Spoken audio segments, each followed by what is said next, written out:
Here we are, ladies and gentlemen. We continue Lost Minds of Phandelver. All right, fellas. Here we are, back again with the shenanigans. So, let's do a little recap of events so far. So, with some already happened group changes, that we're not going to delve into any depth on. Just going to cover all the events that have been done already, so we all know. So, Lost Mine of Phandelver begins with the group being asked by a Gundren Rockseeker and Sildar Hallwinter to escort a carriage of supplies from the city of Neverwinter to the town of Phandalin. Once they began to approach Phandalin, when they were pretty close on the Tribor Trail, let me pull up the map. Jeremy, can you see the map fine? Gundren Rockseeker. Yes. Say what? Can you see this map just fine? I can see. Yeah, I got it. All right, cool. So, the original party began in Neverwinter, here on the northwestern section. And they followed the high road to the south, then turned east on the Tribor Trail. Once they were at approximately that location, they came across two dead horses and approached to investigate. Was he a wizard or a sorcerer? Dragonborn that smelled bad.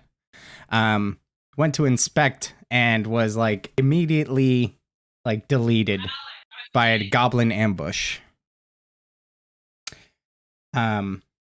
The party did fight it off, though, and did bring him back to resuscitate him. At which point they continued on to Phandalin, completed their quest, and did not find Gundren. But they did find I think it was a map in the map case that was near the horses. Anyway, let's skip the details because they will be time consuming. At some point, the party went through the Cragmaw hideout, which is a hideout for the Cragmaw Goblin clan. Fought their way through. Leon's not here right now. I don't know where he is.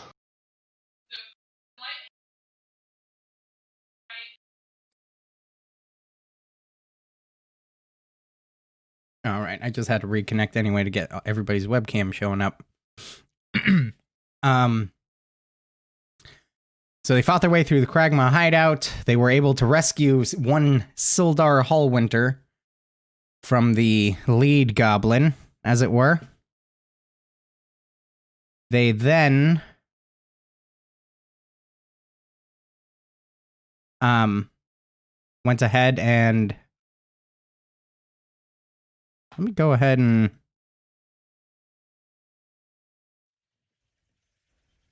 my mom's FaceTiming Jenna right now, and I just heard her say that the internet went out. Awesome. So, I mean, he knows all this anyway, for the most part. Yeah. If there's anything important, we can always recap it for him.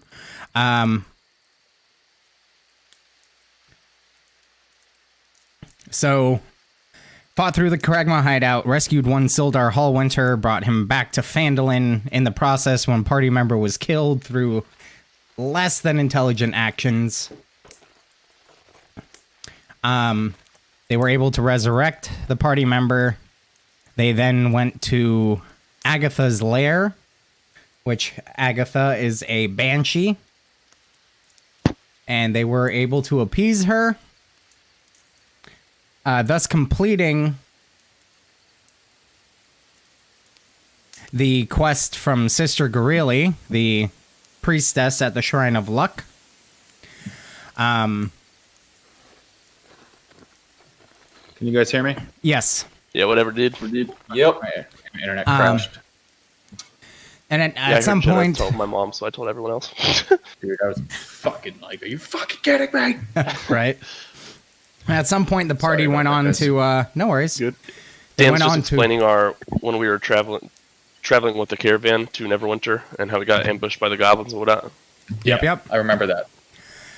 The party then went through to Old Owl Well, where they encountered a apparent Fan necromancer, a red wizard.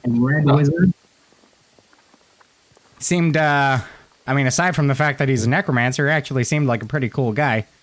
He said he was here for research, and the party decided to not kill him.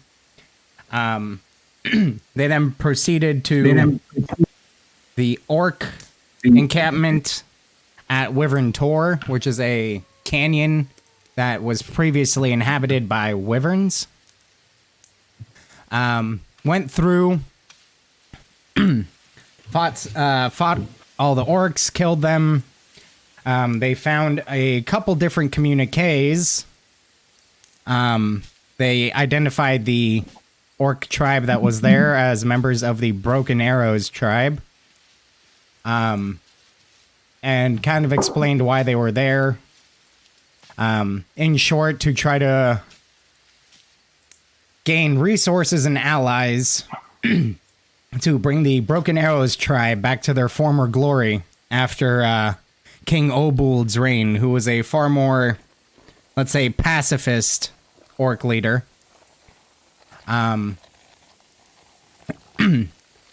They also encountered some Red Brand ruffians, which the Red Brands are a gang of bandits, basically, that have taken up a foothold in Phandelver. And they were tasked at some point with getting rid of them. And I think that should just about cover everything that they've been through so far. Oh, they also went through Cragmaw Castle.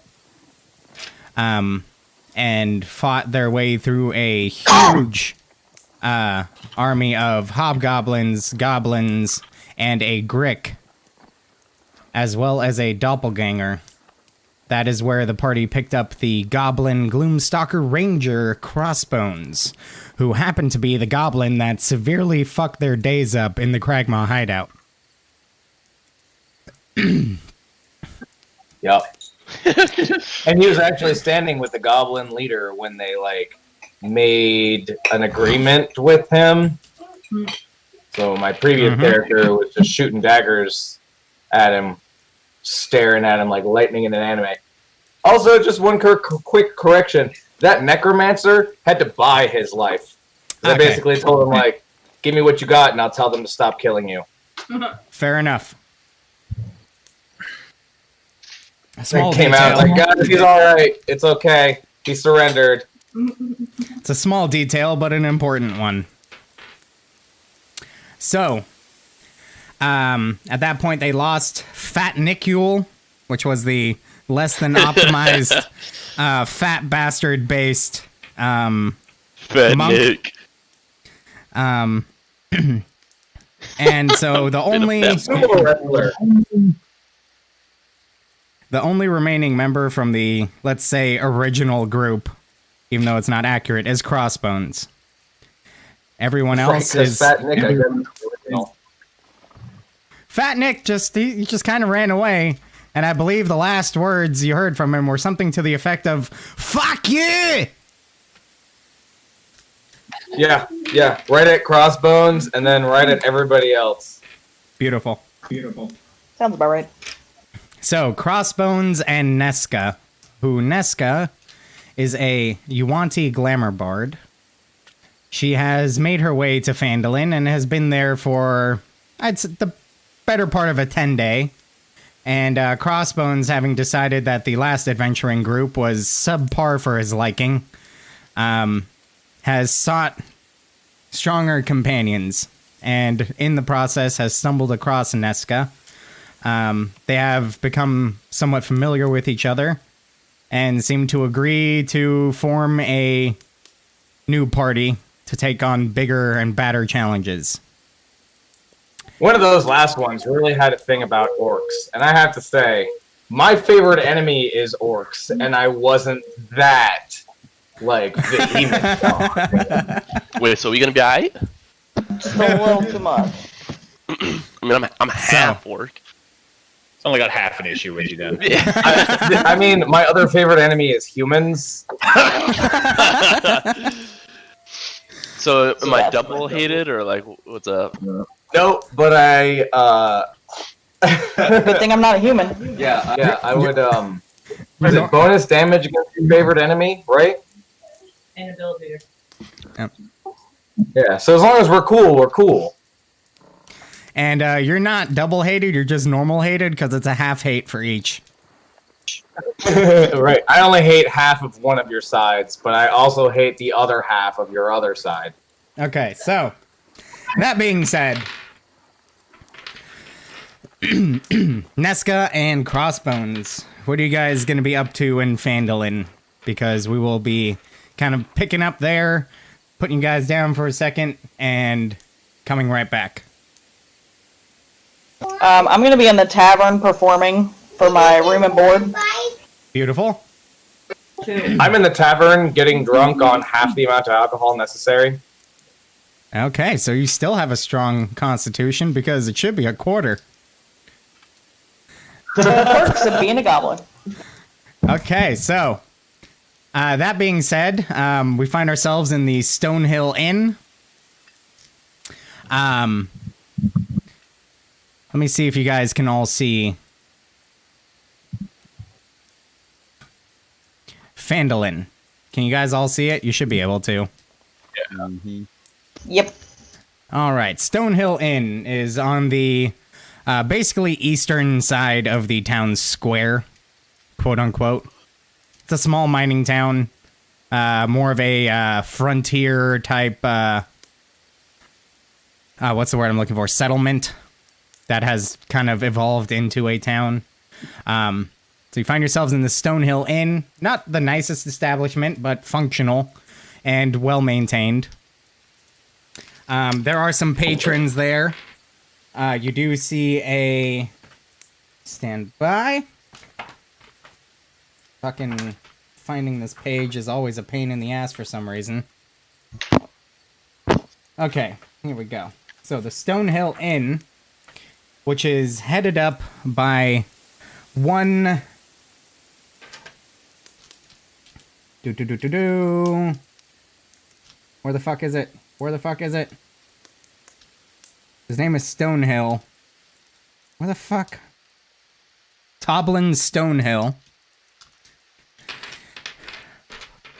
He's working the bar alongside a barmaid who is, you know, kind of running drinks around, food and such. And you find yourself on a very ramshackle kind of super basic like performance stage. Go ahead and roll me a performance check. Okie dokes. Is that a sound effect or did someone just fart? No, that was a horse.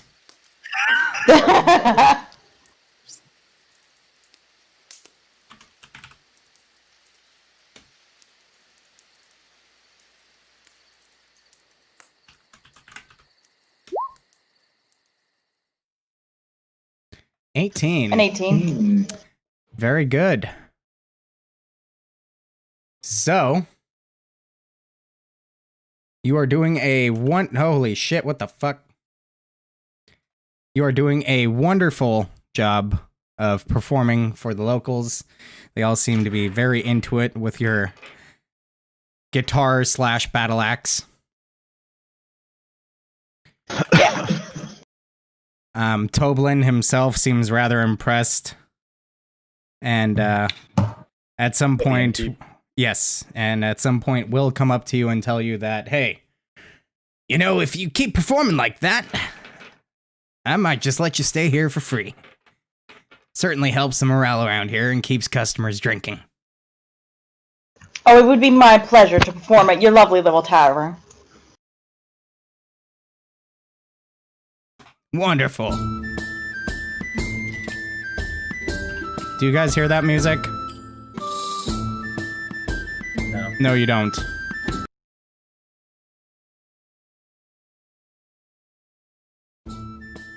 There we go. Now we hear it. All right. Wonderful. So at that, he kind of cheers and offers you a drink and goes back to the bar, tending to his duties. Crossbones asking for another, and he gladly slides it over in a halfling-sized mug. A dwarf. No, that would be bigger. So at that point, we find ourselves back on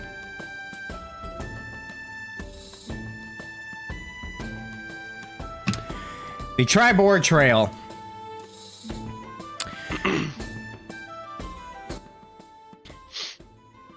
Where Eros, a Asimar Tempest cleric, and Zurodak, a half-orc, a guardian of the ancients, right?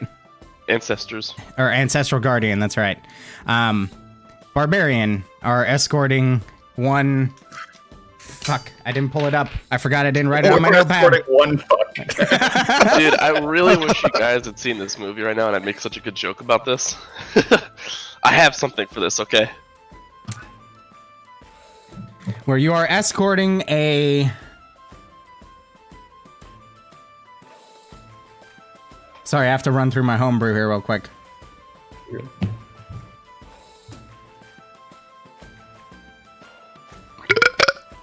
Nice.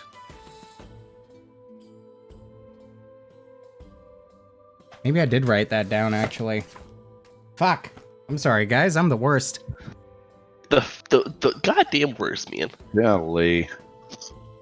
How dare you have to look something up? How can you just not remember an entire world? Yeah, it's not that hard to just look up, Dan.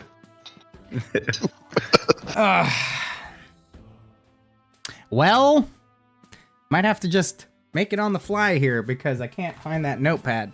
Because I have like 12 different fucking notepads. Do.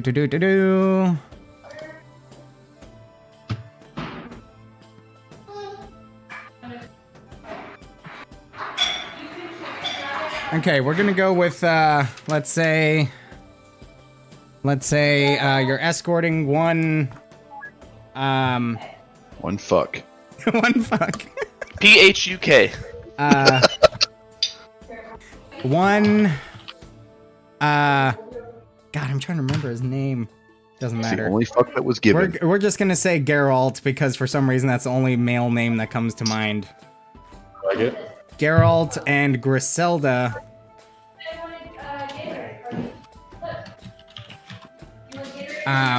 Griselda? Yes. Geralt and Griselda.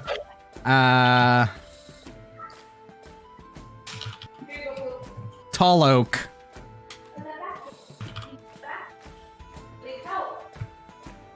Along with their... Yes. Along with their 2 children from Neverwinter. Over normal discourse, you will have found out that they make a trip to Neverwinter from Phandelver approximately bi-monthly, so once every 2 months, not twice a month, for restocking, resupplies, and selling of anything that they may have come across or crafted themselves, just to kind of, keep life normal for them. You are walking down Tribord Trail, rather inconsequential. Stumble across some deteriorating horse bodies, as well as, I believe it was 6 goblin corpses. Puts you kind of at high alert. 5 goblin corpses. I believe Fat Nick ate one. Ah, yes. Yeah, fair enough. Fair enough. So 5 goblin corpses and 2 horse corpses that have they're well into the stages of decay. Puts you at kind of a bit of high alert, I would imagine. Go ahead and roll me a perception check, both of you. Ooh, not good. Well, that makes 2 of us because one of my dice disappeared. 7. 12. Well, okay, so you guys can definitely tell that these are some dead horses and goblins. All right. Hey, Arrows, there's some dead horses and goblins up there. Yeah, that's pretty fucking gross. It looks like there was a. Is there any signs of battle? Can we tell anything about what has happened? Like how these were killed? So one of the horses still has a rather, let's say, simple arrow stuck in it. It's got very tattered, frayed black feathering on the tail of it, and a very roughly made arrowhead that you would notice if you pulled it out of the horse. Gotcha. There's also some slashes as if from weapons. None in a pattern that would indicate it was a clawed creature that attacked them, because, you know, typically that'll have like 3 or 4 slash marks side by side, other single slashes. Same with the goblins. Beyond that, it's kind of hard to make out any details since they are already so well into the stages of decay. Bodies are bloated and covered in flies. It appears though there had been a glorious battle here. Shame we were just a little too late for it. Ah, yes. I'd have enjoyed a good brawl along this path right now. Remember that time I held them and you chopped their head off? And Great time. precisely at that very moment, as you're having this conversation, a very deep kind of bass sound and feeling, accompanied by a somewhat grinding of metal sound, pierces your ears, and a shimmering glow appears just about 10 feet ahead of you, as suddenly a portal of some sort opens, and a elf falls through and lands flat on his posterior posterity. And Tyrion, you now find yourself in the Sword Coast on Tribor Trail, south of the Neverwinter Wood. And you look around and you see a half-orc, a seemingly human person, as well as 2 human adults and 2 human children up top a very simple wagon pulled by a donkey. I shout back to the dwarves behind, civilians to the wagon! This is clearly some sort of ambush! Again, a frantic, not knowing what's going on. I'm just like, what is going on here? I have no idea what just happened. Is Tyrion still on his ass? Are you? I mean, I am. I'm just like, I have no idea what's going on. I'm just kind of staring around at this point. Oh, I you said he's draw about, my longsword from my back, pull a shield out in front of me, and start approaching. you said he's about 10 feet ahead of us, Dan? Yes. I am going to go run up to him and, like, stop him from getting off of, like, stop him from having the ability to get off of his ass with my great sword out. Okay. How do you react, Tyrion? He's I'm got to just cover like, 10 feet. I am just saying, gentlemen, there's no need for that. I just clearly want to know where I'm at. I You wanna don't know know the what same happened. No harm from my end. Where are you from? How did you just magically appear here? Who are you? Well, I'm an elf. Yeah. Anyways, sorry. I was just trying to understand more of these wizard ways, and all of a sudden I come through a portal from my homeland. And now I'm here with you. If you're going to come up with a story, I suggest a better one. Well, that's all I got for you. Josh, go ahead and roll me Josh and Zerodak, actually. Go ahead and roll me insight checks. Oh my gosh. I'm changing my dice. I know, dude. Oh, I got a natural 20. Oh, nice. 11? Coincidentally, that's good enough for both of you. You can tell that, Eros, you can tell that though this is a very strange story to you, it's not necessarily too foreign of a concept. And you can gather that he is being entirely truthful, as best you can tell. There seems to be no attempts at deception. Zodak, I just believe he's an idiot and accidentally transported himself here. Zeradak, you can tell with absolute certainty that this guy is 100% being honest.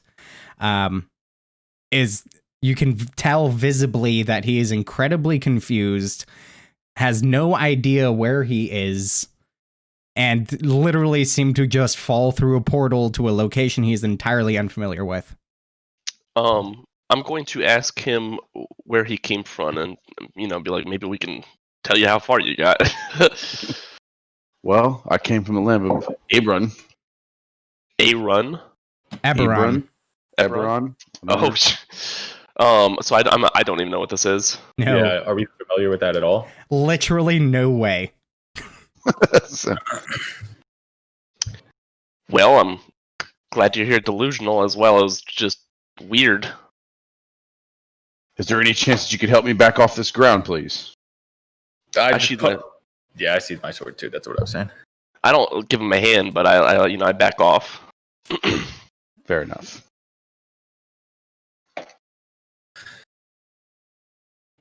So you hear from behind you, Geralt says,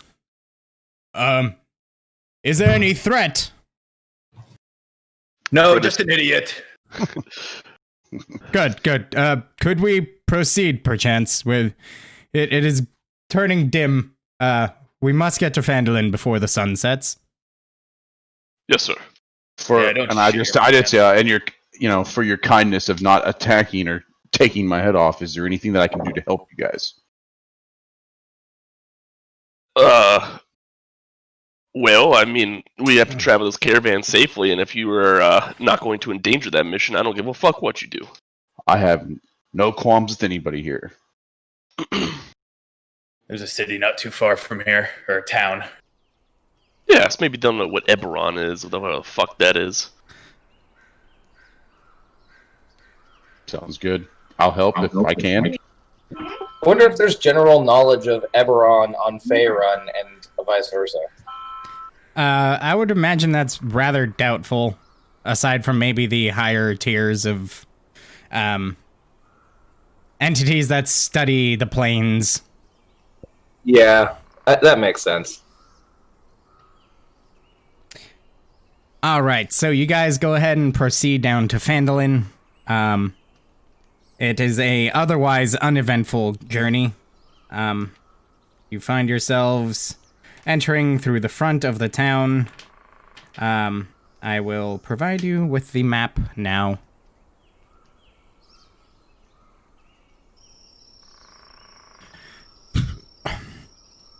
So you're coming from the northern patch of the street, and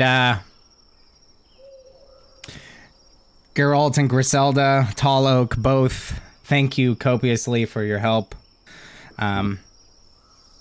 They pay you the agreed upon 10 gold pieces to split. And you now find yourselves in the city of Phandelver. In the town square, you can hear some rather hearty, what sounds like sitar playing, but not quite, coming from the Stonehill Inn. The rest of the town is clearly kind of coming to a slow for the evening. What do you do? I would try to flag down the closest person I could find and ask where I could get some alcohol. Very good. You see a dwarven gentleman who looks rather dirty, making his way in the direction that you came from, actually. And he says, "Oh, you're looking for ale? Well, you can find that right there at the Stonehill Inn," and points to the building approximately 20 feet away from you, where the lively music is coming from. Thank you, you smelly dwarf. Well, I just gotta. rather rude, but clearly you need a drink. Have a good evening. Yeah, upon arrival, I kind of assume that I'm just like hanging behind them, not really trying to make myself known. I just throw my hood up and just kind of follow the general direction of everybody's walking. Not really knowing where I'm going, just kind of hanging back. Lost in the world. Yeah, pretty much. Fair enough. All right, so you guys, I assume you guys go to the inn. Yeah. Essentially. I'm making my way there. All right. So as you enter, well lit on the inside. It's that surprising amount of people in here, given the small size of the town. Jesus. That's how you get. Oh, we get that. You get anti-inspiration that I can roll at any point in time. That's mean. I'm kidding. So you guys find yourselves in the Stonehill Inn, standing in the doorway. Surprising amount of people in here. It's rather lively environment. A very pretty, very feminine looking, almost elvish female is standing on the quote unquote stage performing with her guitar. You see various people, mostly of the human variety, just kind of hanging out, enjoying themselves, enjoying the music, having some drinks. And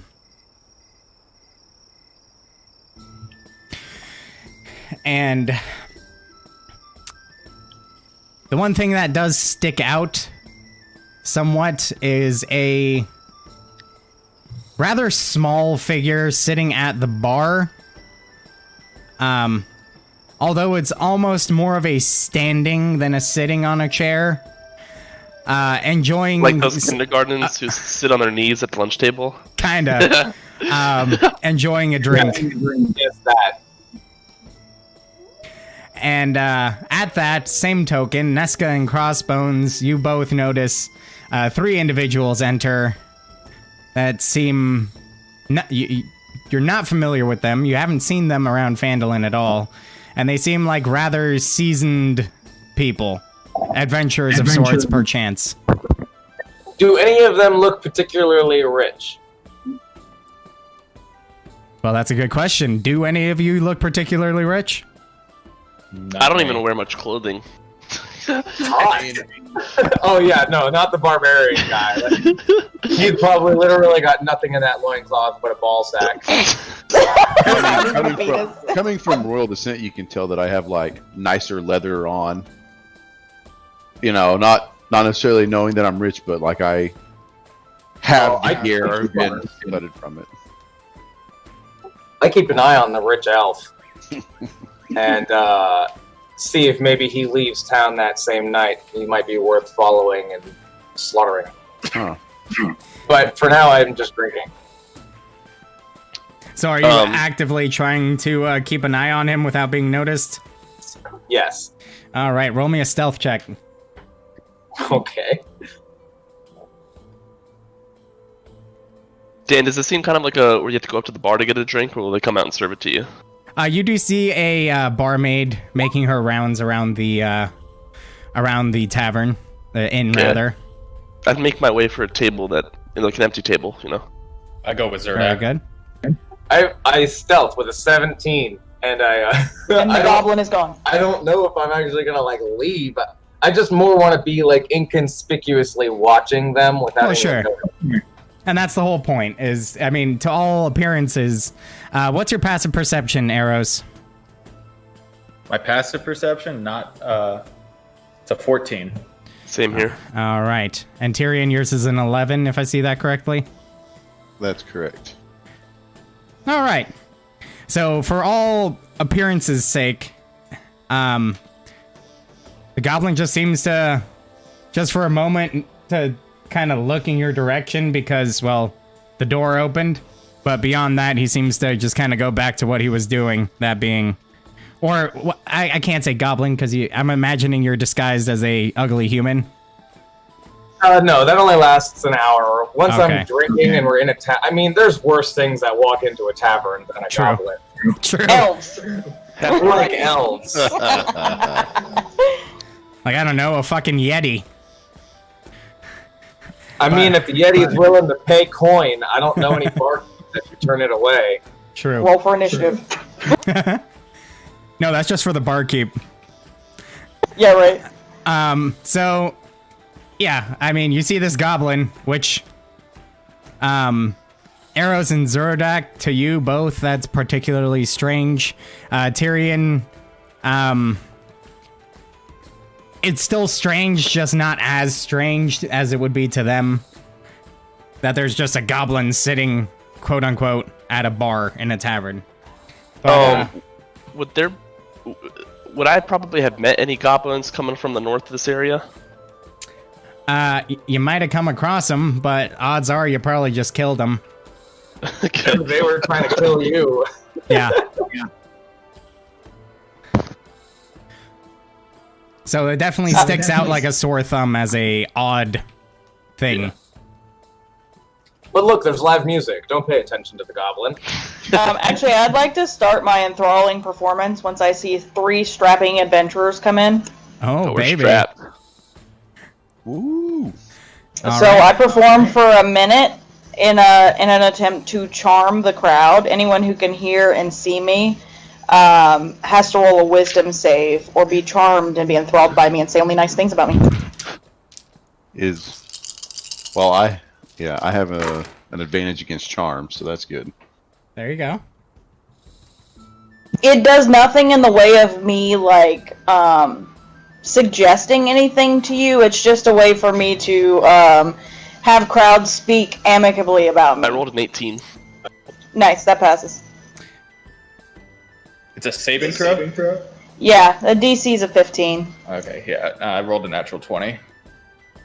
Make up for my 3 and 5 to start the game.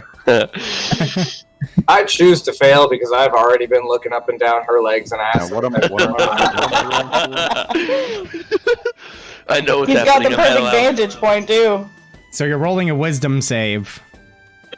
So roll a d20, and then whatever it says under saving throws for your wisdom, which looks like a -1. It is. It would just be your wisdom modifier if you're not proficient in it. I'm not. So a 10. I rolled up. Oh, 5. you are quite enthralled. Yay. All right, so Crossbones and Tyrion. Tyrion. Both fail. Chia. As well as, let's say about 4 of the people. Actually, you know what? I'm gonna give them disadvantage because they're probably. Yeah. So the whole entirety of the inn,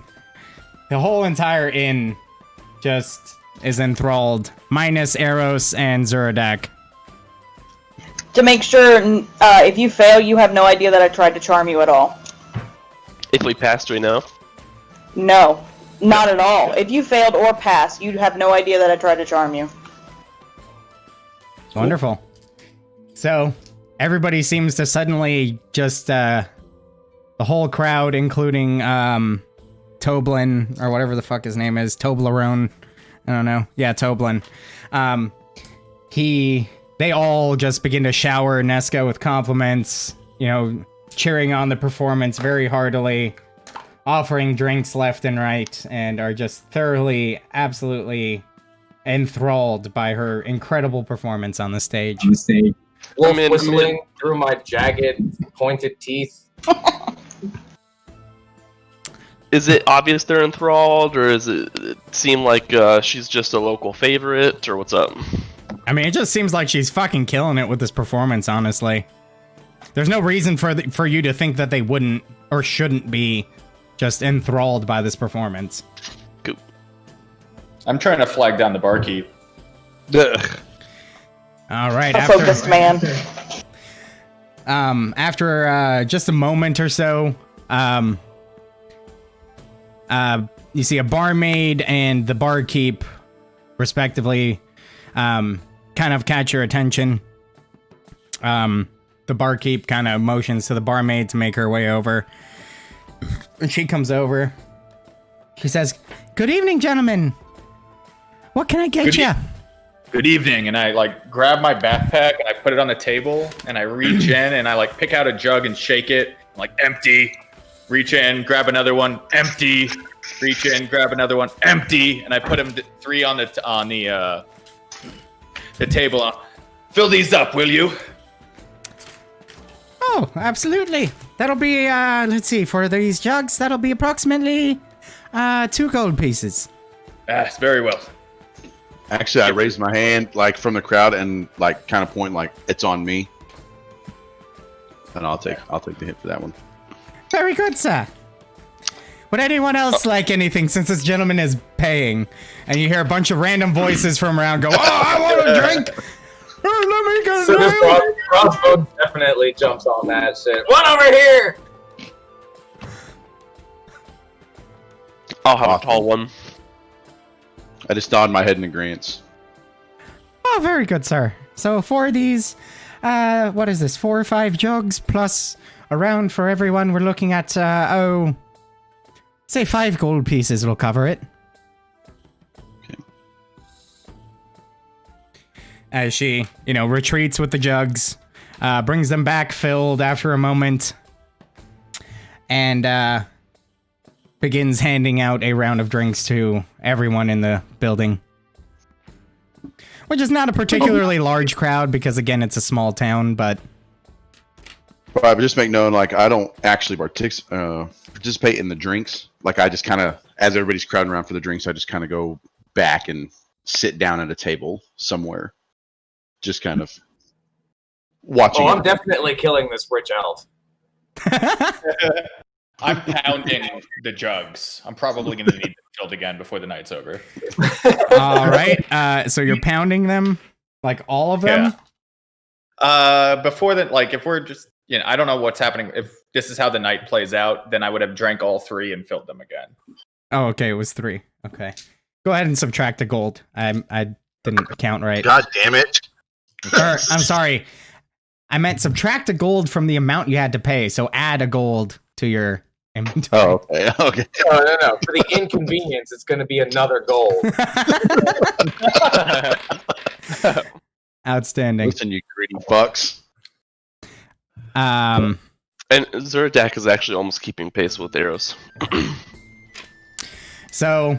Yeah, I mean, we do this all the time. Go ahead and roll me a con save. Josh. Okay. All right. Ooh, not good. 1 sec. 5. Oh, no, 7. Okay, so you're drunk. Yeah. Like drunk. That was the goal. And you actually have to so you have disadvantage on you have the poison condition, basically.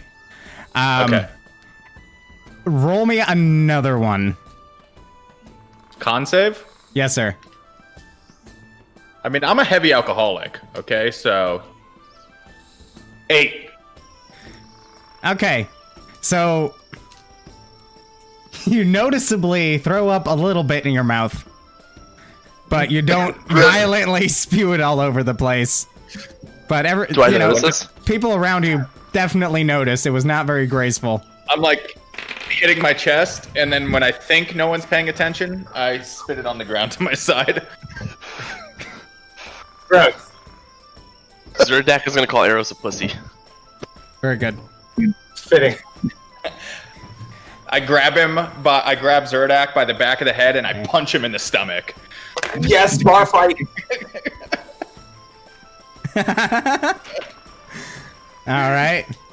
At that point, you hear Toblin chime up. Hey, there would be none of that in here. If you want to be fighting, you take it outside. It's only friendly. And I burp a little bit. Yeah, and after he says only friendly, I give him a nice sock on the shoulder. Hey. Like, yeah! What did I say? Isn't that a bar fight? Well, at that point, he says, hey, what did I just say? No fighting, and I agree. Yeah, no fighting here, sir. Good. Now, get back to drinking and enjoy yourself. So Dan, I come down off the stage after my performance and put my guitar/axe on my back, and I walk over to the table with the gentlemen who are being rambunctious, and kind of squeeze in between whoever Tyrion is sitting with, because I saw him go all starry-eyed, and say, gentlemen, is this spot taken? Oh, okay. No, I'm just quiet. For you lass, it is mostly available. Oh, why thank you. And she sits down and she has a huge mug and she chugs the whole thing. I like this one. And no, I don't have to make a con save because I'm immune to poison. I know. She says, I'm glad that you guys walked in because me and my associate at the bar over there, you know, the short one with pointed ears, the adorable one. Stealth. Oh, he's gone. Never mind. I don't know where he went. He must have gone to the bathroom. We're actually looking for some strapping adventurers to join us on the road because, as you know, these roads are quite dangerous. What do you need us to join you on the road for? What are you doing? You're not the sharpest tool in the shed, are you? There's no shed here. No, the roads are dangerous, honey. This is a bar.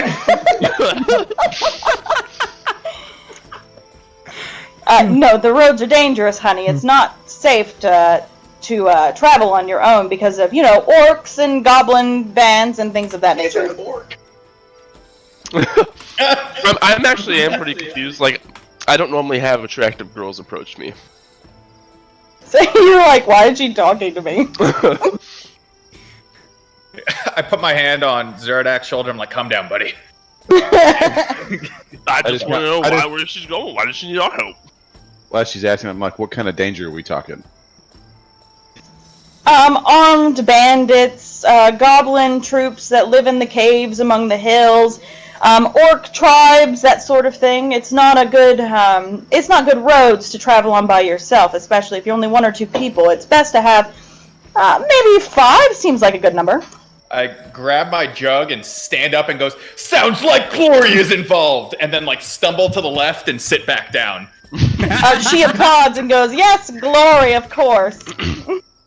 I kind of make Bards.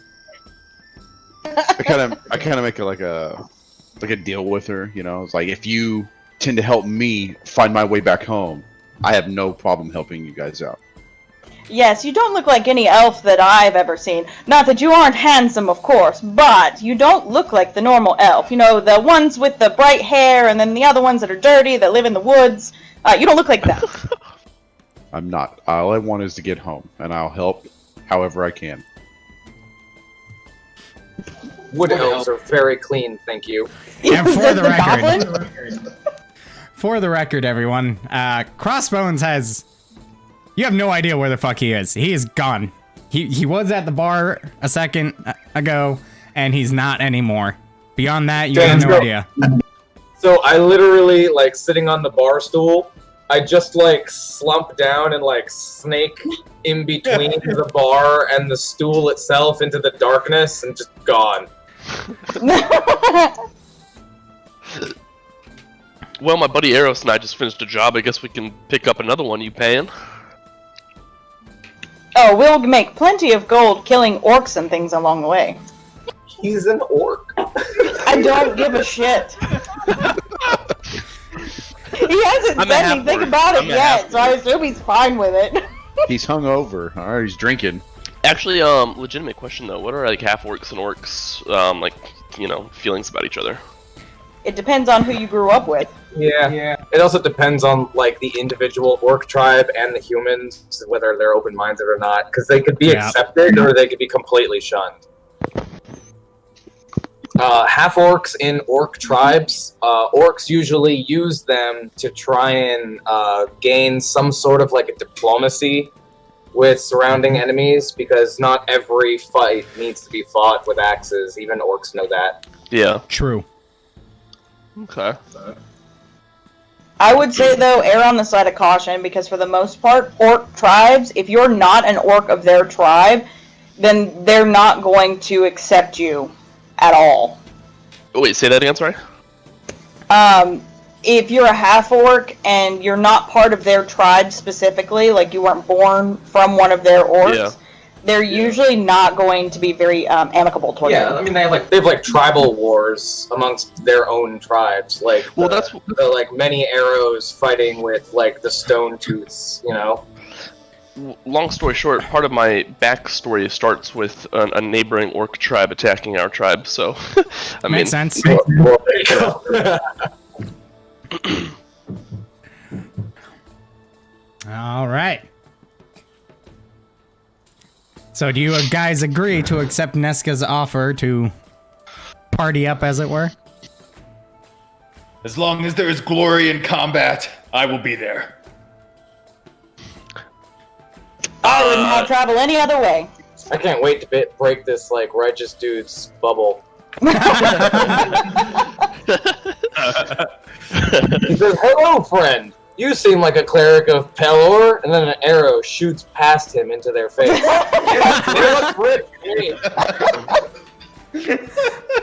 Hell yeah. Oops, my hand slipped. sounds like it could benefit me as well. I'll tag along. I'll join if we honor our agreement. Wonderful. We'll leave in the morning then. Shall we meet back here?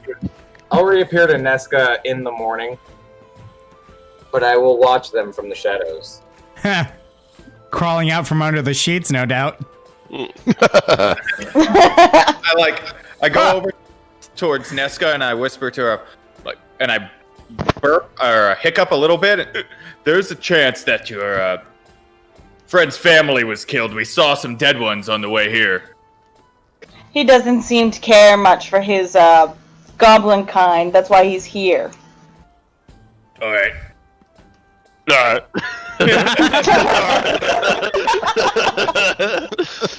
Alright. I'm obliterated.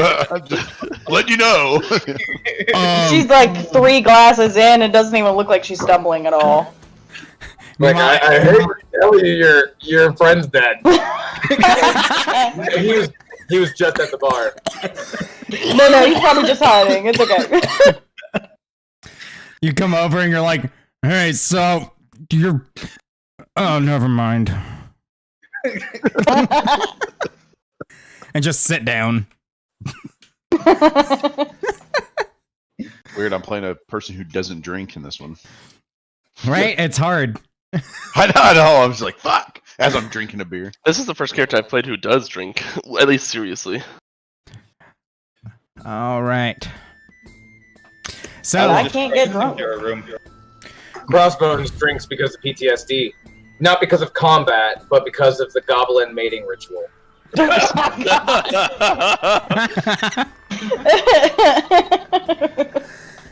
Jesus Christ! Oh, God.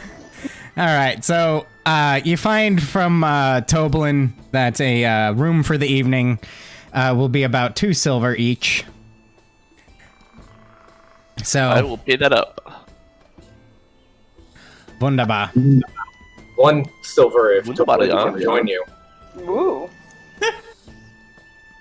Am I paying for my room? You are not. He even said that Crossbones is free to stay in his own room if he'd like, or share yours. She insists that he gets his own room so he has his own space. Very well. This is a noob question. It's 100 silver, right? 1 gold. No, 10 silver is 1 gold. Yeah. Okay. All right. Just making sure. I'm not actually very comfortable in the inn. I find a rat's nest outside that has a good view of the door. Fair enough. All right, and barring any other RP, we're gonna go ahead and say that you guys find rest for the evening, unless there's something else you wanted to do.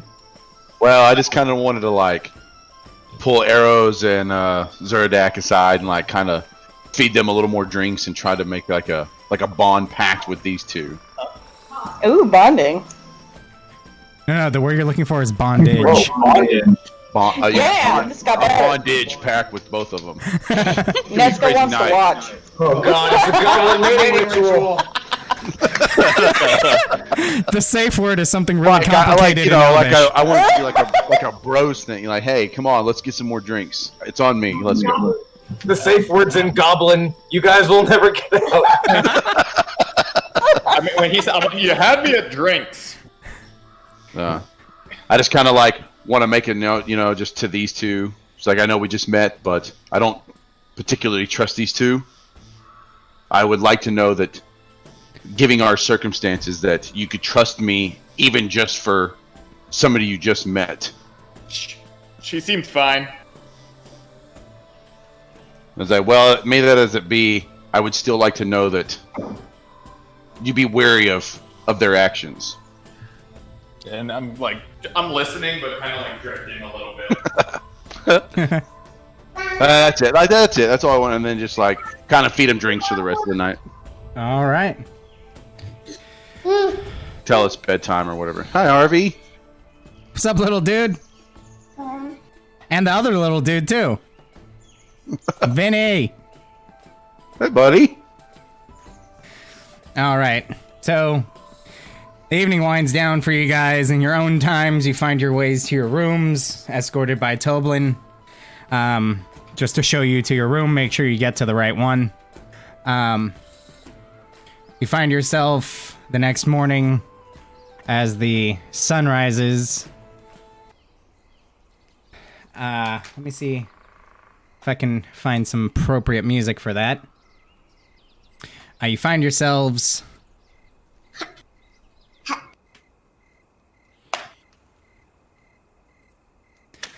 in the morning, rising after well rested, aside from You open your hands. He's like, "Thank you. I had two."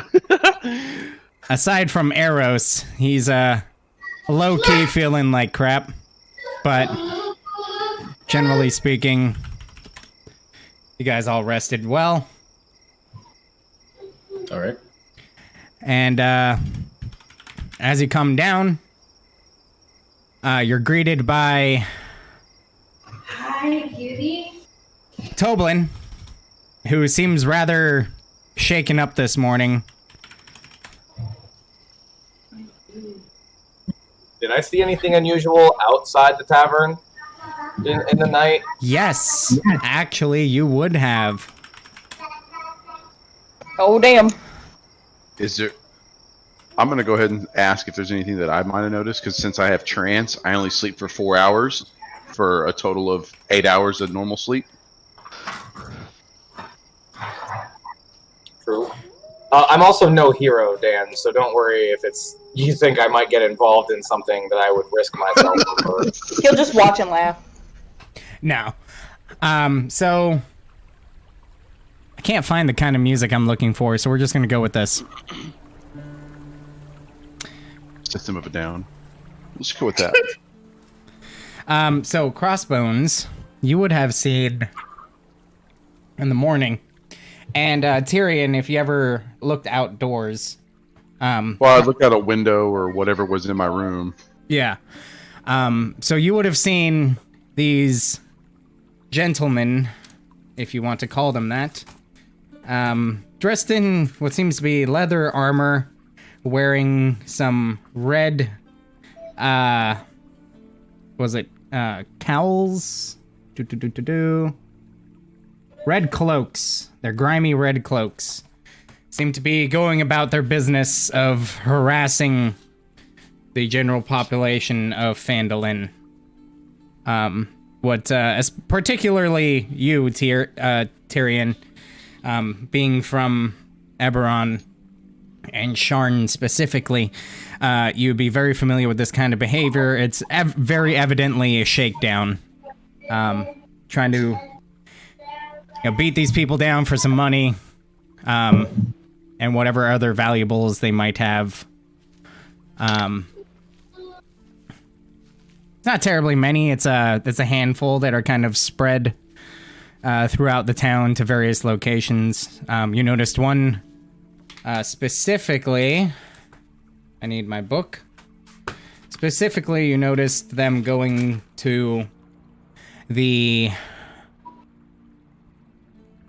towards the orchard that is on the northwestern side of Phandelver, as well as to the south from the town square towards a building that seems to be on the southwestern side of Phandelver. Also, you notice them at the orchard and the what? Building on the southwest. You don't know that it's the Phandelver Miners Exchange, but okay. Gotcha. Or your character doesn't know that, but for the sake of you knowing which one I'm talking about, it's the Phandelver Miners Exchange. So just a building. You're saying these guys are coming from all of those directions, and they're patrolling the town? No, it's a handful of them, 5 or 6. 2 went to the orchard, 2 headed towards the Miners Exchange, and 2 went northeast up the road where you came from towards Barthen's Provisions. Oh, Barthen's fun. Oh, so Crossbones notices this, and Tyrion notices this. As long as they don't notice me, I don't bother them. Even if they notice me, I don't bother them.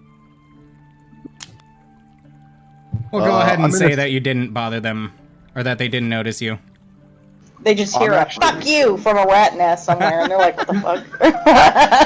I'm actually in the same boat, being very new. I'm going to play low key to kind of fill out this little town, not really trying to cause a commotion. Good call. You don't know what kind of government this town has. They could be like a night watch or something. Yeah. Very good. So as the rest of you come down, you see Toblin is visibly shaken. As he greets you in a very half-hearted kind of, good morning. Can I get you anything, food, drink? Toblin, honey, you look uncomfortable. He wants food. I'm inquiring on his mental health. Toblin, honey, you look uncomfortable. Is everything okay? Yeah, I'll go ahead and get you some food. No, I'm not really. Just trying to stay low so these red brands don't come bothering. They've become far more aggressive lately. Does Nesca know anything about the red brands since she's been here for about 10 days? You would have definitely noticed them around. This is, not with the same tactics. They seem to have overnight decided to take a more aggressive approach. You've seen them around. You know that everybody in the town tries to avoid them and has told you directly to just keep your head down and steer clear of them. But yeah. So we don't know anything about them? Eros and Zuradak, no. Crossbows knows organized crime when he sees one. And Crossbones knows that if anybody's got a lot of money, it's those motherfuckers. It's the mafia. And I'm definitely not taking them down alone. So I leave them alone. I've cracked one of my jugs. Very good. And the barmaid comes around from the kitchen bringing you a plate of some scrambled eggs, what appears to be some thick-cut bacon, and let's say village potatoes, cut up and fried with salt, pepper, basic spices, Oh, I damn. am unceremoniously devouring it. Crossbones really digs eggs. I get 6 eggs and a pint of beer as soon as the sun comes up, and I know the tavern's active. Oh, so are you in here? Do we see you now? Yeah, I'm gonna come in the door, like just as the plates in front of them are being put out, and they already know I've come for 6 eggs because I've been doing this for like a week straight. She says, Netsuko waves her hand and says, "Crossbones, honey, there you are. Where have you been?" Goblin shit. In goblin shit? No, in rat shit. Doing goblin shit. Well, that explains the spell. Why don't you come sit down and eat? You keep talking about my smell. Okay, I will. Pheromones. Like, I guess as he kind of puts the food down, I just kind of like lean in and whisper, "Does this have anything to do with the people last night outside?" well, it would have been this morning that you saw them. Well, okay, whatever time of the day it was. I say the people. You talking about the red brands? I have no idea who they are. I'm assuming who they are. They seem to be a kind of group that harasses the town. I haven't seen them be so aggressive, though, to make Toblin so uncomfortable before. Crossbones, did you happen to see anything in your little nest? Bunch of thugs. They're doing a pretty good job around here. What are they what? taking people's money? Oh, well, you know, protecting the town. Taking people's money. From what? I mean, Sounds like they need killing. It's called insurance. Now, if you want to kill them, I'll help you. They have been I like quite this one, a too. nuisance. How many of them are there? Can we definitely kill them? I'd love to kill them. I'll just lean in and ask Not at all, they do Tobin. my I just lean in and ask Tobin. I said, how are they affecting your business? Well, you see, they kind of drive people away, and just create general unease for everyone. And if they ever happen to find their way through my door, I don't have much of an option but to pay them. Do you lay down with these gang or this group of people? Is there anything that you're in with these people? Well, I haven't slept with any of them. I meant like in business. I spit out eggs. No, absolutely not. I'd rather them be gone. But we have yet to come across someone that will take them on. Do you happen to know where they reside? Is there like a hideout or some kind of gang place that these people like to stay at? Well, yeah. They, as far as I know, they seem to hang out in the Crescender Manor on the east end of town and like to, treat the sleeping giant, which is on the way there on the road, as their watering hole, so to speak. With a mouthful of eggs, I asked the barkeep, I say, does your town have any other guards besides them? Well, yeah, but they're not well enough equipped to deal with them, unfortunately. You're talking about those guys that stand at the gate with the pointy sticks? Yeah, and, Right. at the town master's hall. Let me give you some advice. I say, let me give you some advice. Keep the red brands around unless you want your town to be ruins.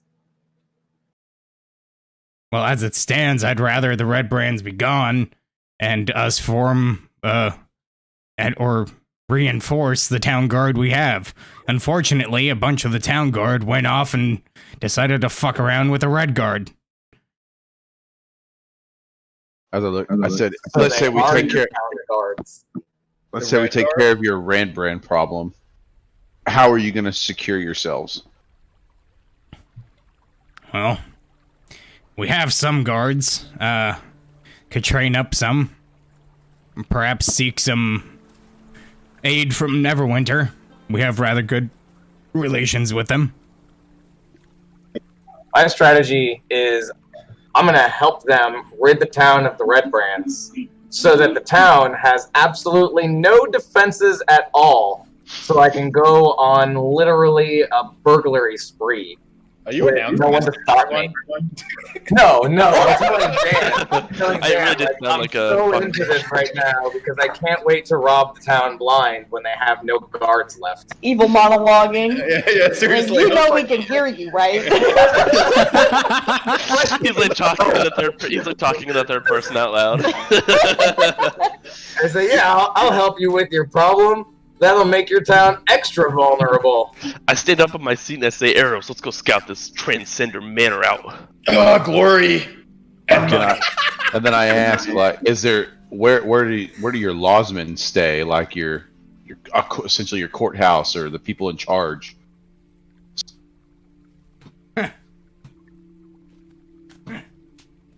I think you misunderstand, son. You really must be new. This isn't a city. This is barely even a village.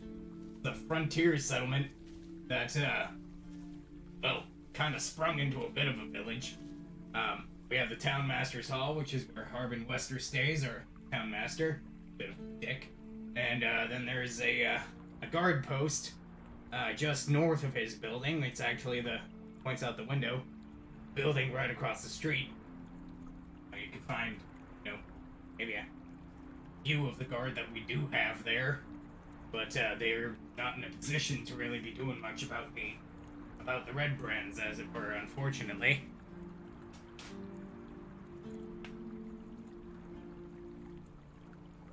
Yeah,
Sweet deal.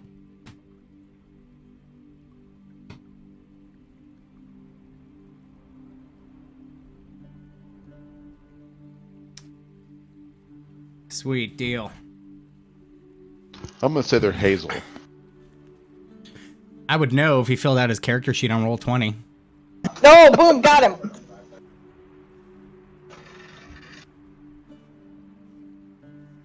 Hey, Dan, I'm gonna take a quick potty break.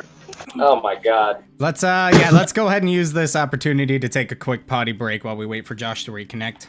If anybody needs to go, grab a drink, grab a snack, take a pee, power smoke.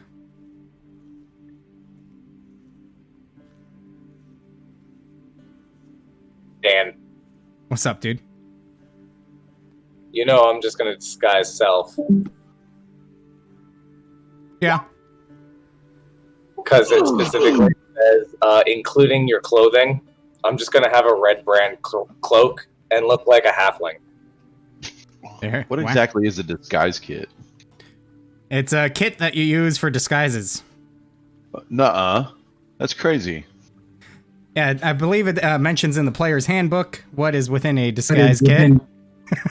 But I'll pull it up for you. I can, I'm reading it now. like, Fuck you guys. wigs, makeup, extra clothes, things like that. It's basically Like it doesn't actually change your physical appearance. You can just do like hair, kind of eyes, clothing, all that bullshit. Yeah, I mean, you can say you're a Yuanti, for example, that has some snake-like features on your like shoulder and face. You could, use your disguise kit and might have some foundation to cover that up and make it look like skin color. Okay, all right. I'm just proficient in it. I was just wondering. Don't know how I became proficient in it, but Probably from your, either your background or your race, honestly, since you're Mark of Shadow. I'm pretty sure it's because of the Mark of Shadow, if I'm not mistaken. It's quite possible.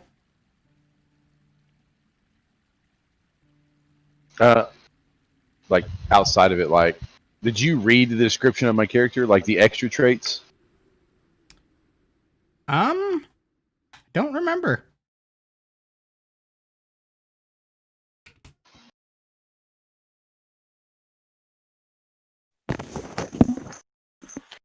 It'll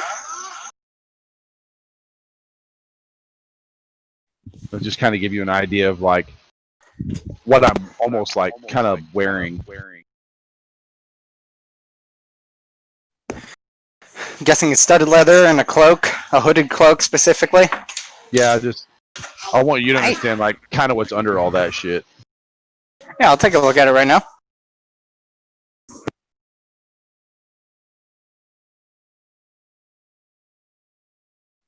Did you send that to me in Discord, or is it on? It's on the Roll20. Okay, I'll take a look at that just in a second. But yeah, disguise kit generally just has kind of like some makeup stuff. Some typically a alternate disguise, i.e. outfit. Yeah, I was just reading about it. It's like you can dye your hair or do little things to yourself, kind of thing. Yeah. I got you. Cover up snake scales. Did I miss anything important when my internet went out there? No. We took a break. Okay. Yeah, we're just taking a quick potty, snack, drink break, Smoke break. since we weren't sure how long it was going to take for your internet to come back. Yeah, I don't know what the fuck the deal is, but I'm gonna donkey someone. Hey, you guys are pretty much all IT fuckers. So when I play WoW, why would my computer just randomly shut off? But nothing else. Anything else I do, it doesn't affect it. When I play WoW, my whole computer just shuts off. Randomly. Like shuts off or restarts? No, just shuts off. It sounds like it was some sort of conflict with a core program. Like I've been on Discord and all this all day, and when I leave my computer on, it doesn't do anything. But the second I get on WoW, like it'll do it like 2 or 3 times in a row, but then it's good. Like it'll just shut itself off, and then I have to like Weird. restart my whole computer. How terrible is your computer? Well, it's Travis's old computer, so it's not horrible, but it's probably outdated. I've already wiped it clean and cleaned everything off of it, and then just re-downloaded everything. Could Stop be watching porn. that your CPU overheats. I mean, that's a very that's- common reason for that to happen. That's what I kept reading too, and I have a. Well, also I heard that it could be your power supply going out, Yeah, could be. which I have at another the same- power supply I could put in it. I have a new one, but Just make sure it meets or exceeds the wattage of the current one. I don't know. It's like 450 or something like that. So Well, check what's in the computer. Never put less because that will start to fry stuff or cause your computer to just not work right. awesome. It's not a big, like I Also, said, just open up the case and make sure you dust it. Like get an air duster right. and just blow it out real good. I was just wondering, Particularly kinda- the fans and the cooling sections. Okay. Yeah, like I have no problem now, especially being on D&D and all that shit. But the second I get on WoW, it just goes boop and just shuts off. I'm like, what the fuck? Well, for what it's worth, WoW is definitely more demanding on the CPU and GPU than Roll20 and Discord. So Yeah. I figured.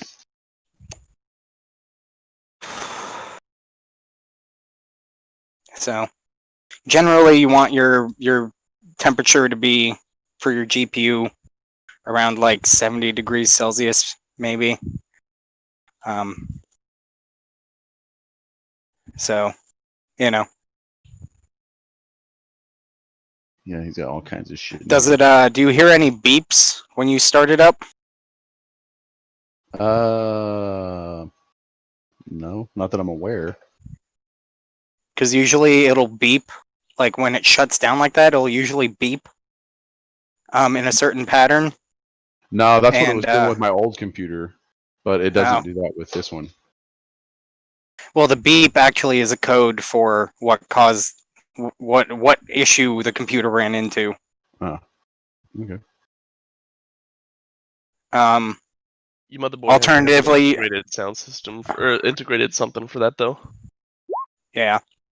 You could also always, this is never a bad thing to do, either take the CPU out, clean it, and apply fresh thermal paste. Which I just bought some, so that would be. I should probably do that. Yeah, just make sure I'll that probably take it apart tomorrow and kind of clean it out and look at it. yeah, just make sure after you clean it that you let it get a like air duster or hair dryer at a low temperature, blow it off, and just let it sit for a little bit to air dry. Sounds good. All right. So it like Yeah, hard shuts down. It doesn't just go to a black screen. It literally just boom. My fucking fans and everything turn off. I have to push the power button to turn it back on. Yeah, it sounds like it might be a. Although if it's an overheating issue, I wouldn't imagine that it would turn on right away again. Like no freezing or anything. Just I'm playing and all of a sudden just poop, and I'm like, whoa, what the fuck? Huh. That's so weird. Yeah, but like I said, ever since I've been on here or played on the computer, just looking at the internet for the last few hours, nothing. I mean, it could be a power thing then.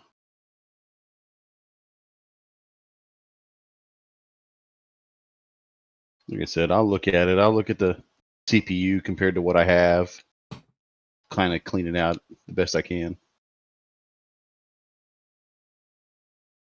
Yeah, I mean, usually taking the CPU out is not a big undertaking, so. Well, he looks like he routed this shit all kind. It's like a rat's nest in this motherfucker. Honestly, that can contribute to issues. I almost don't even want to take it apart because I'm just like, you know what? It looks like a lot to handle. Then I cast Steel Wind Strike. Is that a 5th level spell? Oh, yeah? Forgot a beer, BRB. It's literally like an anime strike. You choose 5 creatures you can see in a 30-foot range, and you make a melee attack on each one of them. And then you teleport to an unoccupied space next to one. So, like, you unsheath your weapon, and then 5 people take 6d10 force damage, and you just reappear sheathing your weapon next to the last target. Oh, man. Sounds good. Sounds helpful. Yeah, except Rangers can't cast 5th level spells until they're level 17.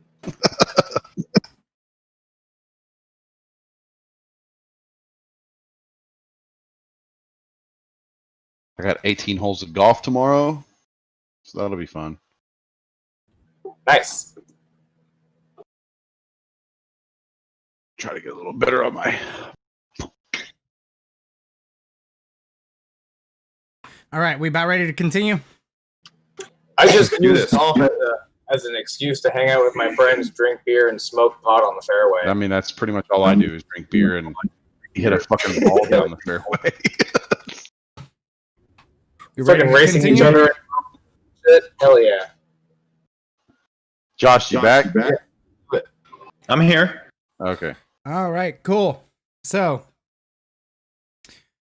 the whole party minus Crossbones makes his way towards the town master's hall. Oh, okay, cool. I thought Jeremy's computer just shut off on him. Oh, I just reconnected. Cool. I don't think Alex is here, is he? I'm here. Yep. Oh, okay. Might need to reset. That's what I have a wireless headset. I'm not at my computer right now. So you guys make your way towards the town master's hall. Walking past the guard station, you see a guard standing in front of it. As you approach the town master's hall, you see another guard standing there who kind of halts you and says, "What is your business here?"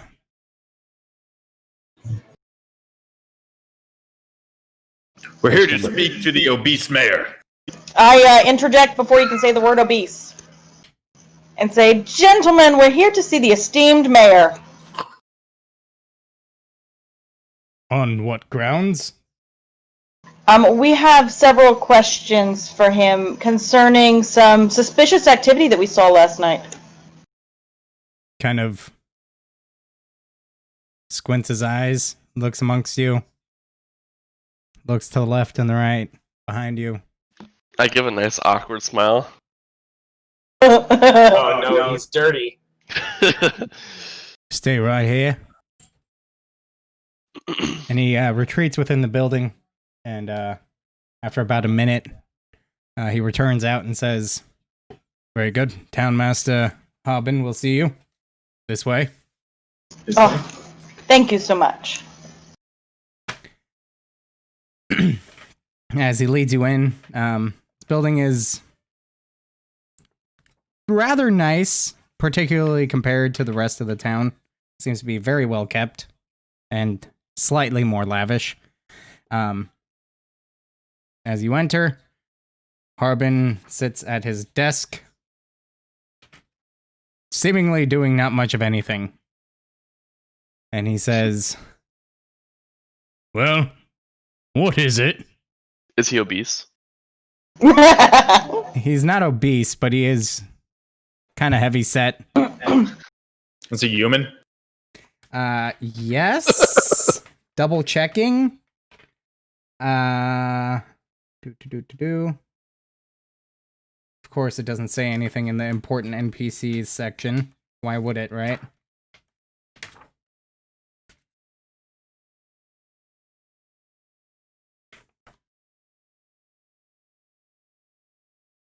Orphans.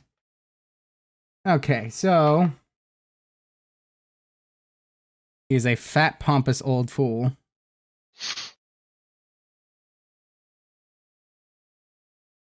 Yes, we're gonna say he's a human.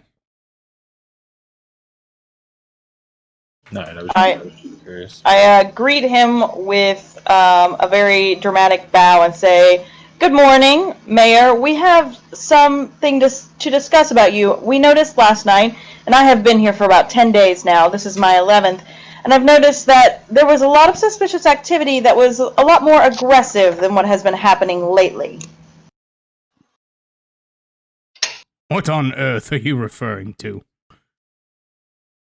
Oh, do I really need to not be subtle? The red brands.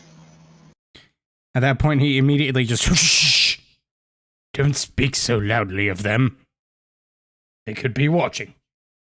I tried subtlety, and the subtlety didn't work. This one is a coward. I just thought I didn't say that. So with all due respect, sir, we're here to try to help you if that's what you want. You tried to help with the red brand? Yes, sir. We want them gone. Oh, thank the heavens. Oh, they have been quite the burden on me. Causing all sorts of trouble. Making me do, unnecessary work. Sexual favors. Harassing my guards. Stealing them, even. And they make it look like you're going to defecate yourself. God damn. I'm sorry. We will kill them for you, puny human. I'm sorry, is that funny where you come from? I thought it was funny. They're both probably drunk at this point. You'll have to excuse them. Oh, thank you for inspiring such confidence in me. Well, what do you have to lose? If we die, we're not associated with the town at all, so it's not like the red brands are going to think you sent us. He kind of nods and strokes his chin. Well, you do make a rather welcome argument here. Very well. I would most appreciate it if you'd address the red brand situation. And at that point, a very refined-looking gentleman, in rather nice garb, pretty tall human with long dark hair, enters the room. And, says, well, my, what's going on in here? Suspicious. Sounds like a fucking. So, Harbin says, oh, Solda, so nice of you to join us. These fine folk have just agreed to address our red brand issue. Sildar? Is that what you said? Yes. Like, so loud. Sildar kind of looks at the group, kind of amused, and says, well, that is rather kind of them. What brings you to Phandelver? Austin?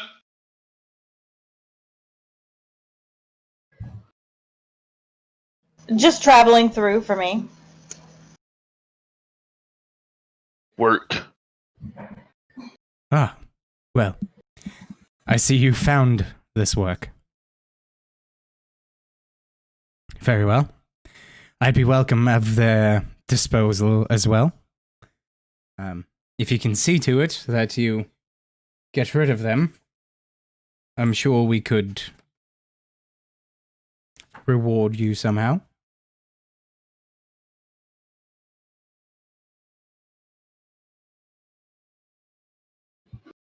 Wow, that sounded like unconfident fucking.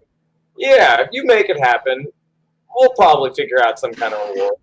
What is your occupation, sly one? My occupation, you ask?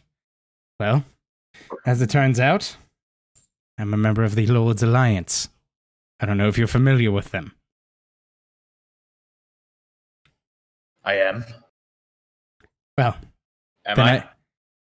We'll just say you are. Okay.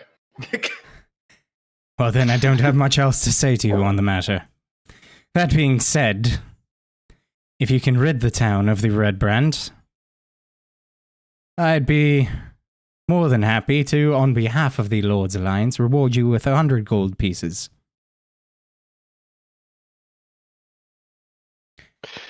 I was hoping to get some information on this group. Do you know what their numbers are like? Their training equipment, locations? I do not know their numbers. They do reside within the Tresenda Manor. And frequent the Sleeping Giant as well.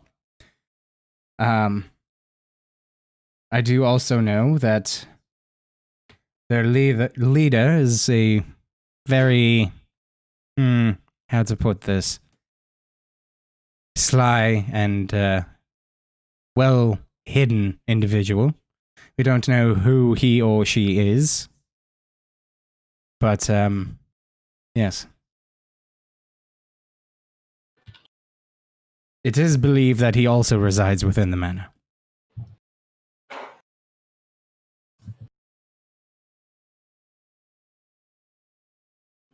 Is there no other information you could give us?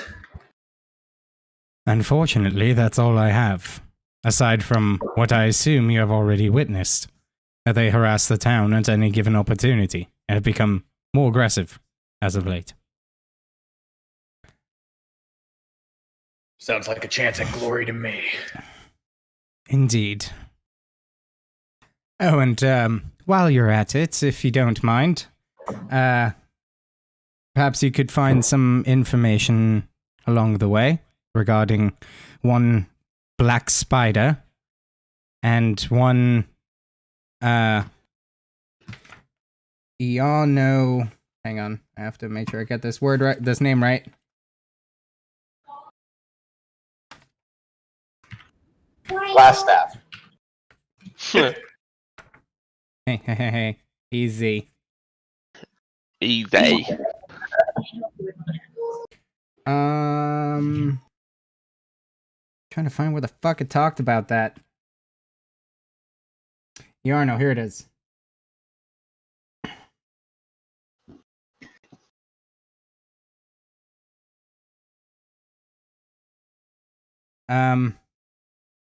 Okay, it doesn't give me a last name.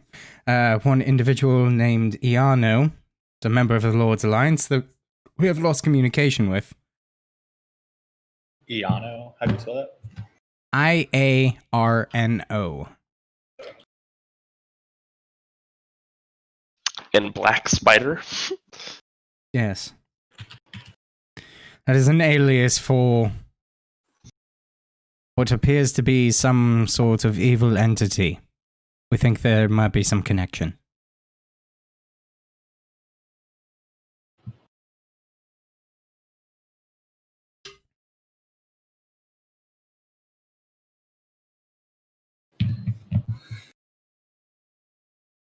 Very well. We'll ask some questions along the way. Very good. And I wish you well on your quest. Of course you do. I'm going to turn around and head out. Very good. Can I I'm gonna lean into the town master, the mayor, and ask have you heard of any wizards working in the area or around outside, like a school or something in nearby? Are you whispering this to him or saying yes and no. I've just kind of leaned in over the desk toward him, but I'm not whispering in his ear or anything. But I'm not making it known to the rest of the group. All right. He will say, certainly not around these parts. Your best bet would most likely be Neverwinter or Waterdeep.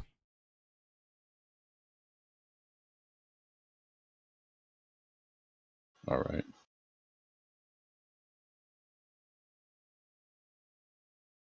Right, I appreciate your help. Very good.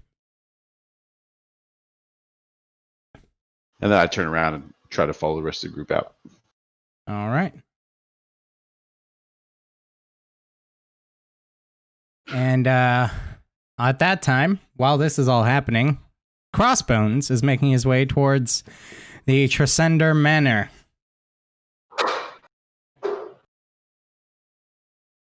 Crossbones, what are you doing? So I want to approach stealth. And take my time definitely stealthing so that I can move as quietly as possible. Also, it's like literally like daytime, like it's the morning. Yes. Right? Yes. Okay. I'm much better scouting at night, but they're also humans, so I guess my particular powers don't matter anyway. So yeah, I'm just gonna approach stealth. Kind of hanging out like the tree line, jumping between shadows, that kind of shit. Okay. Go ahead and roll stealth with advantage since you're taking your time doing so. Okay, yeah. I'm moving at half speed and everything. I'm not in a rush. Yeah. All right, great. That'll Without it. So, without issue, you make your way up the road, jumping between bushes, buildings, boxes, basically anything that a creature of your small stature would be able to hide behind, which is rather plentiful. Make your way up towards you're just south of the Sleeping Giant now. You do notice a couple Red Brand ruffians sitting on the porch of it, kind of just sitting there enjoying an ale. Visibly just kind of keeping an eye on the road. But they don't seem to take any notice of you. As you make your way closer towards the Tresender Manor. Unless you wanted to do something here. They seem, they seem pretty casual sitting there. There's 3 of them. 2 presently. Just kind of sitting there, like, semi-ready, but, still kind of just sitting there drinking, having no reason to become more ready at the present moment.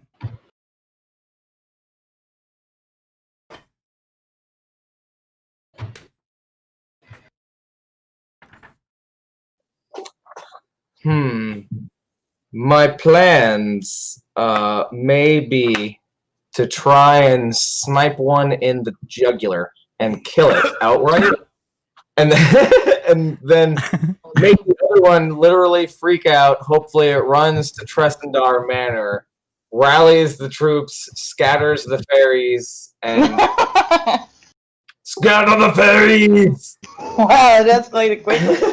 and then there won't be as many just like nonchalantly hanging out in there. They'll be like pouring out like angry bees, and then I can sneak into the hive, so to speak. Okay. Yeah. Do they seem like they're pathetic humans that would die to a single arrow, like most pathetic humans? Or are these guys like tough and fucking big-shouldered, big muscles, like part Goliath? They definitely seem like particularly hardy humans.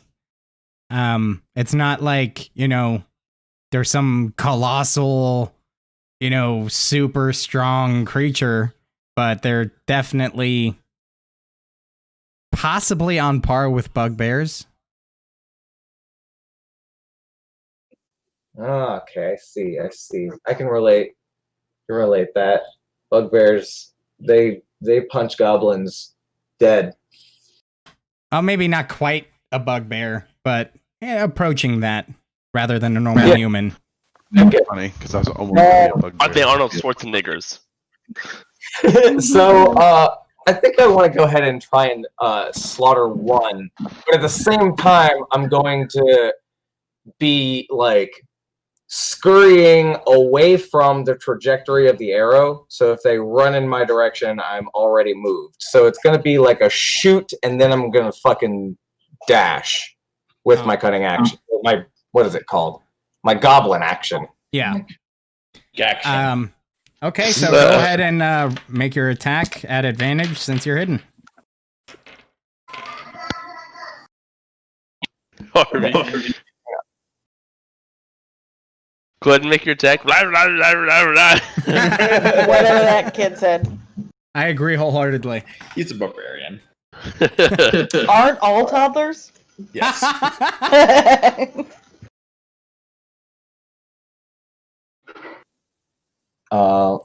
Shit. Did I write that in there? Hang on. Crossbow.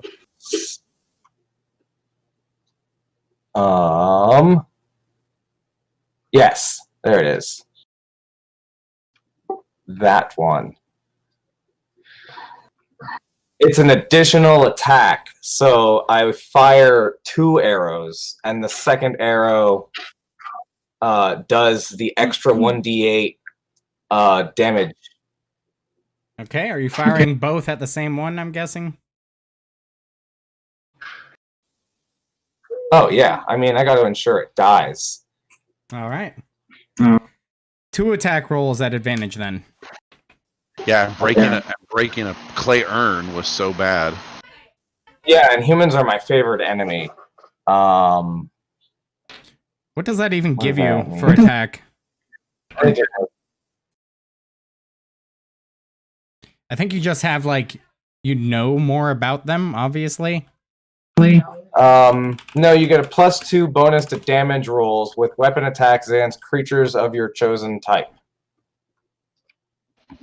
Nice. Yeah, that's in the revised, not in the player's I see. handbook one.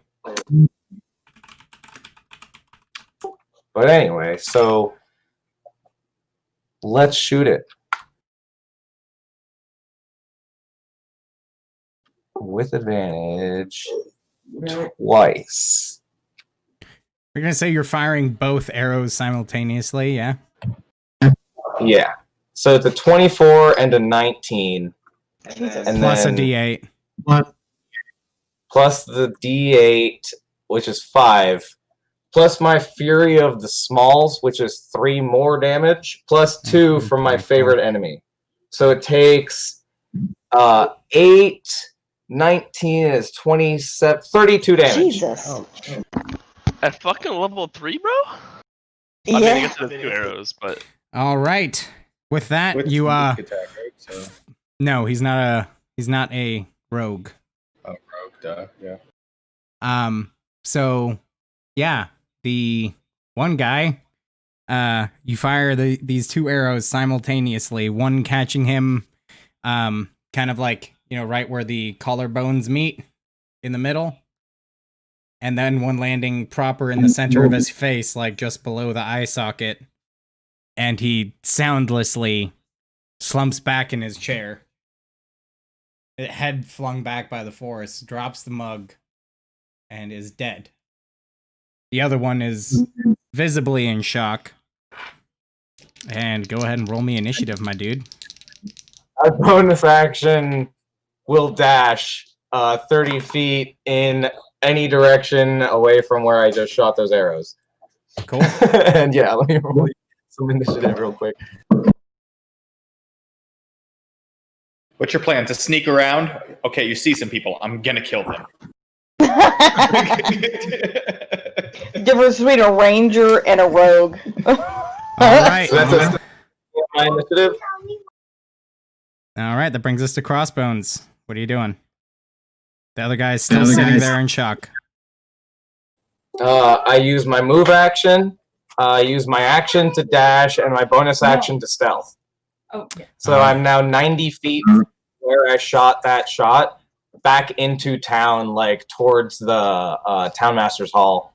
Like I cut through down those trees and into the grass behind the Townmaster's Hall in stealth, in the fucking behind those buildings there. Yeah, so you're a good ways away, huh? 90 feet before he even gets a chance to stand up. And then my stealth Wow, this is actually very accurate. Holy shit. It's an 11.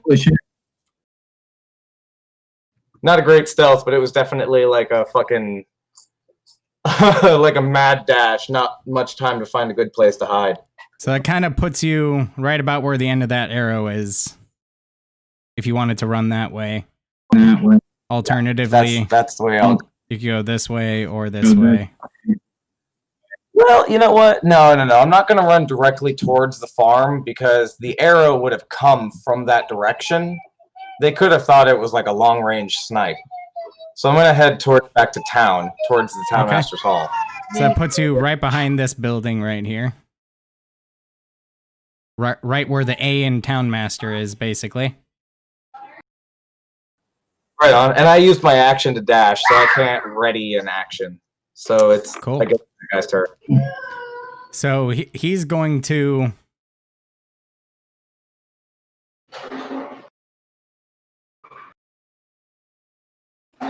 kind of run in that general direction. Kind of gauging how the arrows landed, more or less what direction they came from. He's just gonna head basically straight south and try to do a perception check, which I will give him disadvantage for since you're over there and he's like between trees and stuff.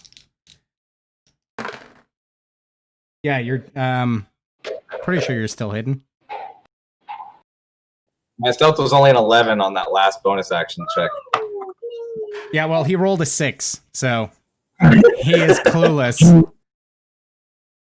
And he's just kind of like, "Where are you, coward?" As he stands there with his sword readied, looking around. Short sword. And it's your go. I want to come around that building right there and cast Disguise Self as my action. And I'll use my bonus action so I can get back out into the town and then start heading towards the sleeping giant. My Disguise Self is going to make me look like a dwarf wearing the red brand cloaks.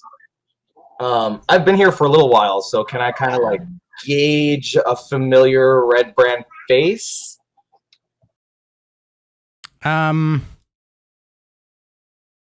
give me a history check. Okay.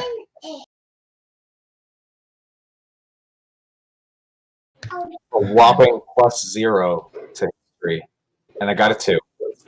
All right, so you don't recall any particular red brand dwarves, and at that, you don't recall any particular red brands in general. You just know that they're there and know what their general appearance is more or less like. Yeah, I'm gonna go with like a general idea of a dwarf, but from the perspective of a goblin. So they're gonna be like their features are gonna be just so over exaggerated. It's gonna be ugly with like a giant nose, like balding with a big forehead. Like Okay, yeah, fair enough. Like a World of Warcraft dwarf, gotcha. yes, like a World of Warcraft dwarf Or with Josh. just a large nose. And I'm gonna run the way they run too, where they run all sideways and boxy. Okay. So I'm gonna have the red cloak because I can change with Disguise Self. I can change my appearance. Yep. Including clothes. Let me link Disguise I have Self.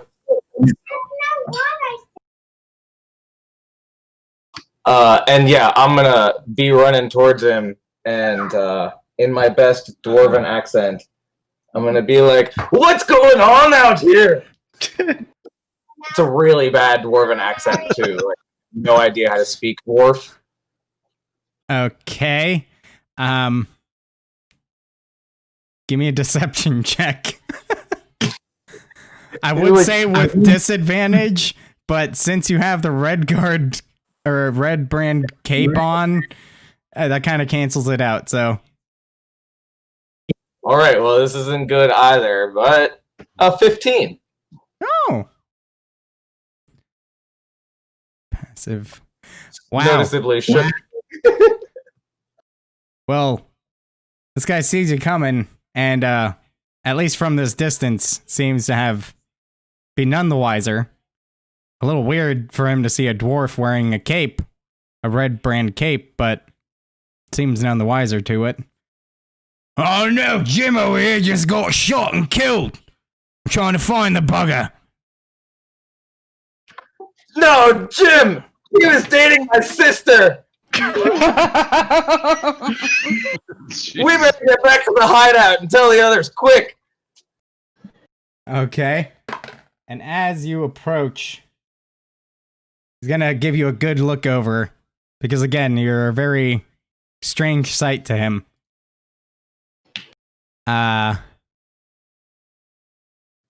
It's an investigation to see.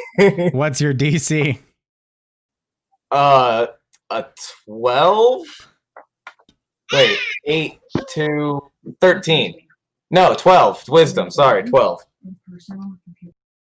Okay.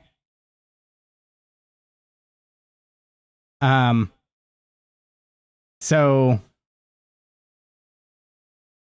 he suddenly, there's like a light of recognition, and he's like, "You little shit," as he begins to approach you. Well, that's very rude. He's about 20 feet away from you at this point.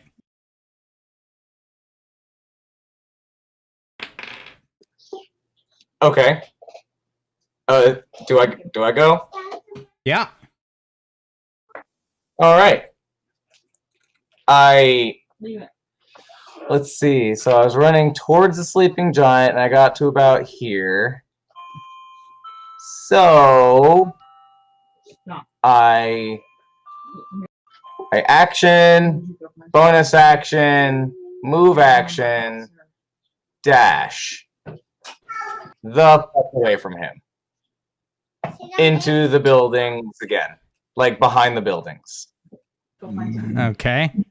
Gonna keep on fucking sprinting as far away from this guy. Even if he pursues me, there's fucking literally no way he's gonna fucking catch me.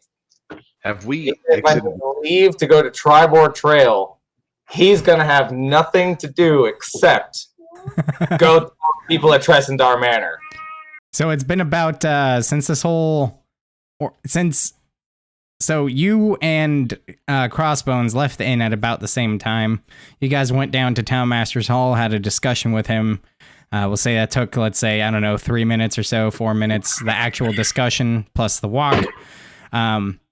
So this is all happening while you guys are still in Townmaster's Hall. Okay. So he kind of begins to give chase, but seeing how stupid fast you're moving, he's like, "Oh, fuck this shit," and starts to run towards Tressender Manor. If they're going 170, they can't catch him. They don't even try. Not that you can see it presently from your location, but he's running that way. What are you doing, Crossbones? I'm sorry, he's running towards the manor, right? Yes, but you can't see it because you're behind buildings and shit. I want to dash to behind the smithy and stealth. All right, go ahead and roll a stealth check.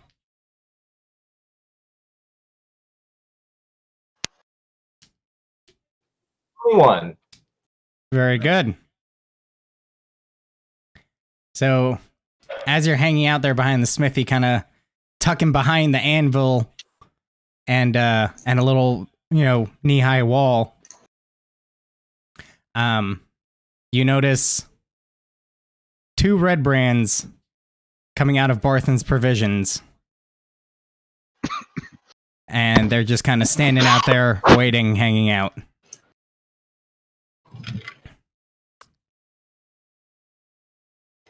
And we'll say at this point, you guys are now making your way out of Townmaster's Hall,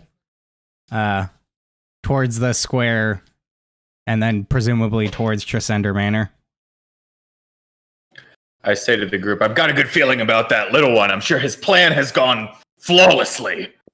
I want to just hop out from behind the smithy, still concentrating on my disguised self, because it's only been like 2 rounds.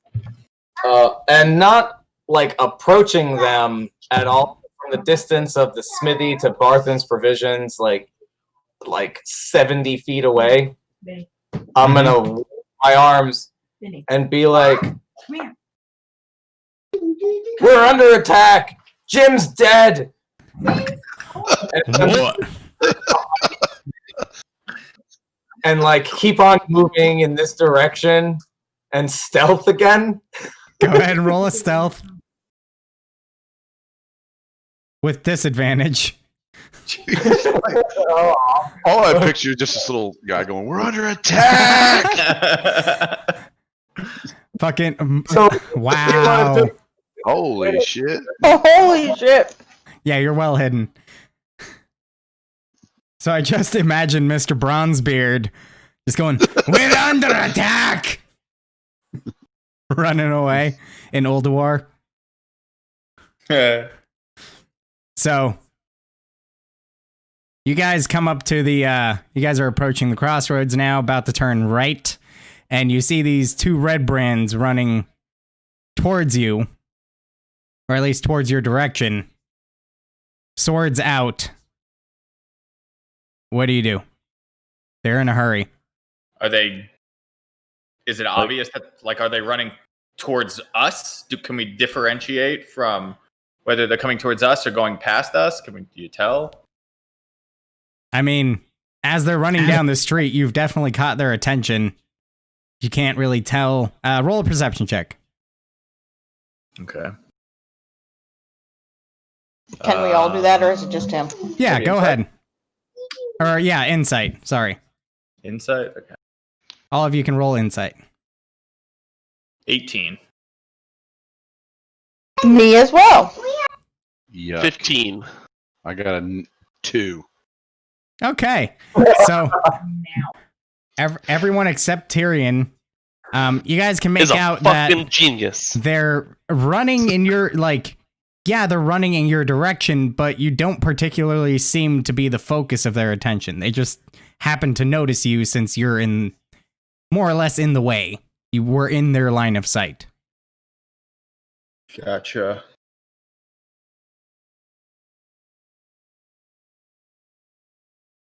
Huh. What are you guys doing? They're approaching quick. They're about 50 feet away. I want to also drop my disguised self. I blocked their path and gentlemen, what is the rush? Get the hell out of our way, wanker, unless you want to be dead too. Oh, I'd like to see that. All right. They both make short sword attacks against you. Well, I mean, I'd be ready. I'm expecting them to attack. Oh yeah. Fortunately, one of them falls prone on the approach, drops his sword as it clatters about 7 feet away from him, and the other, you being ready, kind of just swings wide as you kind of just dodge to the side a little bit and roll initiative. The guy on the ground starts crying. Yeah.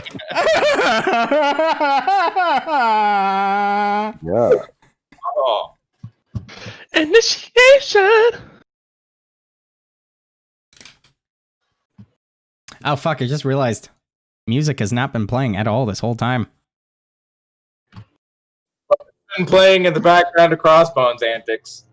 So they're just kind of running down this road right here, and then we just ran into them somewhere right in here. Yeah, you guys are turning right towards the Tresender Manor, or are about to, and they're coming from Barthen's Provisions, going in about the same direction. You've all witnessed a 10 intelligence strategy right there. Yep. It's 2. Okay, so.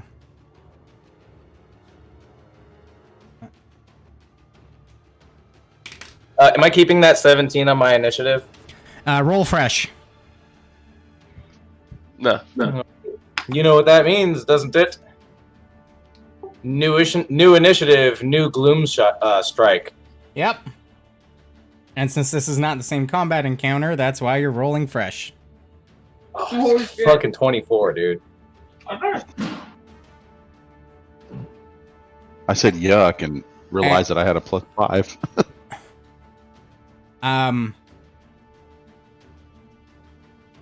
Okay, let's see. So that, okay.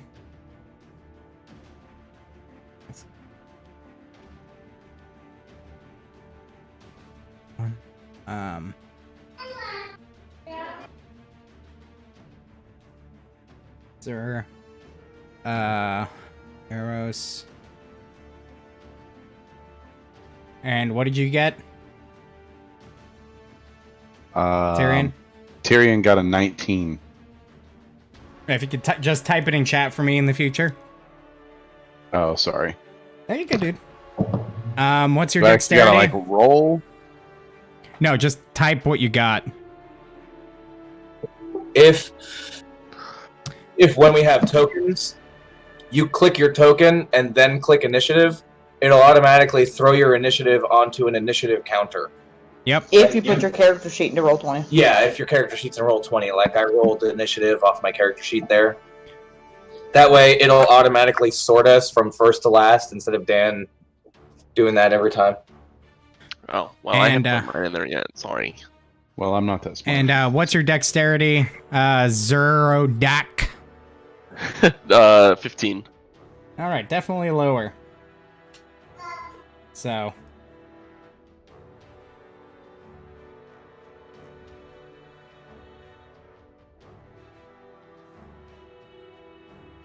All right, Crossbones.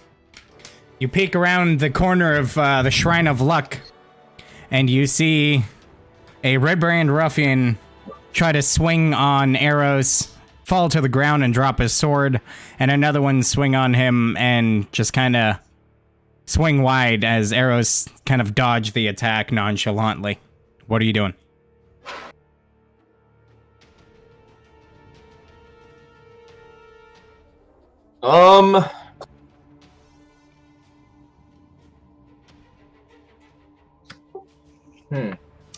The one I assume is already doing what I expected him to do, which was go to Tressendar Manor and tell them they're under attack. Yes. As far as you know. I don't want to make it hard. So I guess I'm going to attack them. All right, you have a prone one and a standing one. And how far away am I from this?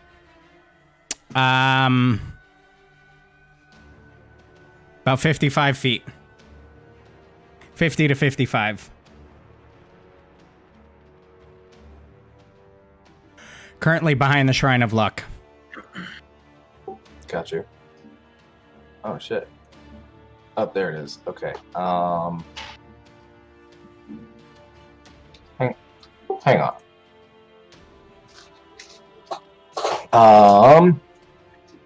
If you take the attack action, you can make an additional weapon attack. It doesn't even have to be ranged. How far did you say? About 55. 55 feet. How perfect. Okay. The one standing up gets an arrow to his spine. Okay. You can attack with advantage.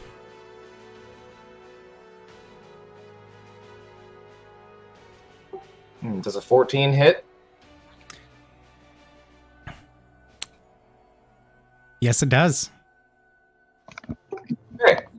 So that one takes 7 piercing damage. Okay. Yep. Damage. And then I'm going to move bonus action dash to use my Dread Ambusher. Because I had taken the attack action, I can make an additional weapon attack. It's going to be a drawn short sword. Okay. And then the guy on the ground is getting short sworded with advantage, and if it hits, it's getting the ambush bonus damage. All right. That's a crit. And the dread. Oh wait, how do I calculate the crit in your game? I just added an extra. Roll the damage dice twice. For the dread ambush, am I rolling 2d8s now? Yep. Any damage that you would roll. Well, average. I got 8. So he took a total of 22 slashing damage from the short sword. All right.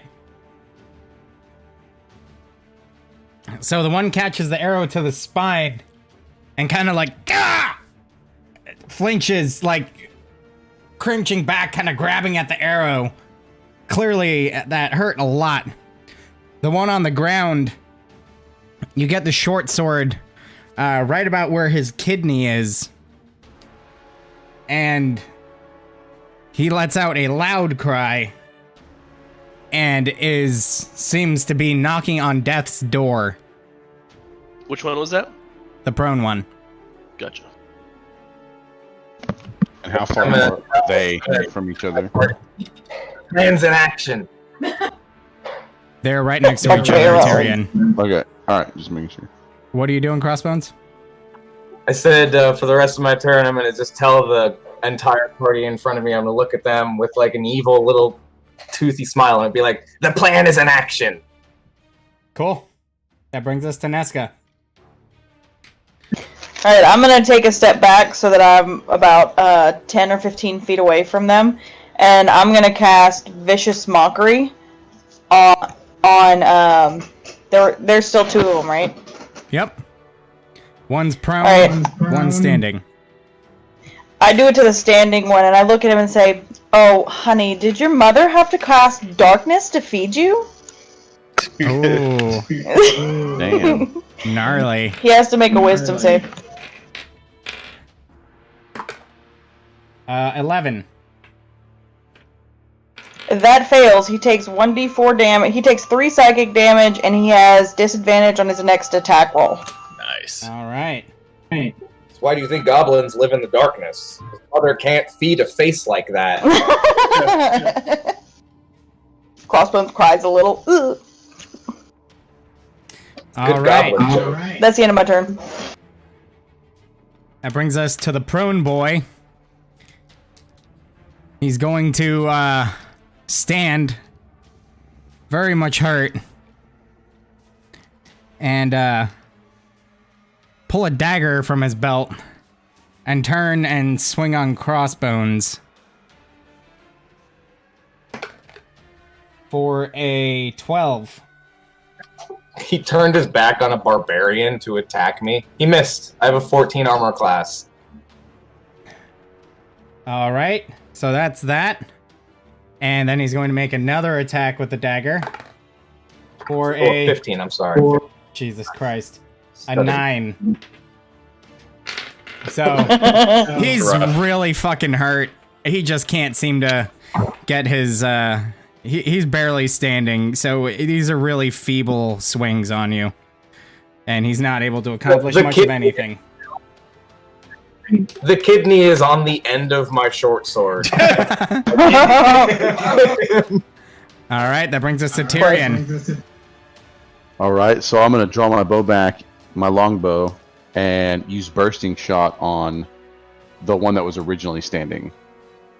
All right. I rolled a natural 20. Damn. Okay. Go ahead, roll your damage. Fuck yeah. Double damage Did you- dice. You roll 2 dice, right? You don't damage the one. You don't double the 1 dice. Correct. You roll your damage dice. Whatever damage dice you would roll, you roll double. Okay. Okay, so my damage is a 1d8. And plus 5 is 9.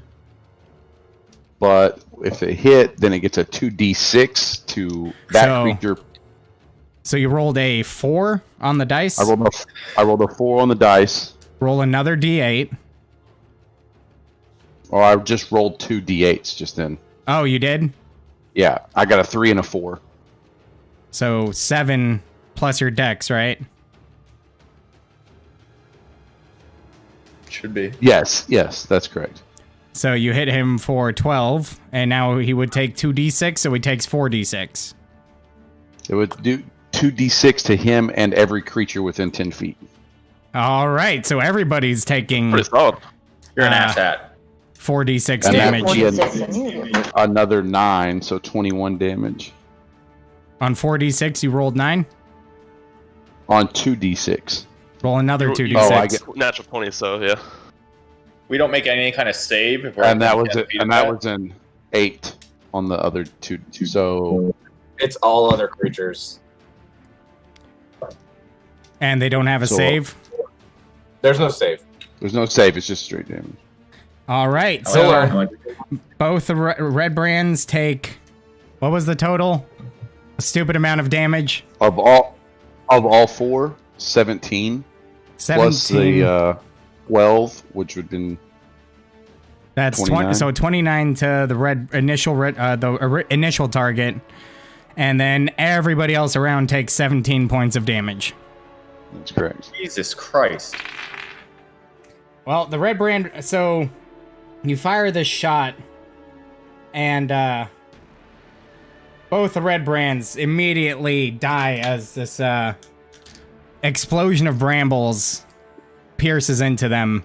And the whole remainder of the party as well gets showered by these razor-sharp brambles, dealing 17 damage to everyone. All of us get hit.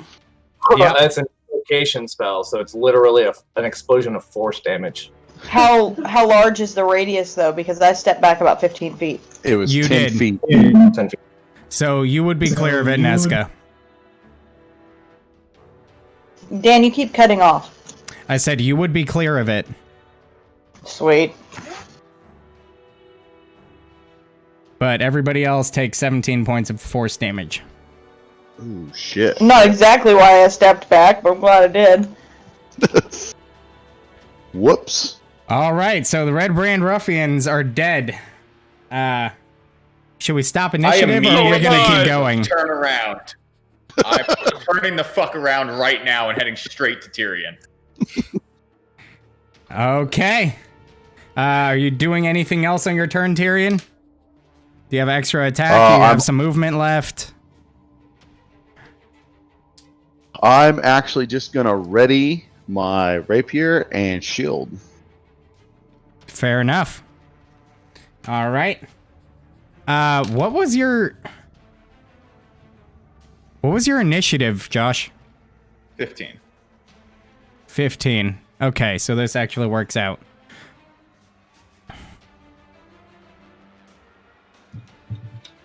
I don't know how I missed you there, but... Alright, that brings us to... Zerdak. How far away is Tyrion from me? I'd say about 10 feet. Oh, shit. I'm gonna rage. Okay. I'm gonna walk forward 5 feet and swing at him with my greatsword. Alright, roll attack. It's a 21 to hit. That hits. Alrighties. With your shield, +2. Yeah, I have 19 AC with my shield. Alright. Oh wait, this is. Oh, shit.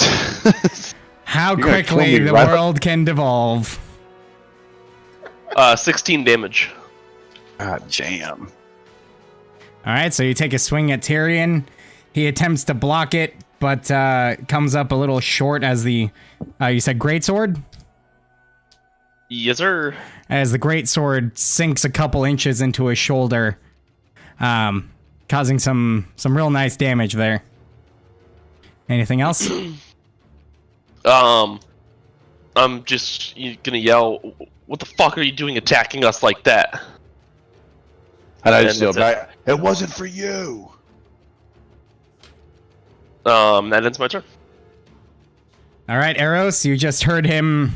You heard that exchange and you saw Zeradak attack him. What are you doing? Did Zeradak, were you hit by that? Was I hit by the arrows? Yeah. Yeah. Okay, so, You probably would have heard me yell at him and him yell back. Yeah, I heard saying it him. was meant for us. yeah, so I just move up beside Zeradak, and I hold my sword straight out towards Tyrion, holding my shield in the left arm, and say, one more time, and Thor himself will not save you. Oh. You're still living, aren't you? As I killed the creatures.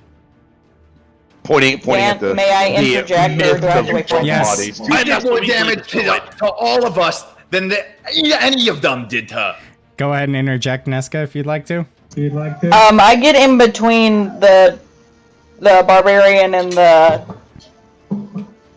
ASMR. Your Arcane Archer. what? Arcane Archer. And the arcane archer. And I make fireworks come out of my hands with prestidigitation to get everyone's attention and go, no. Mistakes happen. He just shot his arrow a little too hard. And there's a healer right over there. We can go get some healing, but we need to focus. We have red brands to kill. I'm still raged up, so I'm gonna be like, I just want to kill something right now. Then let's go find some red brands. Okay. So at that, what's your guys' action? What are you doing? Where are you headed? Is the I forget what her name is, the healer. Is she close? Sister Gorilli? Yeah, she's Yes. at the sign of luck, kind of cowering. What was that, Crossbones? I Zephyr strike the archer. Okay. I know what murderous intent looks like. You don't do 17 damage to somebody unless you're trying to kill them. That's enough to kill 3 people. 5 of my people. Oh boy. So what happened? You're getting shot with an arrow. Awesome. No, Um, no, I'm gonna make it personal. I draw my second short sword, although it's bonus action to cast my Zephyr Strike, so I can't attack with it anyway. I miss a lot. And basically swing at the air, snarling and growling. And at that point, Sister Gorilli runs over, saying, Stop! What are you doing?" And kind of like tries to get in between all of you. Hit or miss, my walking speed increases by 30 feet, and I don't provoke attacks of opportunity.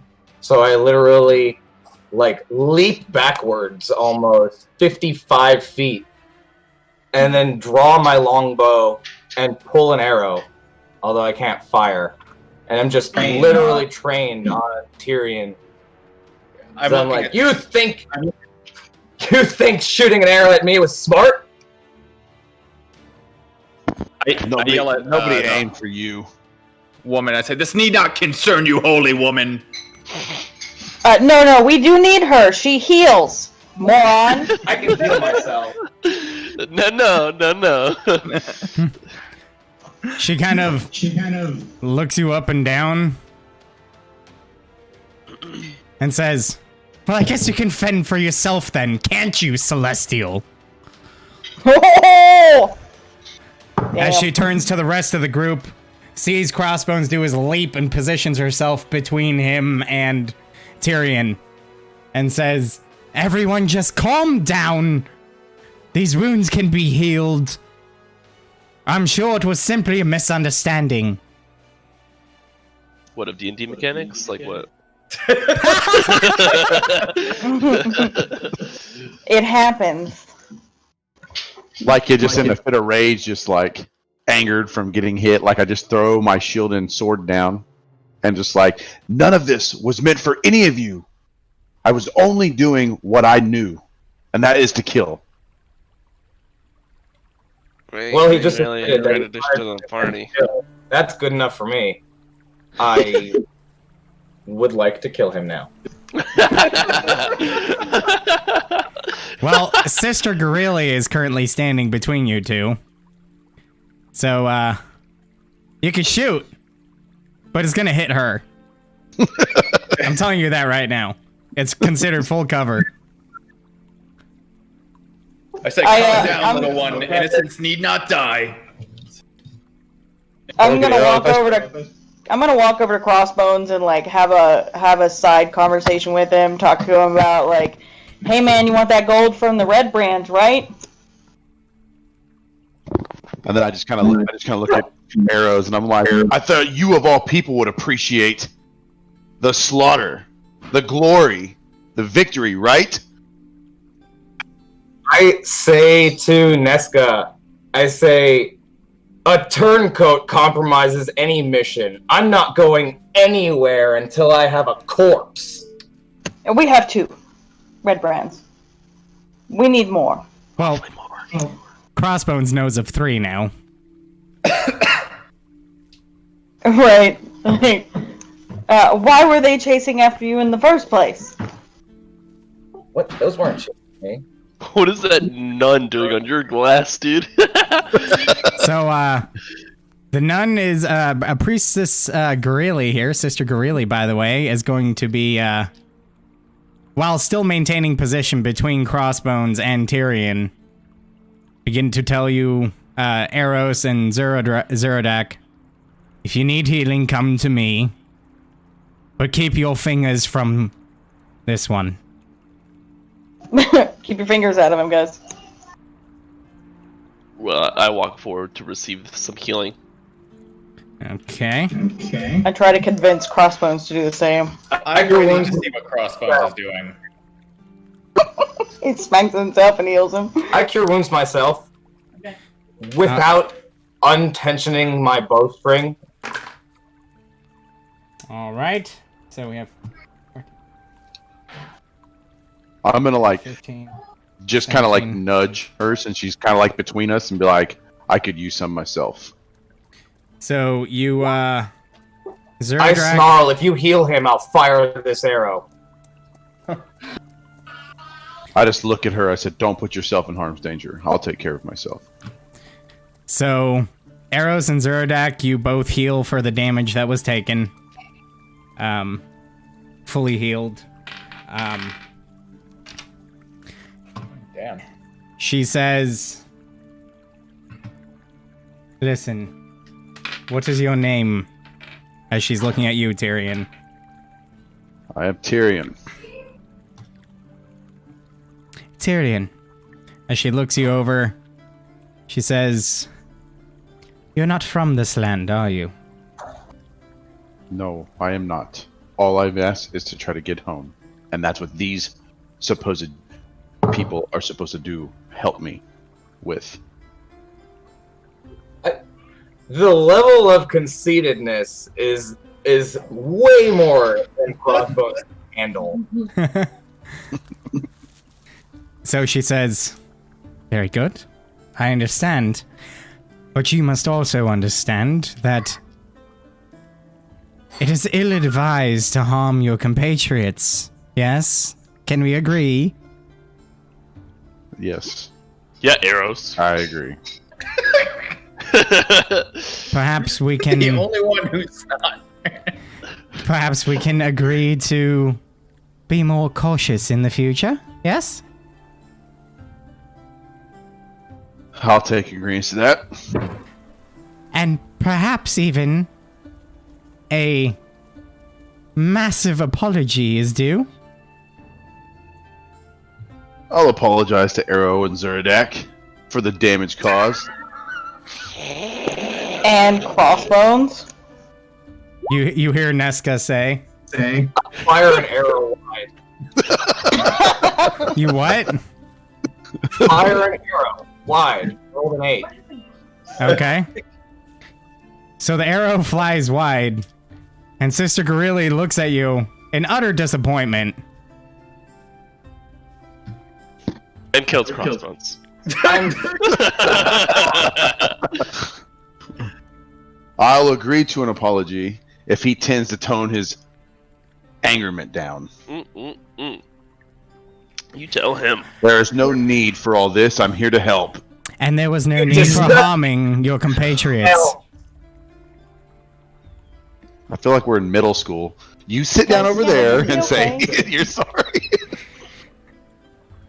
Disgusting, pretty boy, conceited, self-important elves deserve death. Sounds like someone's conceited. I'll take that under advisement, and I apologize for any harm that I may have caused you. 17 damage out of 25. You didn't even take damage, did you? Yes, he did. He was Oh, right he next did? to you, Oh, huh? shit.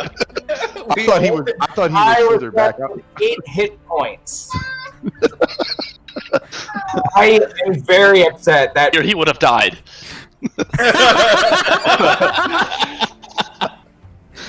I mean, A true. level 5 wizard would have probably died. Yeah, dude. True.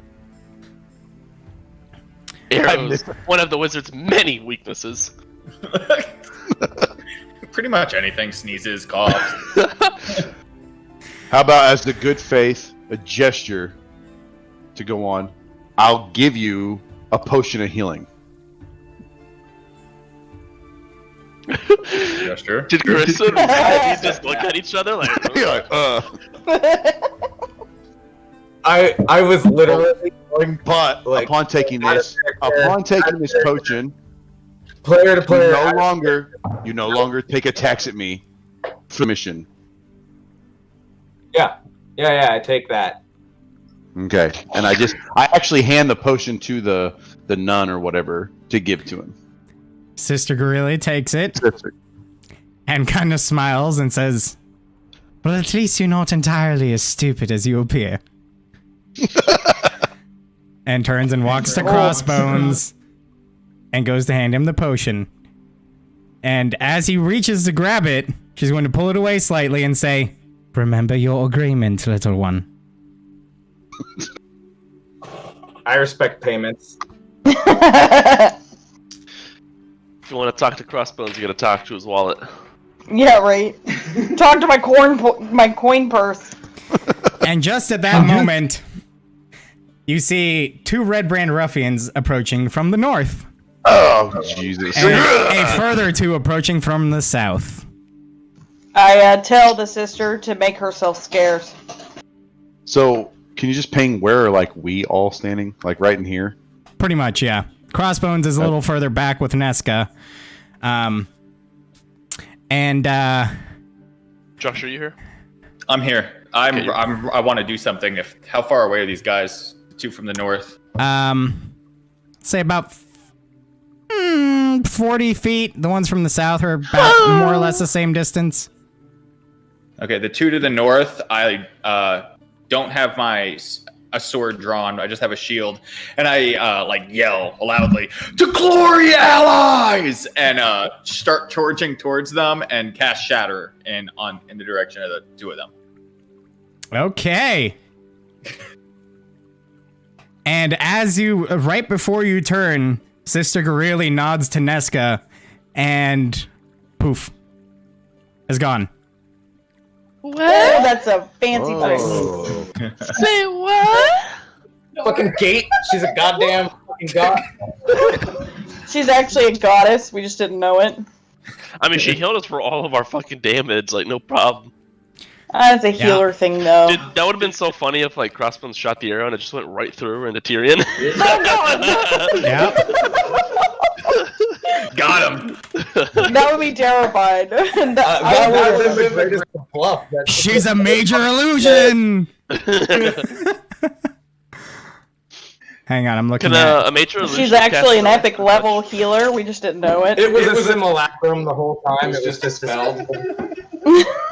Don't talk to me about Okay. So they need to make Constitution saves. Against what's your DC? 14. 14. Okay.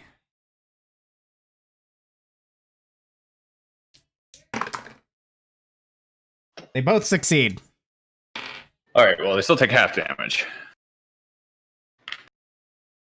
Oh, my back. Ooh, not great rolls at all. 8 half to 4. Okay.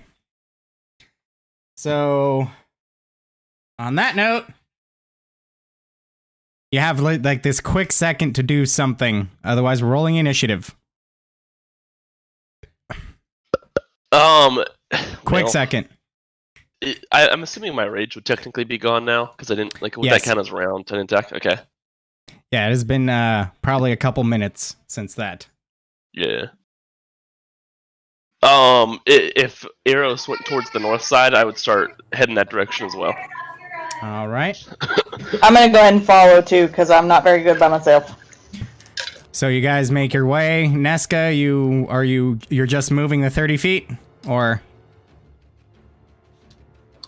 So if I move 30 feet, how far away are the red brand? We'll say about 30. Zerdak, you are within 10 feet of them, pretty much right next to Eros. Cool. Anybody else doing anything?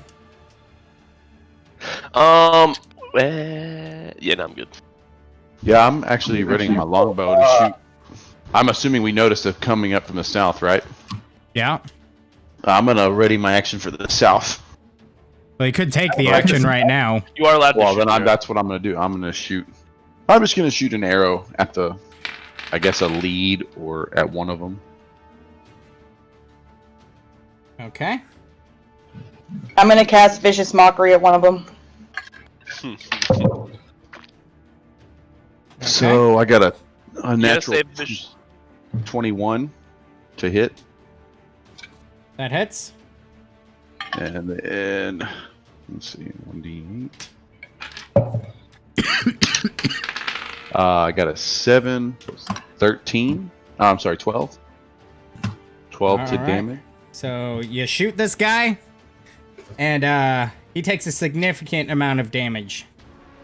Arrow hits him square in the chest. He kind of takes the air out of him. He stumbles for half a second, looks up to you with reinvigorated now with rage, and heads towards you. He's Can ready. I actually use action surge, If you want or to, do I have to call that out? that's something you can do right now if you want. Whatever you want. Yeah, let's do action surge and take another shot at this guy. That's a natural 20. Nice. And then I got another 7 for 12 damage. And this one plants itself squarely in his throat, and he falls mid-run to the ground. Kind of like squirming, Yeah. tensing, moving, and then falls limp. One of the ones to the south, correct? Yep. Yes. I'm assuming they're coming up from here. Yep. So then I'd like to throw a javelin at one of the ones from the north. Okay. I'm gonna use I guess my movement to just move 30 feet toward the north. All right, cool. That puts you right on the backs of Eros and Zuradak. Sounds good. And you're going to throw a javelin? 14 to hit. That hits. These pussies. For 3 damage. All right. Very good. You throw the javelin. It plants it. It kind of hits on the side of his torso. Clearly does some damage, but doesn't like get wedged him in and keeps flying about 5 to 6 feet behind and scatters on the ground. Crossbones, you doing anything? Nothing. All right, go ahead. 3. And you're hidden. Is this going to be a new initiative, or are we just hanging into? This is like your reaction to seeing these guys approach. Right. That's why it was just like a single thing, but I didn't know if it was like a new roll. Well, it's gonna end up being a new initiative, so I would let you have it. Let's put it that way. Okay. I mean, I'm not attacking. I'm stealthing. I'm Okay. staying hidden and out of combat. All right. If I can get around behind the statue of Tamora. Wait, it's not a statue. It's just a shrine to Tamora. Yeah. I'm just gonna like get behind the shrine and All right. stealth. Sounds good. We'll say you use your action to dash to get there from where you were, and then stealth, yeah? Cool deal. All right, everybody, roll me initiative. Can we tell how far away they are, like the people from the south? Well, they were about 40 feet from where you were, so now they're about 70 feet away from you. Okay. Wow, that's a horrible initiative. Yeah, mine was not good either.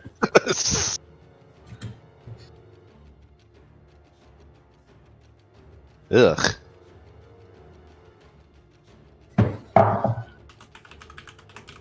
What's your plus initiative, Josh? 1. Okay, well. It's just straight You dexterity, still right? beat me, and I have a +5 to initiative. I'm gonna make another drink, because I'm clearly not going first. 0. Right. 10. Can you get like a 0 to initiative on this game? Yeah. You can get a negative to initiative. Damn. It's not likely, but it's possible.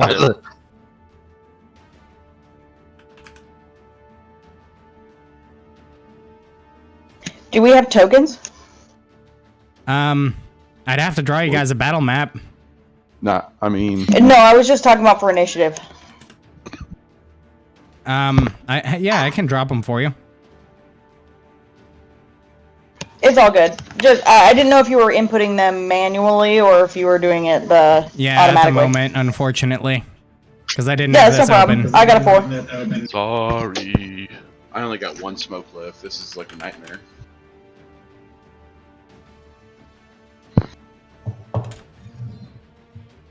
Wow, I'm coincidentally putting them in the right order.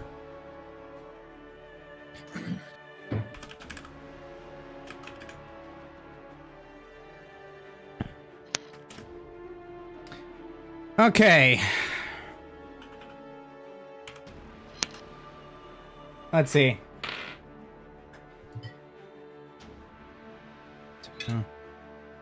Not A.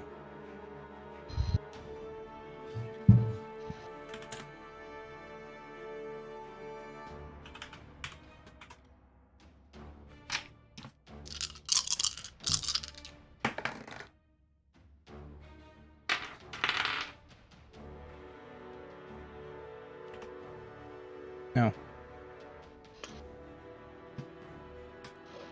was gonna say golf is gonna suck tomorrow. Well, coincidentally, you're gonna suck tomorrow, so. Oh shit! Got them. Boom. Oh, fuck.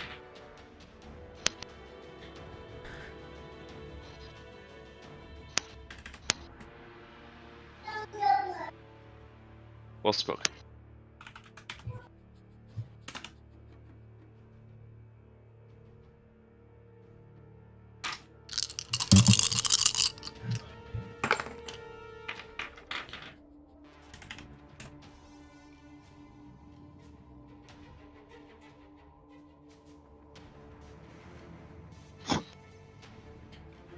All right, you guys should see the initiative table, yeah? Yep. All right. So one of the Red Brand ruffians from the south is going to go ahead and charge using his dash action. To basically get right up on Nesca. And has a short sword and a shield drawn. And that's his turn. Crossbones, you're up.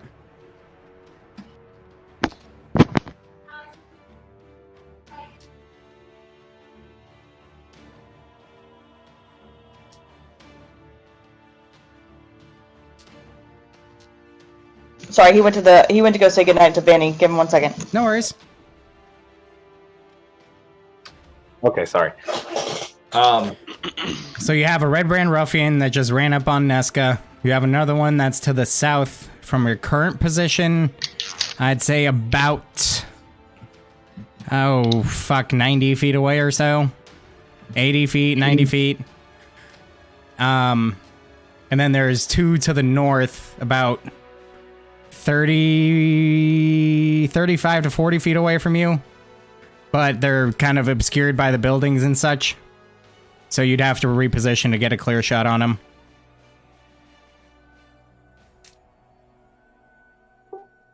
Okay. So there's They're 5. right about there. Killed, right? There's 4. 2 to the north, 2 to the south. One of them. Oh yeah, one of them is dead. Oh, okay. So it's 3. No, one of them's dead to the south. I'm sorry. So That's we'll cool. never mind. And That one's getting removed. Are we supposed to be able to see something? No. Oh, okay. I would have to draw a battle map for you guys, so I'm Yeah, just... all good. I was just wondering. The one that attacked is near Nesca is going to Is not take there. 11. Oh, That's the one sorry. that died. I accidentally put him into the initiative. Oh, so Nesca's not in any... Is anyone in any particular I thought there was one right danger? next to the northern one. Eros and Zuradak are about 10 feet away from two of them, but you'd have to reposition to get a shot. Because the building and shrine are in the way. Okay. I mean, I'm going to use my movement to come out into the open. All right. And they're what? They're like here in the town hall or in the town center. Because Right about there. the town hall, they kind of can't. Okay, so they're there. They're the ones Cool, that cool. came from the north. Yeah, I mean, I'm gonna shoot that one. One of those two with 11 piercing damage. All right. Which one? It's one of the two from the north. Yeah. Because there's there's only one on one the left. left and one on the right. One on the left. All right. This arrow strikes him cleanly in the abdomen, sinking nice and deep. He stops for just a second, and he is looking very hurt. I use my bonus action to dash back behind the shrine. Cool. Not for stealth, but at least just for cover. All right. Because, like, there's this gap between the shrine and the building. Right? That's kind of where I'm hanging out, because, like, the south and the north would have to, like, come around to see me. Mm-hmm. So that's what I'm going to do. I'm just going to, like, plant there and use these guys as bodies to block my enemies. Sounds good. All right. Will that be all for you? Yep. All right. Brings us to the one that you just struck. Going to see two immediate threats in front of him. He's going to... Let's see. All right, he's going to approach Zuradak and attack him. That's going to be a... Hey. 9. Miss. All right, he's going to miss, and he's going to go for a second attack. That's going to be a 18. Hits. All right. Finally in business.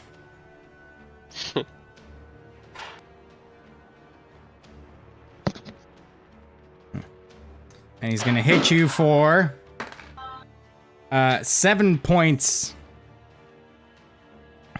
of piercing damage. And that ends his turn. Zuradak, you're up. Alright, 1 second.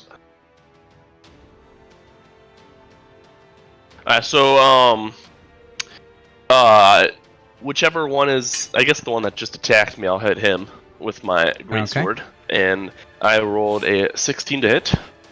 That hits. Don't even have to roll damage if you don't want to, because he's dead. It was pretty decent damage. I'm not gonna add the numbers, but cool. All right. So he's dead. And so there's one left, correct? One left to the north, and yeah, he's like immediately in front of you, basically. About 10 feet away. Okay. The two to the south are dead? If you haven't been checking, you wouldn't know. Okay. I will end my turn there. All right. like just in like a bit of fight, can I just kind of, since I'm essentially back to back with Zerdak and arrows, right?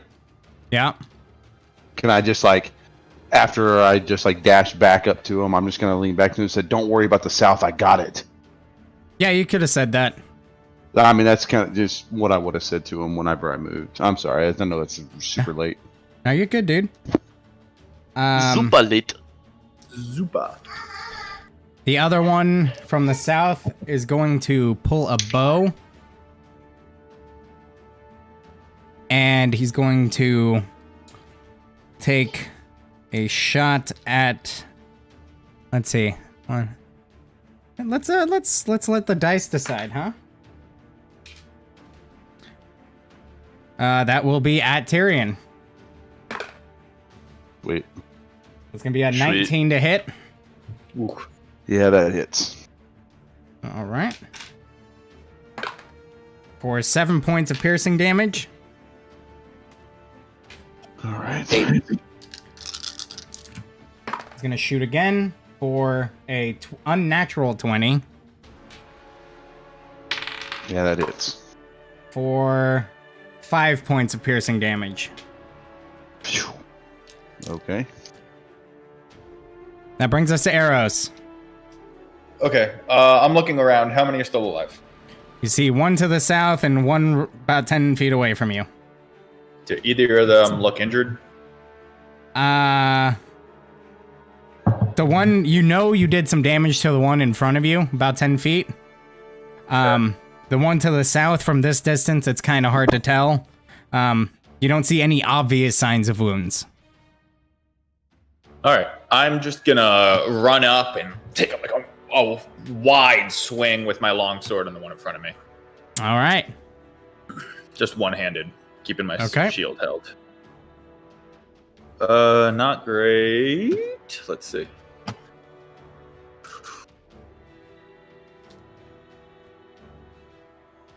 Yeah, that's only in a 12. Unfortunately, does not hit as you go to swing, and he kind of parries your attack with one of his short swords. Okay. How rough does No, I'm just gonna end my turn there. I'm just gonna stay up. Like, if I can move any closer to Zuradak's flank, I'm gonna do that. Like just his side. But other than that, I'm not gonna do anything else. Oh, you're pretty much right there. Zeradak. Actually, I mean, you're kind of catty corner with him, but yeah, pretty much. Yeah, I'm just trying to make sure the guy in front of me, like, can't get any easy swings on him. Sure. All right, Tyrion, your go. I'm gonna draw my longbow on the one to the south. Okay. Who, Nesca?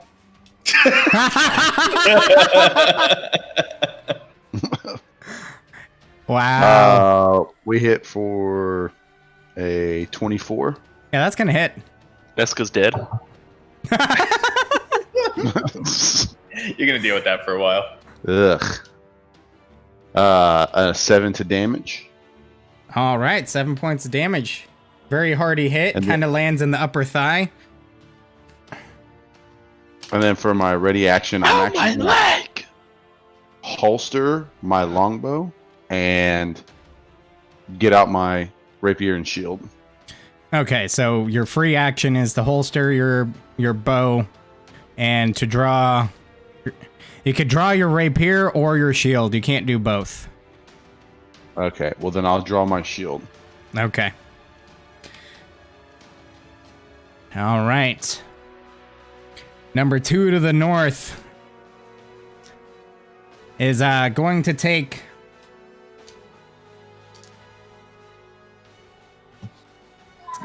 He's going to reposition himself, so he's kind of like you're between him, Eros, you're between him and Zeradak. Okay. And he's going to take 2 swings on you. Okay. It's going to be a 21 and a 22. Okay, on the first one, I'm gonna use Wrath of the Storm, and he has to make a dex saving throw. I take the damage, but he can take damage back for it. Okay, he rolled a 16. It passes, but he still takes half damage. Okay. So that I rolled really good on that. 13 halved. So Nice. 6. And you're going to take 5, 9, 13 points of piercing damage. Okay. So minus 6. All right, so as he swings on you, he gets 2 really solid sweeps in. And let me just read the description. What did you cast? I used Wrath of the Storm, so it says at first level you can thunderously rebuke attackers when a creature within 5 feet of you that you can see hits you with an attack. You can use your reaction to cause the creature to make a dex saving throw. The creature takes 2d8 lightning or thunder damage. Your choice on a failed saving throw or half as much on a successful. You can use this feature times equal to your wisdom modifier per long rest. And what was the damage type that you selected? Lightning. All right, so as the first strike hits him, this cackling electrical discharge just emanates from your body and engulfs his for a moment. He kind of twitches and shakes, but is able to regain composure and take another swing on you. And that brings us to Nesca. And I was corrected. By the way, Jeremy, it takes 1 action to don or doff a shield. So moving forward, we will go ahead and treat it that way. Oh, so I shouldn't have been able to draw the sword.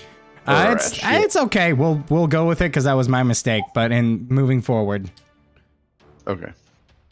Nesca takes out her axe and strums a pretty chord and looks at the guy in front of her and says, "You picked the wrong target, honey." And then I activate Mantle of Inspiration using one of my inspiration dice. This sounds fancy. Mm-hmm. sounds like a really fancy cloak. And so my appearance starts to glow brightly as I play a merry tune, and every up to 5 people that I can see that I choose get 4 temporary hit points. Is it 4? Nice.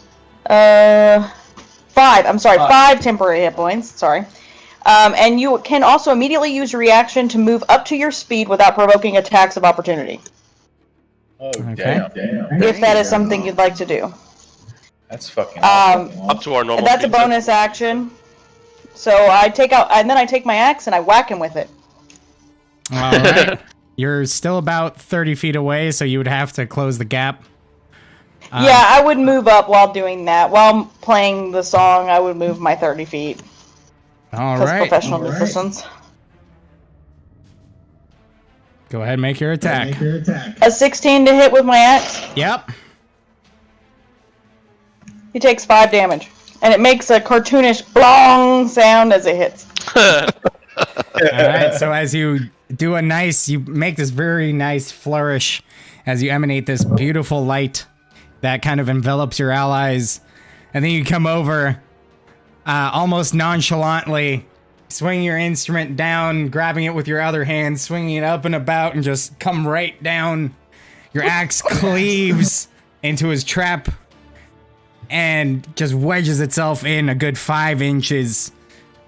Lets out a roar of pain and takes a good amount of damage. Well done. That's the end of my turn. Crossbones, you're up. So, for anyone who doesn't know, temporary hit points get used first. So, if you take damage, you take the temporary hit points first, and then you go into your regular HP pool. Fantastic. Needed that. Got hurt. So I'm assuming you did that for everybody. Yes, it's 5 temporary hit points for everybody. And if you need to move, then you can.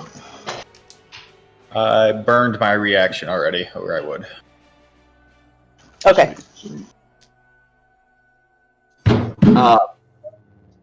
I would like to. Oh, they're a human. Damn, should have added 2 more damage to that last bow shot. Anyways, I can. Oh, I don't have any more spell slots anyway. I was gonna say I can use a spell slot to study my target. But so that I can like memorize the face for my next disguise self. But I don't have a slot for that because I use Cure Wounds on myself. Gotcha. Except for Strike, disguise self. That's 3 spell slots. So I'm gonna come out of where I am as everyone seems to be coalescing around this guy, and I'm gonna basically tell them everything that I have done. I said that I assassinated one, managed to flee the other one so that it, out of fear, could run back to the manor and make a bunch more of these guys swarm out. So we're about to get swarmed if we don't make ourselves scarce right now. Okay. That would leave the manor empty. So I think we should go out and around the area, like the go out and around the Stonehill Inn, basically, and then hit the manor after we see the group of them leave, so we can get inside, stage an ambush for when they return. And as I'm saying that, I'm slashing this guy's neck. I mean, that was a lot, so we'll go ahead and say that used your bonus action. 21 No, you're fine. for 8 damage. All right. And that's the guy on the north? Yes? You get all that? The guy on the north, yes? Is that the guy on the north? Yeah. Okay. One that everyone's pretty much... That counts your he's favorite fighting enemy, yes? Yeah, I'll say, okay, so it's 10 damage. Good call. Very good. Okay. You're welcome. I will not be so generous in the future. I will do my best not to forget, but if I do, don't correct me anymore. As that happens, you slit his throat and he gargles, clutching his throat, falling to the ground as a pool of his own blood forms around him. Nice. Zerdak, you're up. Your nearest enemy is about 70 feet to the south of you. Yeah, so crossbones just hit the guy right next to me. Yep. Alright, 70 feet? Yep. Nesca, you said I just get my normal movement. I don't get like with the blessing thing you did for us. So if you would like to use your reaction to move your full movement as an extra thing, you can without inciting attacks of opportunity. But it's your reaction. Yeah, but you're going right now, so if you had wanted to use that, then it would have been on my turn. Oh, so I can't do it now? I guess that's up to Dan. Yeah, so we're gonna have to pay closer attention in the future. I will allow it this time, but make sure we're paying attention. I didn't even hear her say on her action. She just said... She said immediately you can use your reaction to move up to 30 feet. Got you. My bad. Yep. I'll allow it now. So you can use your reaction, move 30 feet. You could use your action to dash, and then you could still move 30 feet if you wanted to. Dan's a gracious god. Everybody gets one.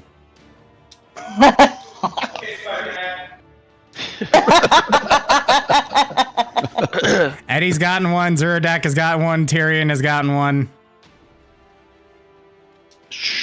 Man, if I did that, I wouldn't be able to attack. So I'm just going to...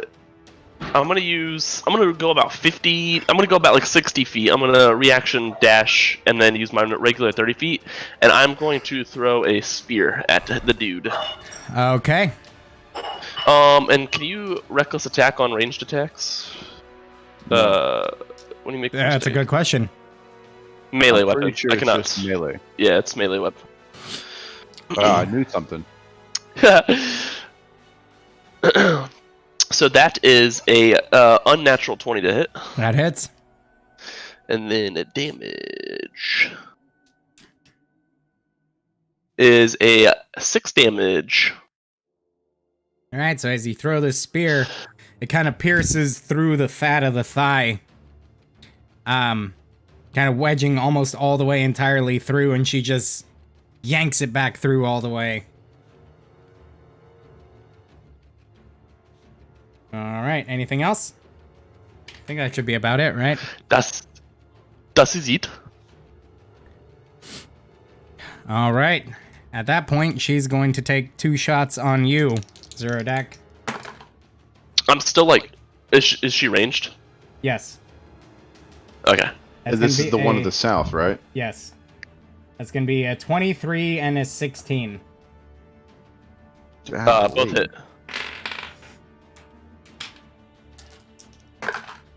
That's going to be 14 points of piercing damage as 2 arrows sink firmly into your body. And she's Are you also... raging? No, not right now. She's also going to back up and kind of get behind cover. So she's going to get kind of under the doorway of that building. So she is, for everybody, considered full cover at the moment. Behind this building? Now you see this little one attached to it? Seems like probably a storage building attached to the Lion Shield Coster. To the... Okay, yeah, I see it, yeah. She's under that awning. There's like an awning with a Yep, wall.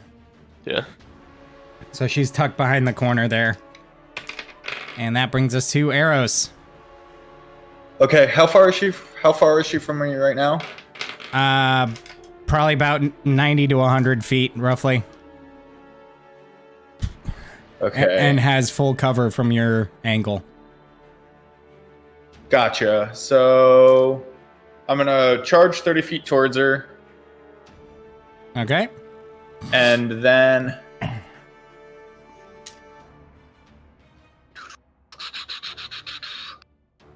one second.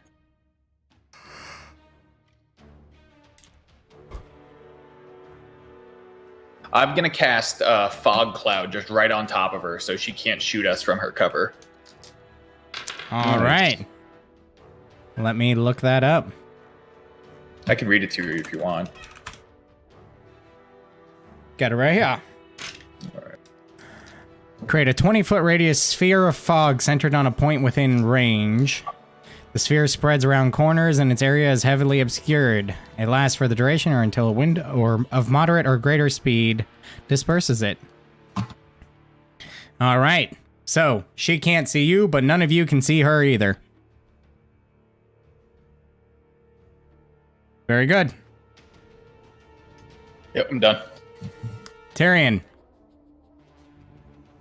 Okay, I'm actually gonna, as an action, I'm gonna draw my longbow, and then for my bonus action, I'm gonna cast Second Wind. Okay.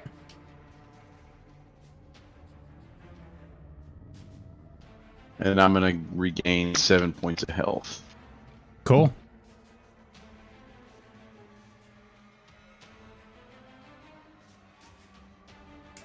Oops.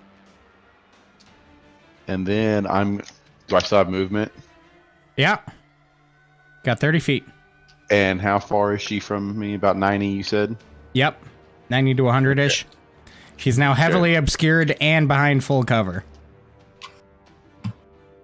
I'm actually gonna move 30 feet toward the manors.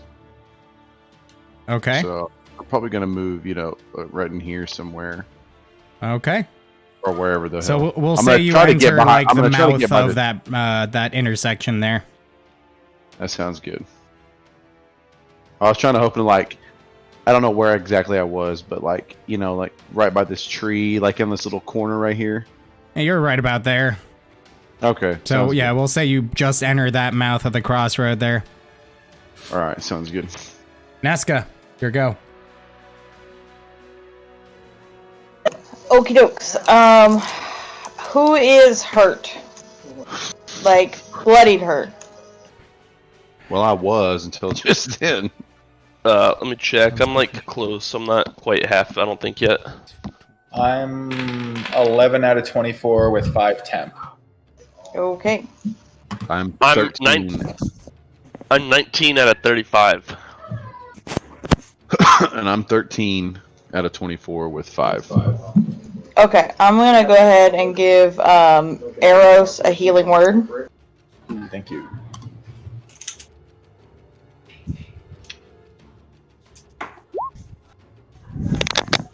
Well, that did not roll it. Hold on 1 second. Let me roll it. Oh yeah. I'm playing D&D. I'm playing D&D. Ooh, You guys heard that? So 4 Mama, plus meatloaf. 5. What's my? Hold on. Let me check my spellcasting modifier. Oh, so that's 11 hit points back. That's pretty good. Holy shit! What's your spellcast modifier? A 7. Holy fuck! I have a 20 charisma. She's bard sexual, dude. That's I awesome. am entirely bard sexual. Alright, and then I'm gonna whack the guy in front of me. You don't have a guy in front of you. Oh, did he die? Yes. I missed that. The only sorry. person that is there is now heavily obscured in a fog cloud and behind full cover to your south. Did In you that little roll- storage shed just attached to the Lion's Shield coster. You rolled an 18 for your charisma, or whatever it is for Bard? I did. That's what's Crazy. up. That's what's up. Yep. Alright then, so...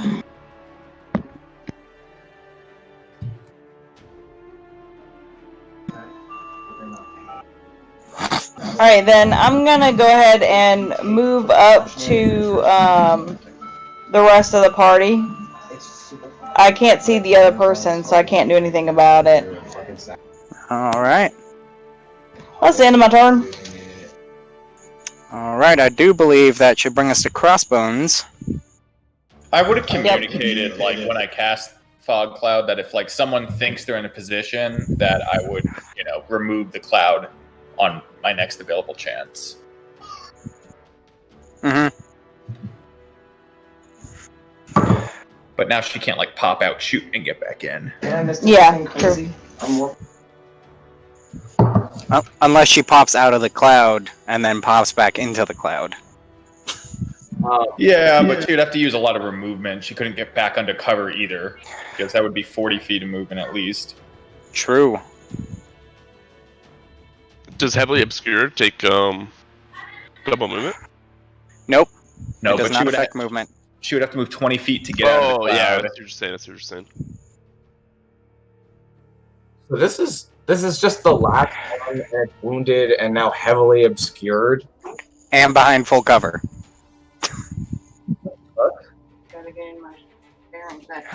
Um, It's that building attached to the Lion Shield coster. There's like a little awning. There's like a wall on the side. So she's under that awning, tucked behind the wall, in a 20-foot radius sphere of fog. and this is a red brand. Mm-hmm.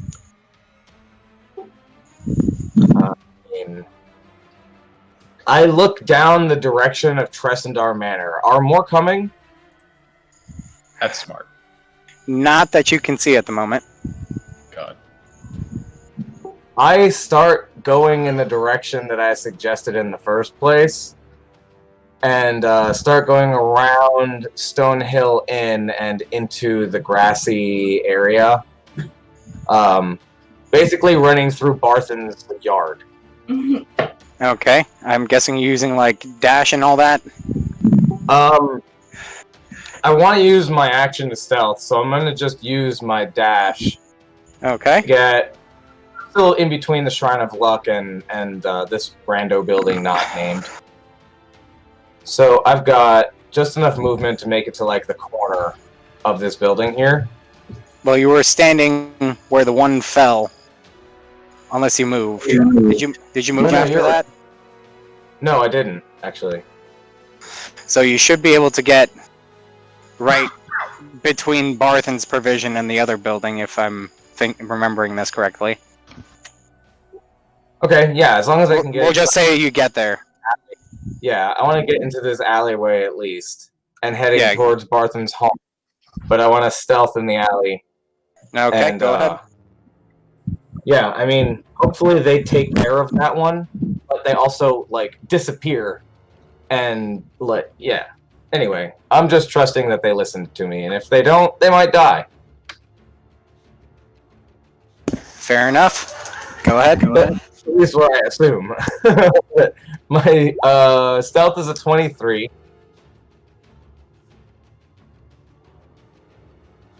All right, It's you're a nothing. wellman. What are you, a rogue or a ranger? I'm confused. He's kind of a rogue ranger. A roger.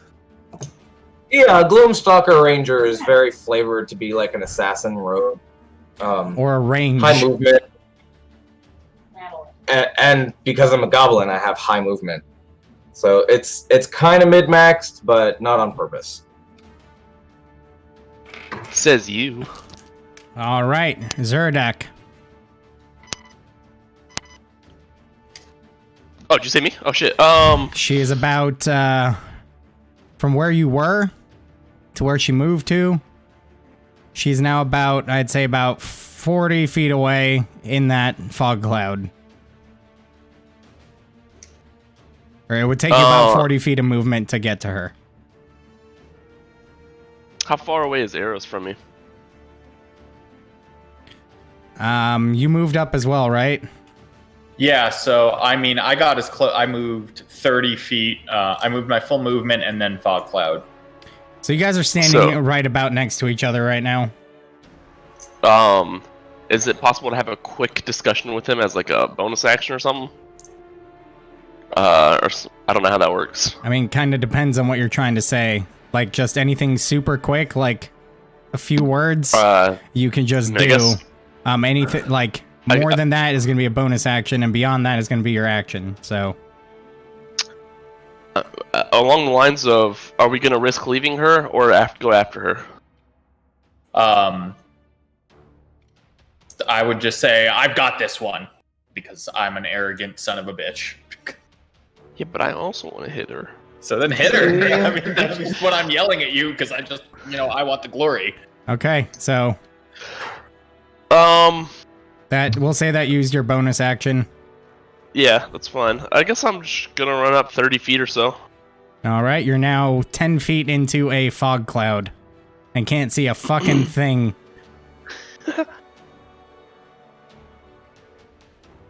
And I can't really do anything else, so. Okay.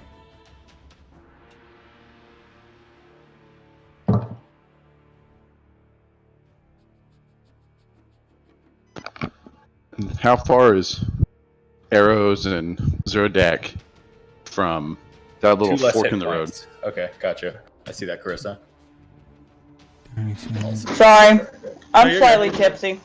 Yeah, you and me both, sister. All right, that brings us to Arrows. Eros, how far am I from the last time I saw her? About 40 feet. 45-ish. So I'm gonna charge 30 feet in, charge 30 feet in. I know I'm in the cloud. Yeah, about 5 to 10 feet. Yeah, I'm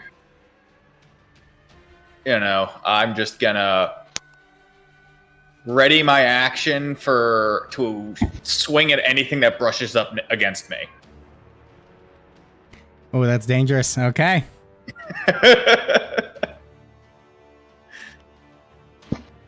Tyrion, you're up. I'm actually going to cast. I have an ability for Mark to cast invisibility. Okay. And I'm just going to use that as my action. All right.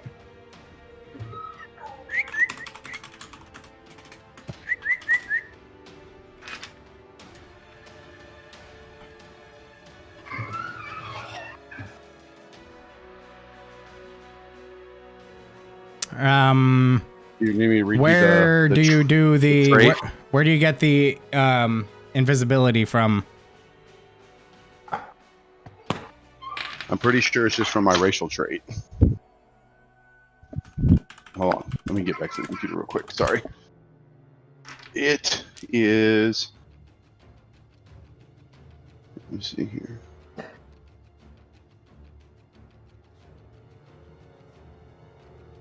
As a feature trait, it's called Shape Shadows.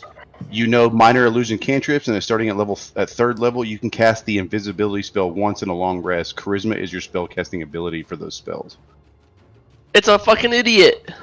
Okay, give me just 1 second. He's a dumb motherfucker. He's a rabble rouser. Oh God. Aroof. Somebody had a peanut butter today. Yeah, he did. Oh, did she make a video of it? Yeah.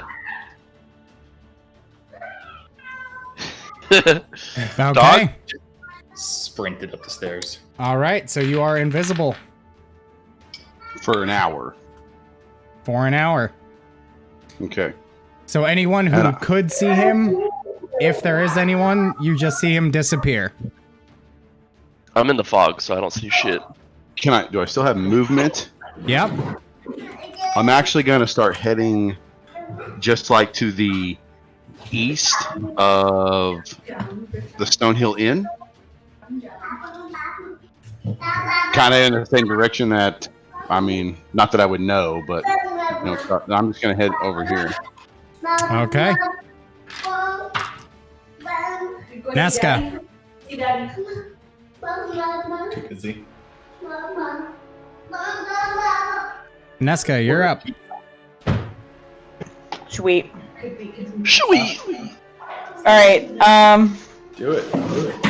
So did Eros take care of that lady? Zerdak and me both just charged in after her. All you Where know the is fog you goes. saw Why? Eros I and Zerdak run into the fog. All right. I'm gonna go ahead and start heading toward Trensendor Manor. All right. Yeah. I probably know that Crossbones is weaving in and out of houses, so I'm just gonna start making my way up and let them take care of it. Okay. So I'm gonna go ahead and dash 60 feet. All right. Crossbones. Crossbow? Continuing your mission. Seeing Nesca sprinting up the road.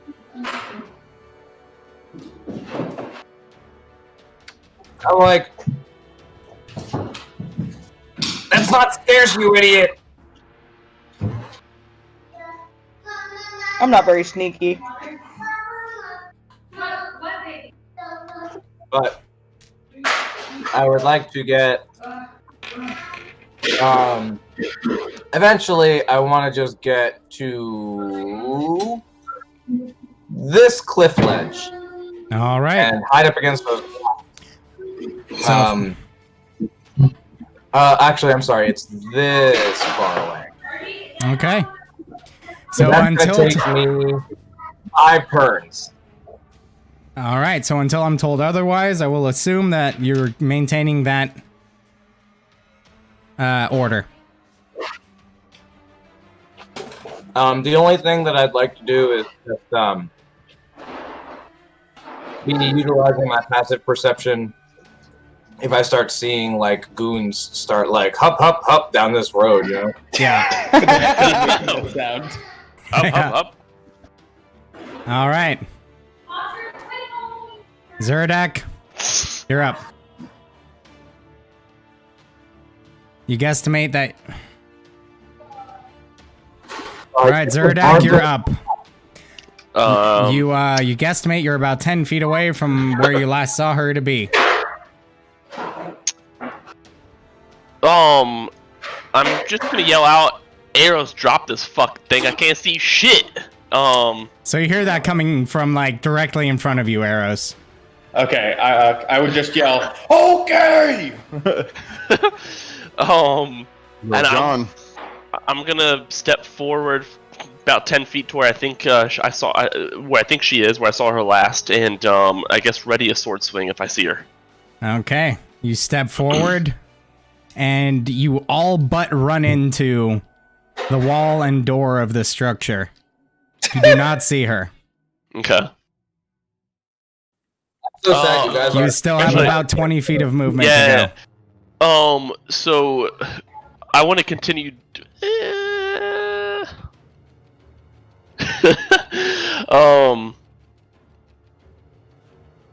I'm just gonna yell, "Fuck it! Let's go up north.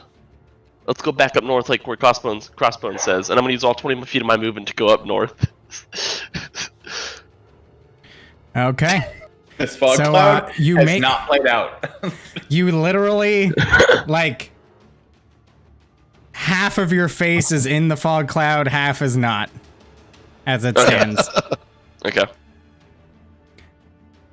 That brings us to Eros. Okay, so this is what I want to do. Let me pull up my character sheet.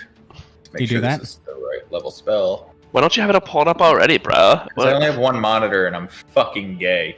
Dude, All right, What the hell? Fucking tab. Oh, you're gay? Yeah. There's nothing Never wrong played with that either. There's It's nothing wrong with 2020. it. There's nothing wrong with it. I was just Alright. saying There's the OG Xbox definition of gay, and then there's like, you know, the the definition of gay. politically They're two different correct things. version. No, I was not So saying the what about slang being. term that's an offensive term. It's an Dan offensive doesn't term that has appreciate nothing that. to do with people's sexual orientation. I was not saying what to the gay part. I was saying what to the one monitor part. Yeah, well, I've only ever had one monitor. Jenna's using my Jenna is using my other monitor. Ah. My Genita. Jenna. It's my Jenna. I go with Genita. That's a new name. I said Shush. you're using my other monitor. Edward, And you called her Genita. cheers. Jenna. Okay, so I'm gonna.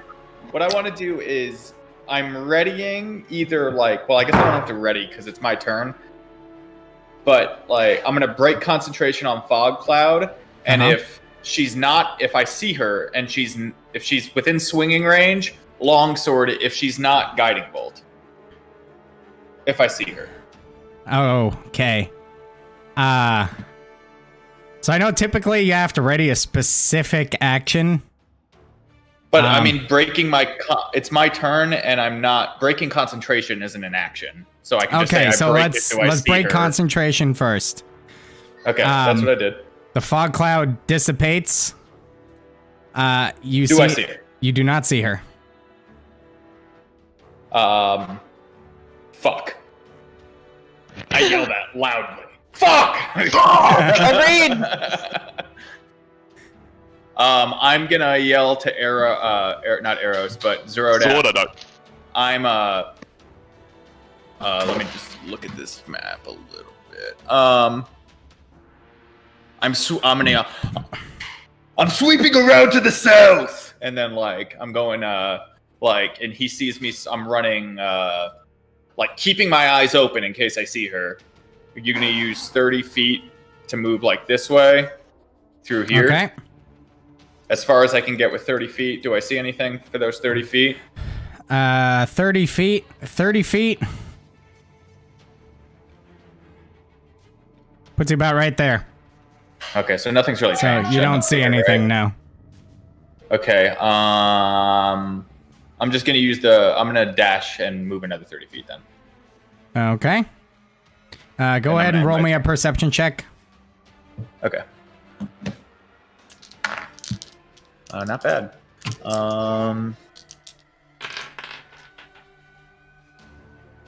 Perception. 18. Nice. So as you're walking, you're looking very closely around you. You're not finding any sign of her. Okay. Yeah, I'm done. All right. Nesca, if you guys, so let's do this. If you guys are all heading towards Tresender Manor, we'll just drop initiative and proceed. Yeah. That sounds good. Sounds good to me. Do it. Yeah, I'm taking this back road here and gonna like cut through this field. There Dan, you just go. to let you know, I wouldn't let Eros go by himself, and I would start following him the direction he goes. Fair enough. All right. Is Crossbone stealth, or is he just like hiding and weaving in and out of like around trees and shit? He's No, I'm still. stealth. Okay, He's also fast as fuck, boy. boy. I was just wondering. Okay. All right. So you each, through various routes, make your way towards Tresender Manor. Nesca and Tyrion, as you follow the road and you pass the sleeping giant, you see on the porch a red brand sitting in a chair with a ale mug laying on the ground, clattered next to the chair. And there's blood that is running down the chair and beginning to pool on the ground around him, running through the cracks of the porch. You notice 2 particularly goblinoid arrows sticking out of him. Crossbones, you are making your way very quickly, weaving between bushes, small divots in the ground, crates, buildings, anything you can find to move stealthily towards Tresender Manor to the cliff just north of the road that leads up to it. Crossbones is especially proud that his plan went exactly how he expected it to. He is truly a battlefield genius. The greatest strategist we've ever had. That's why I got banished from my tribe. I'm not lying either. So Eros and Zeradak, you guys are heading on the southern path, passing by a couple small farms, trying to cut across through the field towards the road leading up to Tresender Manor. No sign of that Red Brand. I keep wanting to call them Red Guards. Fucking Elder Scrolls. I know, right? I think I've been going back and forth too. I'd be keep watching my 6 the whole time. Like, Hi Jenna. Hi Harvey. Look how big that baby is. Oh my gosh, adorable. You're so big. Yeah, you're puppy. keeping your eye out. You're not finding any specific signs of this individual. You also don't see any sign of any other Red Guards on your way there. That being said, none of you notice any Red Guards as you begin to approach Tresender Manor. The rundown, ruined manor of a former aristocratic family that lies on a hill to the east of Phandelver. And now we have the option to proceed or to go ahead and call it a night there. Up to you guys. It's only 10. I'm still going strong. I'm good. It's 7 p.m. for me. Yeah, I'm good. Yeah, I'm good. All right. Then let's do this. You want to do a quick like 2 minutes though, because this is a good like Good place to take a in break. between stuff. Yeah, I'm good with that. I'm okay with that. Yeah, let's do like a quick 2 to 5 minute break so everybody can use the restroom, get a drink, get a snack, smoke a cigarette, whatever. Don't smoke Sounds cigarettes. good. It's bad for you. We will be Thanks, right back. Alex. Thanks, Man, Dad. that was funny.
Can you guys hear me?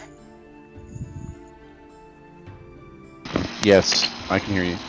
All right, cool. Yeah, I can hear Just you. want to make sure. Want to make sure my phone's not fucking up. Are you good? So you guys having fun so far? Yeah, I've been enjoying it for sure. Heck yeah. That whole exchange with the red brands was entirely improvised That was fun. because you guys did not approach the situation in the way I anticipated at all. Yeah, well, doesn't that happen every single time? Mm-hmm. 100% facts. Yeah. Yeah, 9 out of 9 times your group is going to do the opposite of what you expected them to do. Yep. 11 out of 10 times for sure. Exactly. Exactly.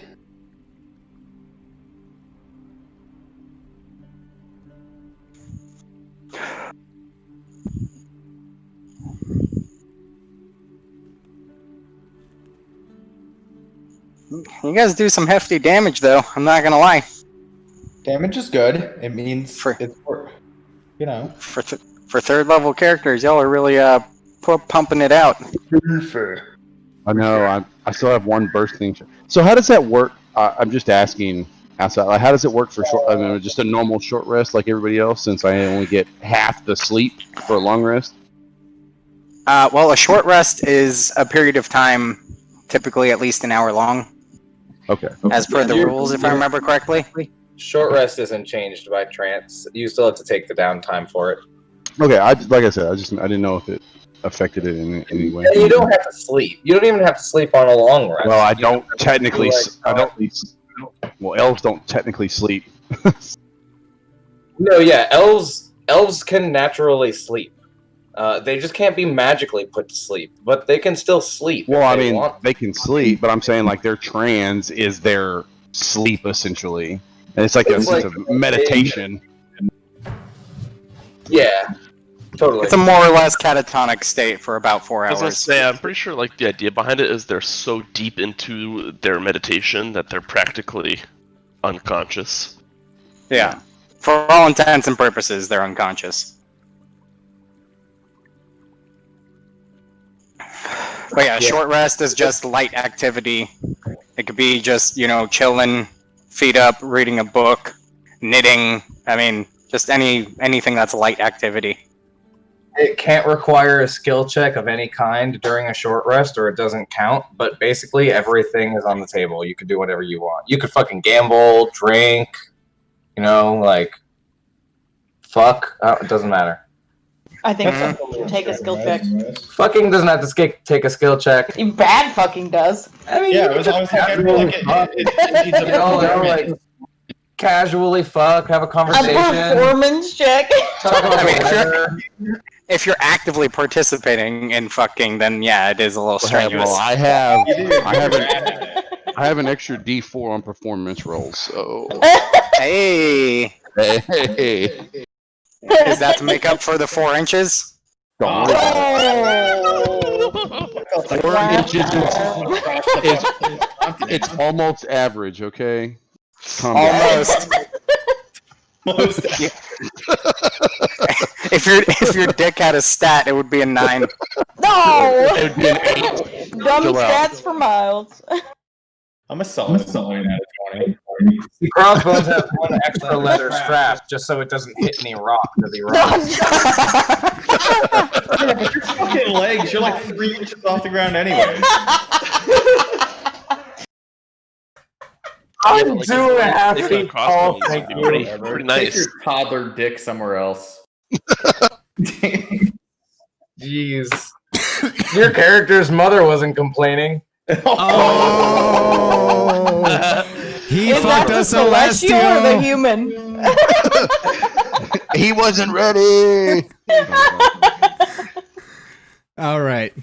So if we're ready to It's continue, actually funny because it was an angel. This was all RP, by the way. all right. So if we're ready to continue, we shall.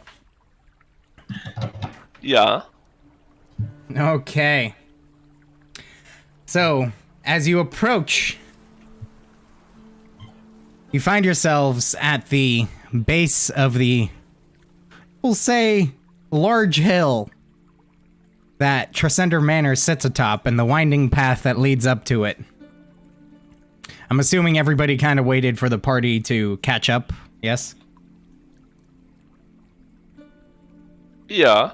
I'm assuming I'm showing up like pretty much last. Can we? No, Red Brands came out of.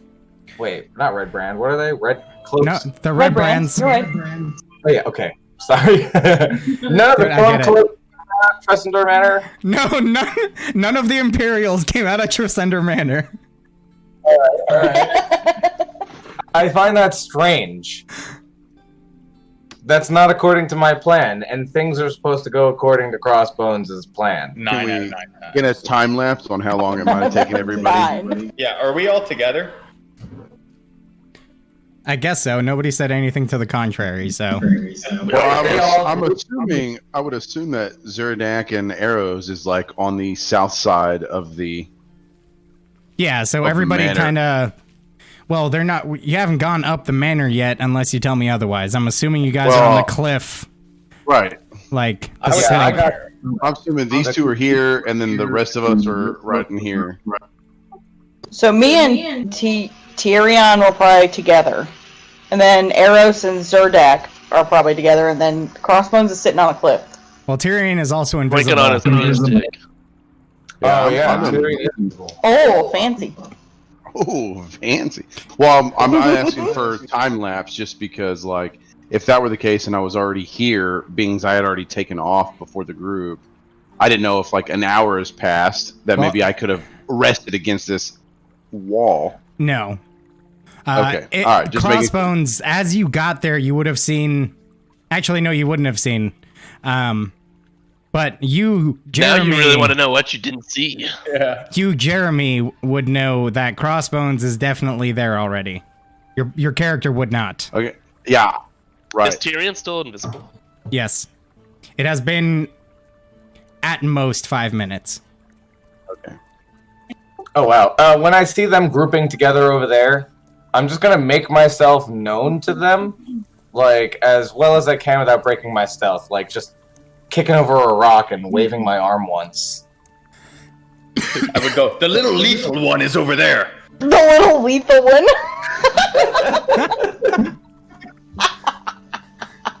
Okay.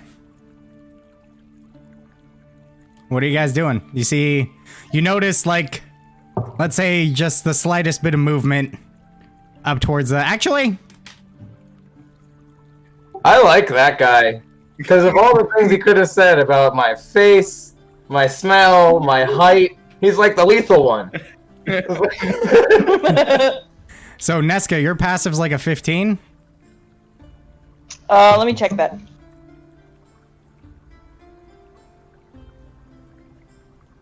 Or was that arrows? Mine's I don't think Mine's a 13. Mine's my passive is a 14. Okay. Zuradrak, obviously, his is going to be low. Mine's Tyrion, 14. what's yours? Wow! You wise. You're so wise. Yeah, all my rolls were good. Like I said, just none of them were amazing, but they were all pretty good.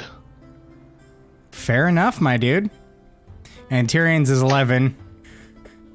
Okay, so we'll say 14 and higher notices the whatever movement Crossbones made up there. So that would be arrows and Zeradak. Yeah, I'm going Completely oblivious. what I said earlier. So Yeah. I point him out and be like, Nice. All right, so you guys kind of congregate over by Crossbones. What's your next move? I say we kick down the door and we kill all of them. Okay, whoa. This is getting intense. Holy shit. My plan didn't work as I wanted it to. They were supposed to come swarming out so we can ambush them right here. So that means that they went the other route, and they're being cowards. and they're holding themselves up inside, waiting for your exact idea. So let's Then why fucking don't we burn the building just down. knock on the door? Wait, Dan, didn't you say that the building's pretty much in shambles? Like, how much of a structure is this? So, from what you can tell from your current position, and you can only see probably the top half of it, Tresender Manor resembles more a castle than a house. You can tell from looking at it that it's long been abandoned. It's pretty ruined. Looks pretty jacked up. Can we assume there's an under the manor? Or Well, I don't imagine Crossbones would be too terribly familiar with human structures. not really. Or this Oh, structure? actually, no. I have advantage on history checks pertaining to my favorite enemy. So I studied their culture. So I know exactly how to Yeah, kill that's them. right, God. You got a point. Well, yeah, sure. Yeah, but how often have you been in a human structure of this type? I mean, he's None really at all. I just ambush them on the roads and then drag them kicking and screaming back to the cave where goblins tear them apart, still alive, and eat their flesh. I don't like this one anymore.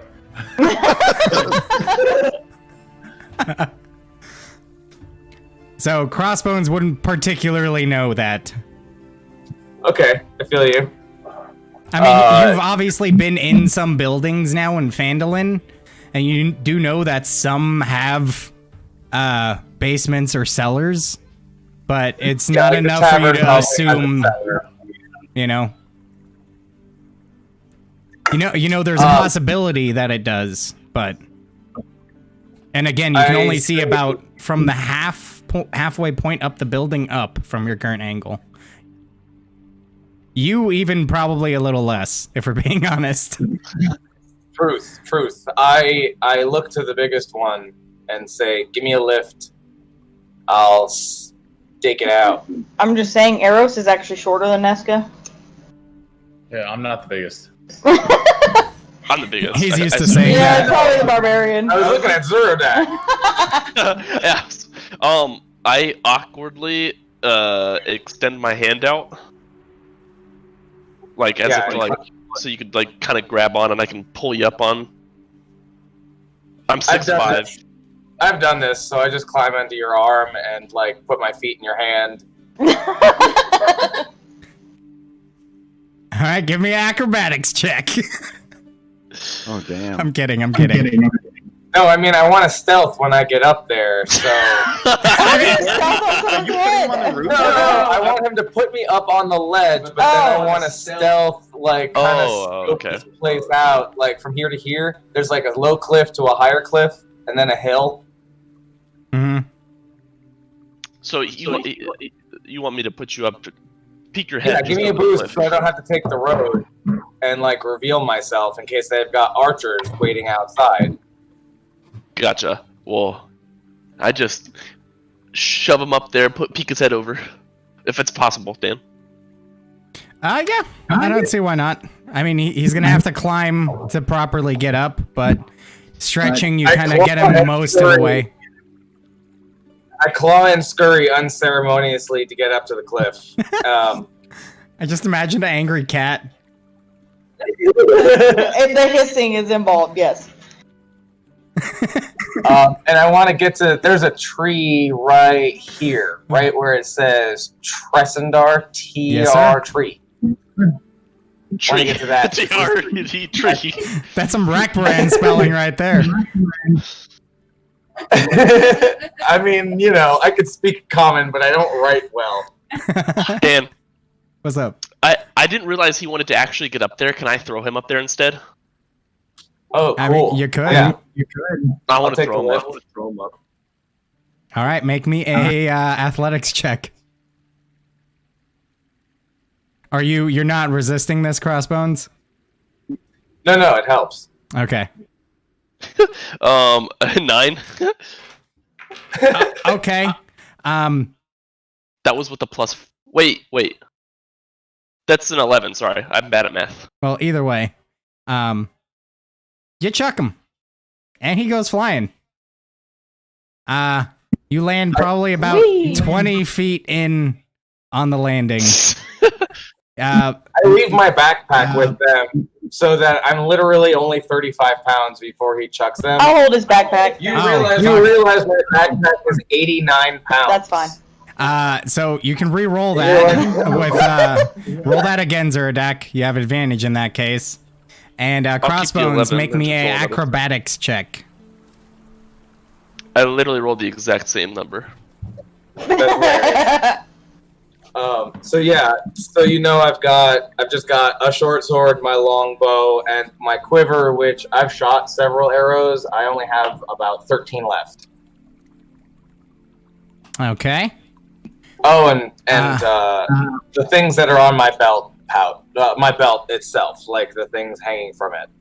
All right, go ahead and roll me an acrobatics check, my dude. Got a 15. All right, good enough. You it's a little rough, but you do manage to land without taking any damage, and do like a parkour tumble. You're about 35 feet up. I literally, when I land, I go parkour.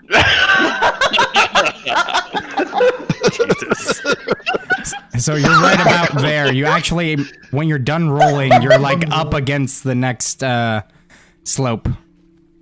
Oh, dope. Can I use an action or bonus action to stealth? Yeah, go ahead. If the acrobatics was an action, I bonus action stealth with a 13. Not Okay. fantastic, but it's definitely something. So as far as you're concerned, you're well hidden. It would be higher if I didn't say parkour out loud. Probably. Totally worth it though. Or, the fact that a fucking half-orc just yeeted you over a fucking cliff. I know, dude. For a brief second, someone saw a goblin poke up as if on a trampoline. Yeah, I mean, if you had to gain your composure as you were flying literally through the airs. Yeah, that'd be tough. I mean, that was cool though. You fucking chuck me up there, fucking roll into a fucking stealth against the wall. It's like some 007 shit right there.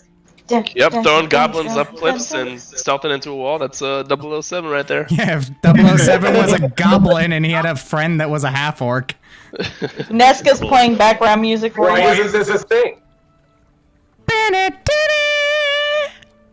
I'd watch a show about a half-orc and a goblin. Me Right. too, especially if they're undercover. All right, But- so you find yourself up here. What are you doing? I would like to do Oh a shit, no. perception check to hear if there's any To where? anything. I just want to do a perception check to hear. Listen, for within the manor, since I'm yes. fucking 50 feet away from it. Go ahead, my dude. 13. All right, so you take a moment as you tuck behind that tree just to listen. Your little goblin ears twitching at every little sound. And you don't hear any particular movement. You don't hear any scraping of materials against each other. You do hear what sounds like perhaps curtains kind of gently blowing in the wind, but beyond that, you're not picking up on anything. Got you. And with that perception check, do I see around me any entryway? Is there a cellar on this level of the cliff? Because I'm on this part of the cliff. Is there a cellar door or a sewer pipe or something like that leads out of Tressendar Manor? You don't see anything. Okay. I'm gonna be kind of, for my movement, I'm gonna start moving this way, Okay. so that I can get up and around the side, and I want to climb up that way. It's gonna take me 3 rounds to. Well, yeah, it'll take me 2 rounds to get to this point, and then climbing. Okay, go ahead and make me athletics check. to climb. Okay. Because it's a pretty steep slope, and it's the outer layer is kind of loose, so you really have to like dig in to get to some firm. That'll do. Solid 10. All right. Okay.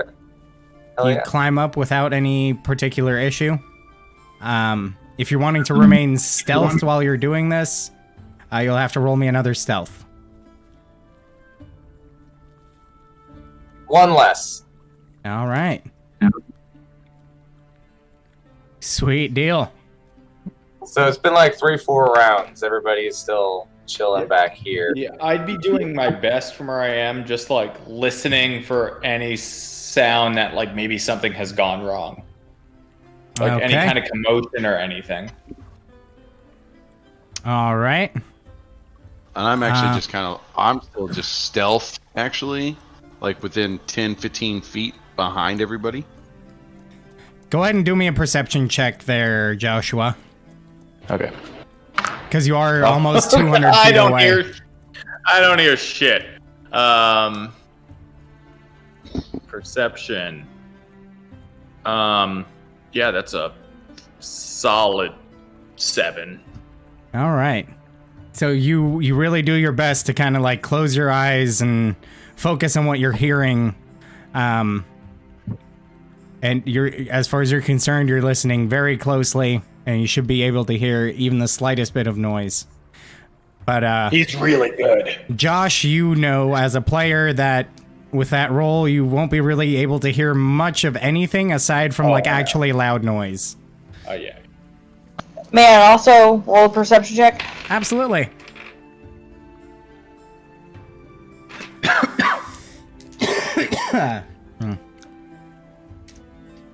I got a 14. That's better. You do the same, and you might have some better success with quieter noises. Heard. But as it stands, neither of you hear anything that's sticking out yet. Dan, how high is this cliff above us right here? Because I'm assuming we're still standing like right about here, right? Yeah, I would say that.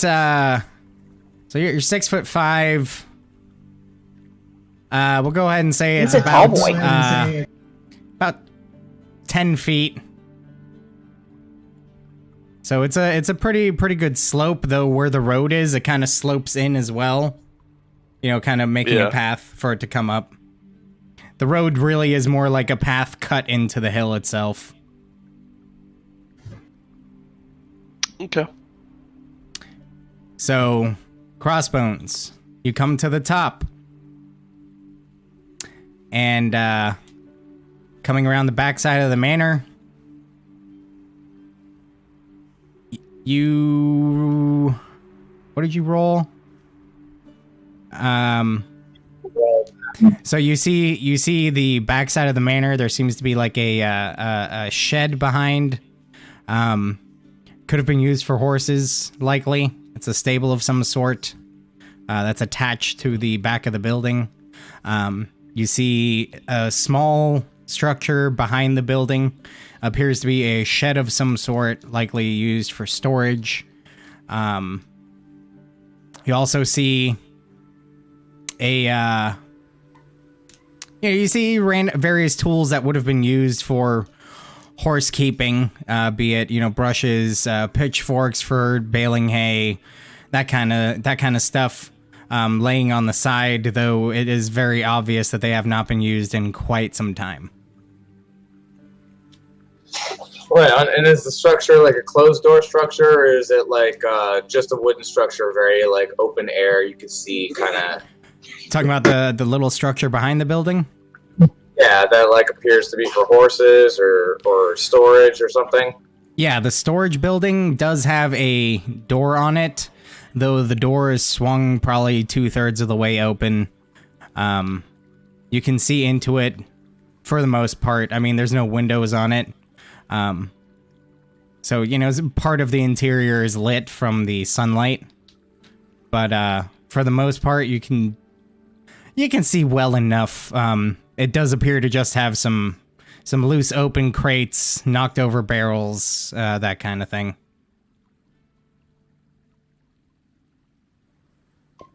like to investigate it. Mostly just looking for stuff to steal. Okay. Value.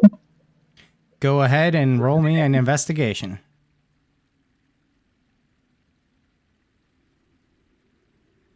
Oh, with a nice. 0 modifier. That's spicy. So as you are digging through the various crates and barrels and sacks and all sorts of stuff, you find you don't find terribly much. There's some hay in the crates that typically would indicate that something in there was shipped that was somewhat fragile.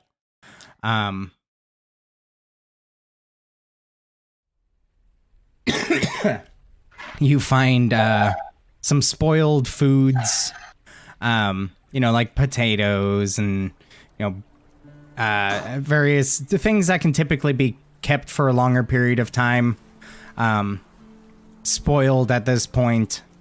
You find some broken bottles, likely held some sort of wine or something of the sort, perhaps some vinegar. Who knows exactly? At this point, what's the difference? Exactly. You find digging through. You're looking through and you're not really finding anything, and you're just about convinced that you're not going to find anything. Until you, digging through one of the crates, happen to move something within it, and the bottom of it kind of wobbles. And upon closer inspection, you see the bottom is actually not where the bottom of the crate should be. So you lift out the false bottom within the crate, and you find 2 healing potions. Damn. Whoa! Still within the hay encasement. You get the sense that this is probably a shipment that this portion of it was intended to be secret. That's what's up. Nice. I'm gonna stash those. I have 2 other healing potions already, like on my belt. my healing potions look like 5-hour energy shots. They're just little things with like a piece of rope looped around them. So I just add these along to those. Mm-hmm. And I'm gonna come out of here, and I kind of just want to do like a full 360 around the manor. Kind of just doing perception checks along the way. Okay. And then just from up here when I get to like this, south, southwest corner right here. I'm just gonna climb down this ledge, and then come around and meet the people over here. Right. Okay. So it's gonna be like 1, 2, 3, 4, 5, 6 rounds doing perception checks for the first 4. All right. Just like looking for entryways or listening for like whispering or scurrying or moving, or any kind of like any kind of hatch underneath, because it seems like the sides just fucking totally blown out right here. Yeah, I mean, as you came up, you definitely saw that the northern side of the structure was crumpled in, roof was collapsed, and you could actually, through bits of it, you could kind of see through the other side of the building. You could see clear daylight and, trees and mountains in the background. As you exit the storage structure, a arrow shoots into your torso, and you take 6 points of piercing damage. Roll initiative. I go, son of a bitch! Yell louder. Did my 14 hear that? Yes, you did. How long do those temporary points last for the bardic inspiration that you gave?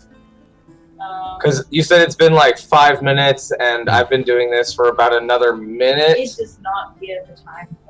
Oh, it's just temporary hit points until you lose them. Until you lose them. Until you long rest. Right, You long rest and lose exactly. temporary hit points for the day. Okay, so it did 1 damage into me. Sweet. You're welcome. So I do hear that. So far. Yes, you do. I got an 18 initiative. I alert the rest of the group that I just heard on my initiative, I tell the others that I heard Crossbones scream. And upon hearing that news, I would be dashing forward to. Hey, is it feasible to be able to climb up that cliff, or would it be better just to go back towards the road? We're right here, right? We're waiting like over here. Hey, y'all already dashing. Yeah, y'all are just on like the northeast side there of the road. So you could walk the road. You can tell looking at the side here that it would probably require an athletics check to scale, since it is a pretty steep slope, and the surface layer is pretty loose. Just get thrown by something 1 size larger than you. I think we're all medium. Yeah. Obviously, though, if you made it up that cliff, it would be the closest point. Are we rolling initiative also? Since Nesca communicated that, yes. Okay. Yes, I did. Ooh, yeah. Rolled a good initiative.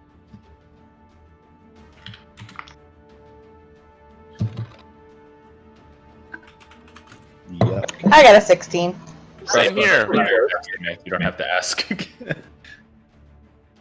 Oh, what the fuck? Because I would have. Oh, Arrow's got an 18. Yeah.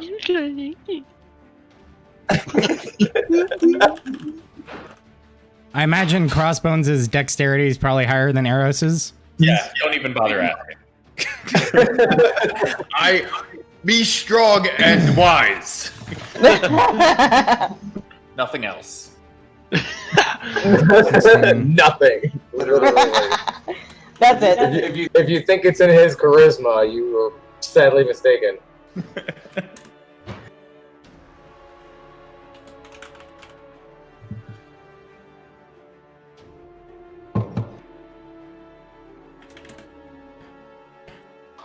And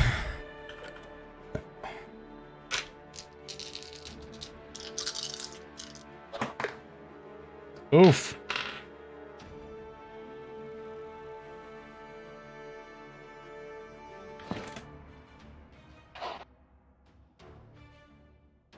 All right, so that brings us to the Red Brand Ruffian. Yeah, they smashed that, huh? Is going to fire an arrow at Crossbones. Oh god. They got a surprise round and first shot. All right, It's bad news bears. It's a bad one. It's against you, huh? can we ping like where everybody's at? You're at the base of the. We're like right here, man. We're like right here. Crossbones is on top. Okay. And I'm over here. If you do a short click, the circle's smaller.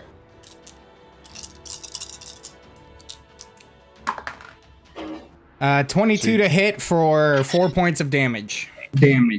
Fuck. And then I you, don't he- think you Alright. hear them short yell moves, Josh. into a cellar that is very nearby. Or, well, you don't see the cellar, but you hear them yell, "Yeah!" Yeah, they knew we were coming. And that's it. Crossbones, you're up. As he tucks behind the wall. Shit. A lot of good stuff for this. Where'd the arrows come from? This wall? The arrow came from that corner of the building, roughly. Inside the building? No, well, as far as you could tell, it came from the outside, from that corner. Specifically, hard to say. Alright. I ready 2 arrows, use my movement to get around that tree, Okay. and if I can see a target, they're getting fucking shot with my gloom ambush. Okay. Let me just check something real quick.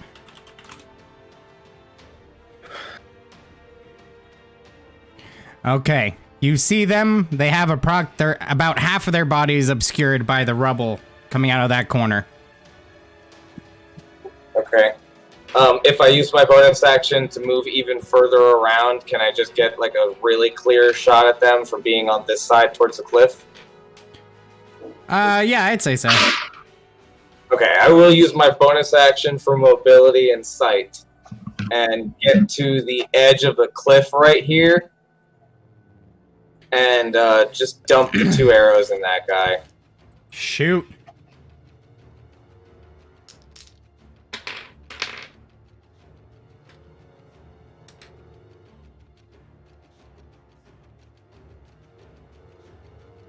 Oh, and my movement is increased by 10 feet for this shot, so I actually can Hell yeah, dude. probably I'm gonna just start sliding down that cliff if it's like ramped enough. It's pretty steep. That's steep. Okay. Well, I don't know. If I'm I gonna mean, jump on it. it's a slope, but it's a pretty steep slope. So the first shot is 7 damage because they're human, and then the second shot is it's 13 plus. Come on. Plus 7, so 20 damage. Nice. So it takes 27 damage.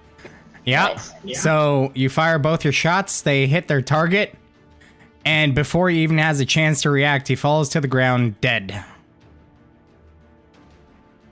Is there any more of them there? Is there more than one? You only see the one, but now from this angle, you can see what looks to be a cellar door right near where he was standing. Shit. The door is swung open. Oh. It's kind of like those, Midwest hurricane shelter style door where it's like almost flat, like in the ground, but kind of angled up a little bit. So instead of using the extra movement I got from my ambush to start heading towards the cliff, can I move towards the cellar door and close it as an interaction and try and put the body on top of it? I will say this turn you could get the door closed. You would have to use your next turn to Cool, yeah. I close the door and I yell, "They're coming!" Cool. All right, I'm guessing is anybody moving in any unconventional way towards where you heard the noise from? So Yes. I'd be like charging straight up, and what I wanted to do was like knowing that he's obviously got some heat where he is. When I'm like charging forwards, I want to cast Thaumaturgy and yell with my voice 3 times louder, "You cowards, come face Thor's finest!" Like trying to divert some attention towards the front of the manor. Okay. I'm going to use Mantle of Inspiration again. If you still have temporary hit points from the first time I did it, you don't get the temporary hit points, but everyone gets to move up to their speed as a reaction on my turn. But we get the extra hit points if those ones are gone. You can't stack temporary hit points from the same thing. I already got But hit. if They're You can gone. So. replenish the 5. Like if you lost 3, Yes. you only had 2 left, it can go up to 5 again. Gotcha. So everyone can move an extra 30 feet this as a reaction, so that you're adding an extra movement to your dash. Except for Yeah. me, I can only move 30 feet. I'm definitely doing that. Yeah, Josh, I'm I mean, Dan, I would be taking Yep. the most direct path, and if that is up the cliff, then so be it. And All right, that's going to need an athletics check. Which is a 17. You pass. Okay, and then I would be using my reaction from Nesca to do 90 feet total. Cool. nice. I would see. I wasn't going to, but seeing Zerodak go up the cliff, that's the way I'm gonna go. All right, athletics check. Can I offer a hand down and help him up? I got a I will say that that basically would have been a reaction, and since you could do that. I mean, either way, looking back, you see that he's scaling the slope just fine on his own. So. Okay. Can I actually get rid of my reaction movement speed then and help Nesca up? So actually, I just read the rules. Dash is an action, and Mantle of Inspiration is a bonus action. So I can actually move 60 feet. So I don't need anyone's help. I can do it. I've got some pretty good strength. Yeah, I'm moving to 60, and action, bonus action, reaction, and using my action till thaumaturgy. There's a lot of actions there. Wow. And using everything I got. All right. So Tyrion is still invisible. I'm actually going to use that action to move 30 feet too, but I'm going to take the least resistant path for me. Yeah, so you move, I'd say about 10 feet up, and then you can take a more direct approach. Maybe 15 feet up, and then you can take more of a straight line towards it. So, figure you got to move about, let's say, from the base to about there-ish, and then you can take a more direct path. Let's do that. And then kind of just follow the road up towards the front of the house, basically. So I'm like right in here.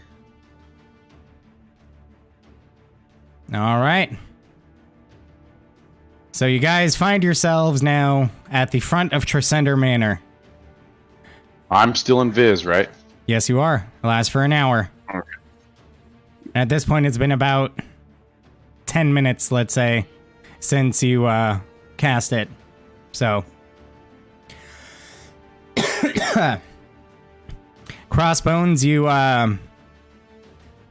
generally, I'm assuming you're kinda staying in the area, like not obviously in the same spot, but close enough to keep an eye on the cellar. He went to the restroom real quick. I'm sorry. No worries. I love how this has turned into like a let's sneak and figure it out to just like an assault. Yeah. Well, I mean... Sorry. The dice decide these things sometimes. It's funny. I love it. I'm not talking shit. Crossbones, I'm assuming you're staying in a position where you can kind of watch the cellar door.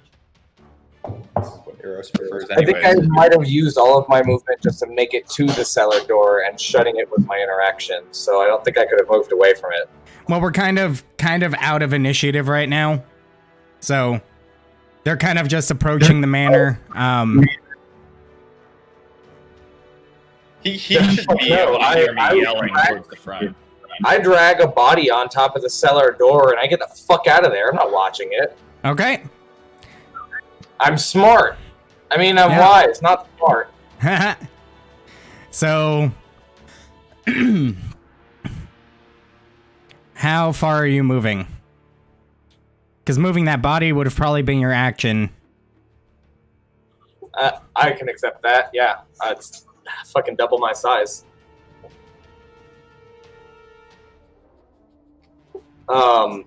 You could have, like, with a bonus action dash, probably gotten to the very front door, basically.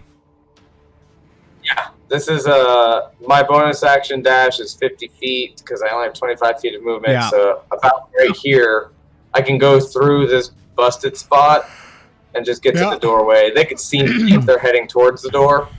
They'd see me coming out of the manor. Yeah, so as you come through the already open door and you guys are coming up the hill, you see Crossbones. And he has a arrow sticking out of his torso. I am clutching my bow and running a lot. I'm charging up the hill yelling, "Glory!" Of course you are. And I'm running down the hill like, run away! At least it's not, I fucking hate orcs. I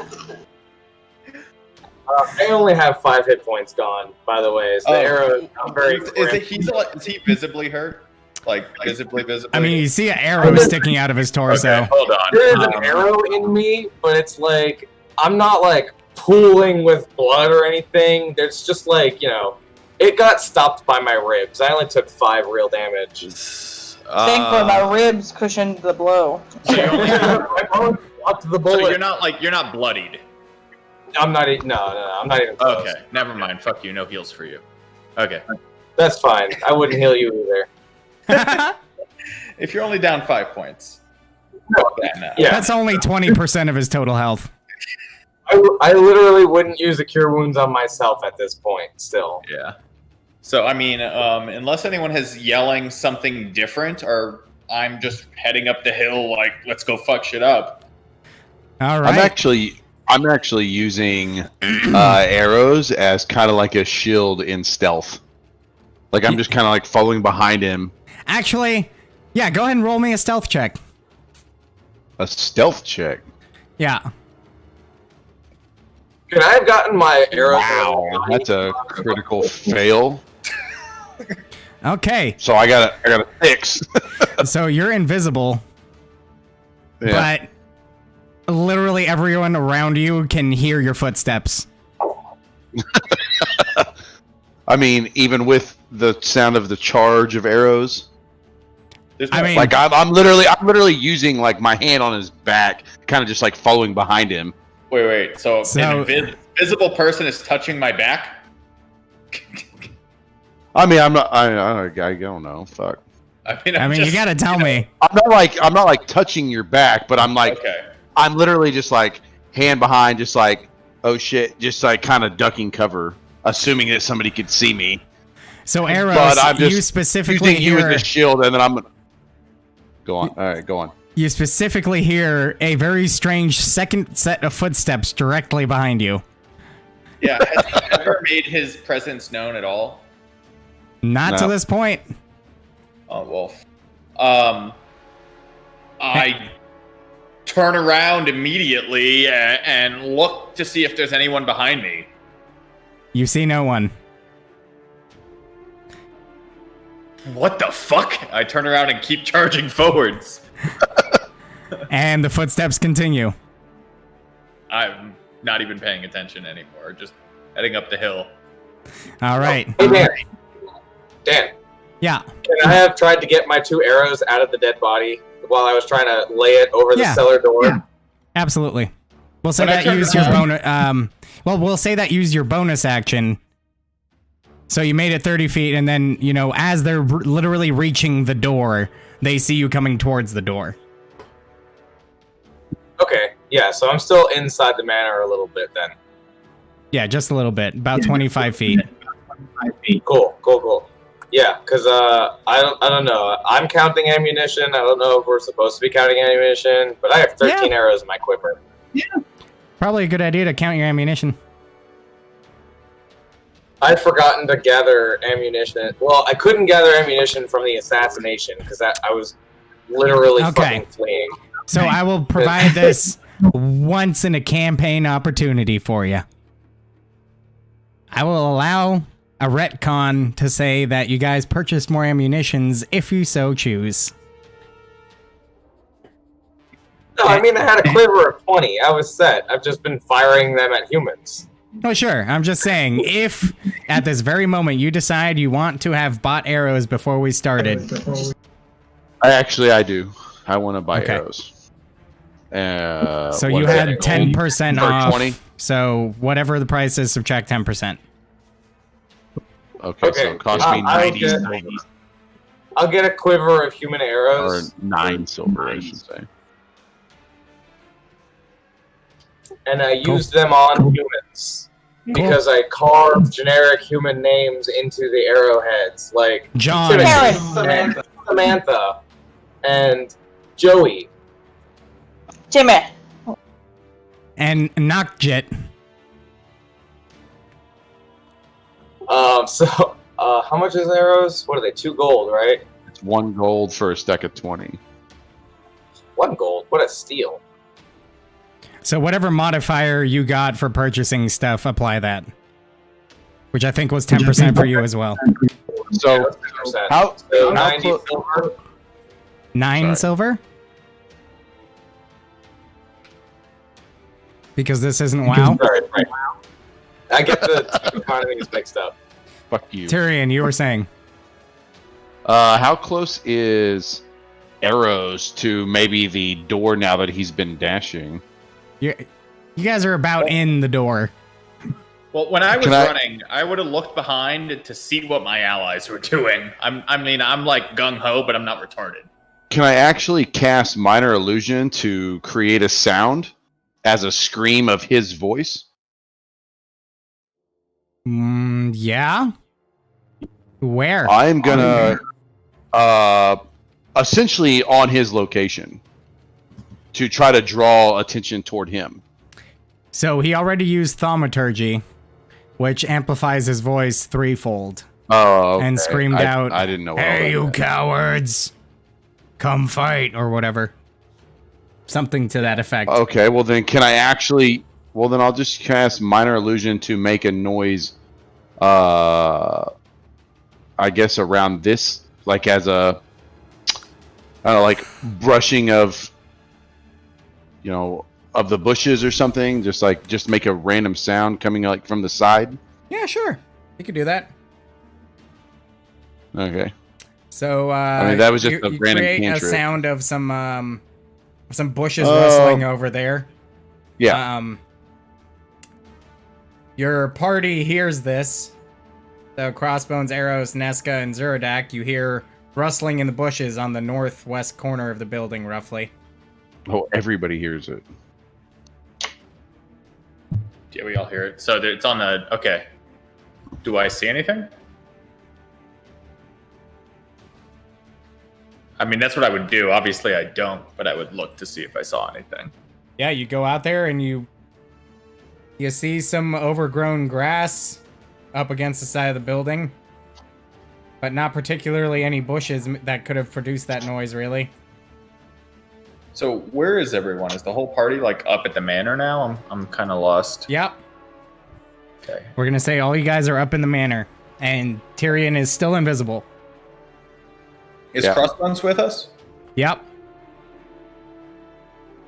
Okay, so we're all As at you the manor. guys entered the door, crap. the front door of the manor, you saw Crossbones just get up to the door from the inside.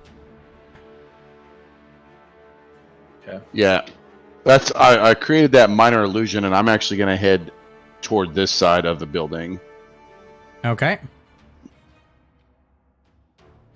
As we enter, I've just got like my shield above my face, and I have the dodge action readied. Okay. So as you guys get up there, kind of ready, get quiet, listening for anything weird, you hear a set of footsteps come from more or less the middle of your party, running around the behind and to the side, the southern side of the building.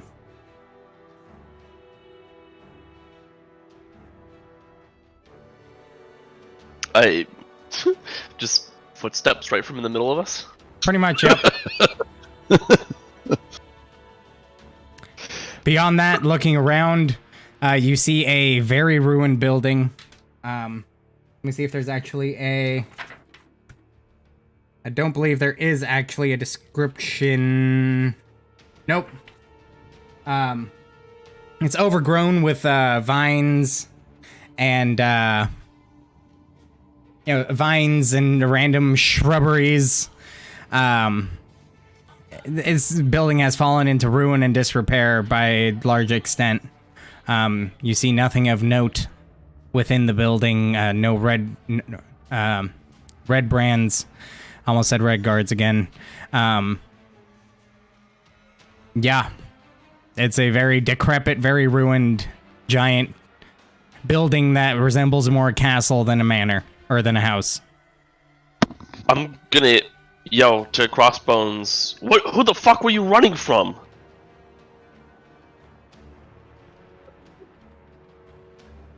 I killed a guy, but he screamed something into the cellar door over there, so I'm sure there's plenty more. Did he? We need to get over to the cellar.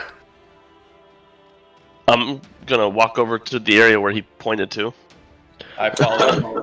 Yeah, There's I'm, a dead body draped over the cellar doors with 2 arrows in it, like both in its neck side by side. Yeah, Well, you pulled him out. oh, the arrows are out. Yeah, that's right. He's But just a bloody. Yeah. Again, I'm shield up, dodge action ready. Perfect. I actually used. I'm just moving, and I've actually gone inside this little rubble area, like inside the building. Yeah, you guys were, you see the same thing I just described, a very ruined, decrepit building that's fallen into a serious state of disrepair. Clearly abandoned for a long time. See nothing of interest or intrigue, no signs of red brands. Yeah, it's just a really old, fucking fucked up house.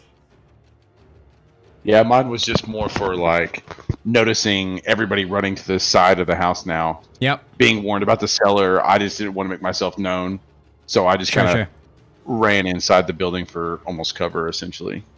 Sure.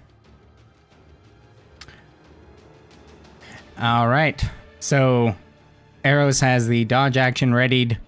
As you approach the cellar, you see, as previously described, what looks like a tornado shelter you'd see in the Midwest, kind of like Dorothy style. There is a red guard, red brand. God damn it. It's like, don't say red guard and you say red guard. Red brand corpse draped over the door. The door is closed. Beyond that, that's what you see.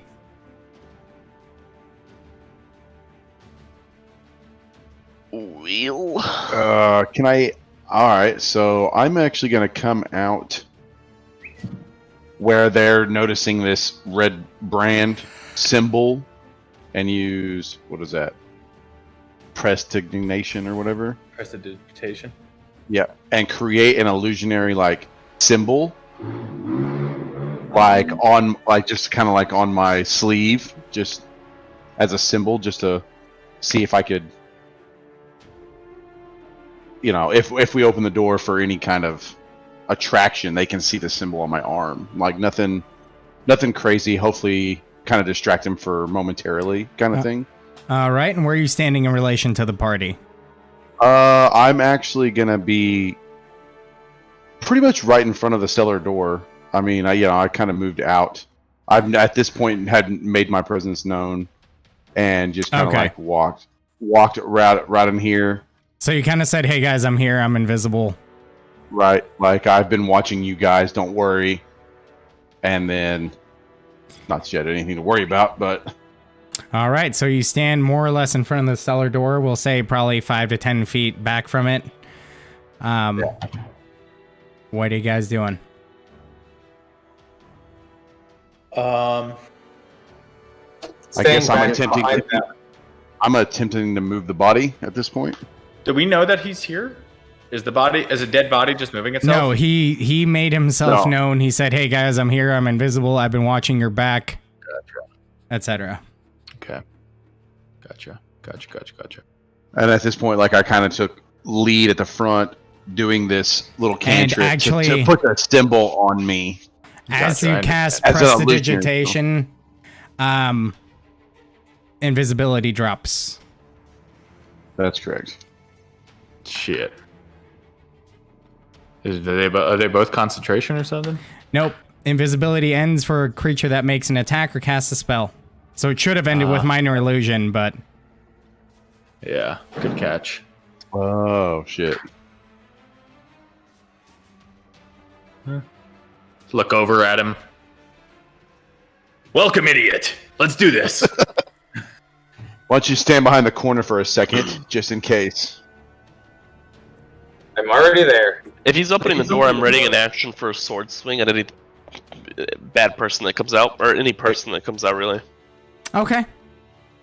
Again, I'm hoping minor illusion with casting the symbol on me is going to grant me a momentary, like, second of not just open fire on me.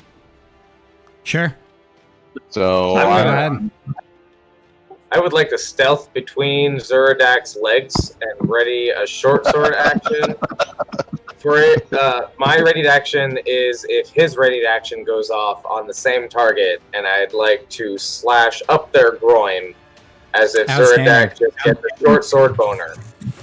All right, so if Swing my dick Zuradak around. sees anyone come out of the cellar and he swings at it, you're gonna taint stab Zuradak. Gotcha. Zuradak, the person. I know. Okay. So you move the body. I'm assuming you're opening the door as well. Does anyone have a grenade? Right. You're I muted, think I dude. do on Leon's campaign, but I never find out. Is there any chance I could like move the body and like just like step back real quick? At this point, I've only gotten like my shield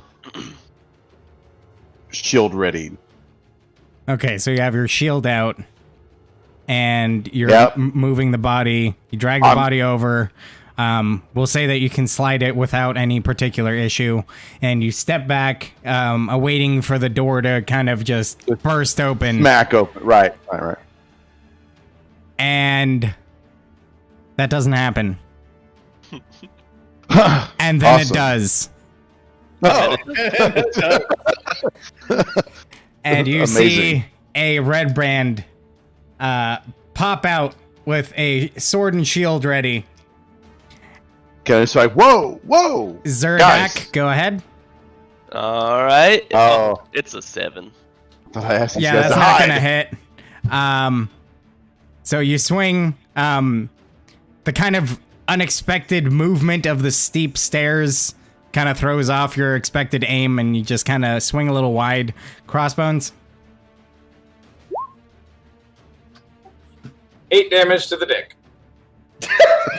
All right. So you go to swing at the dick, and right as you do, he happens to swing the shield down slightly from movement and blocks the swing.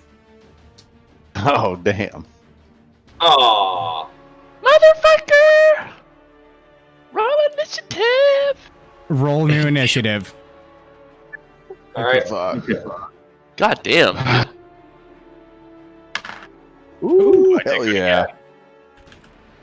My rolls are not great tonight. I don't know why this isn't working for you guys. What's that? I almost critted.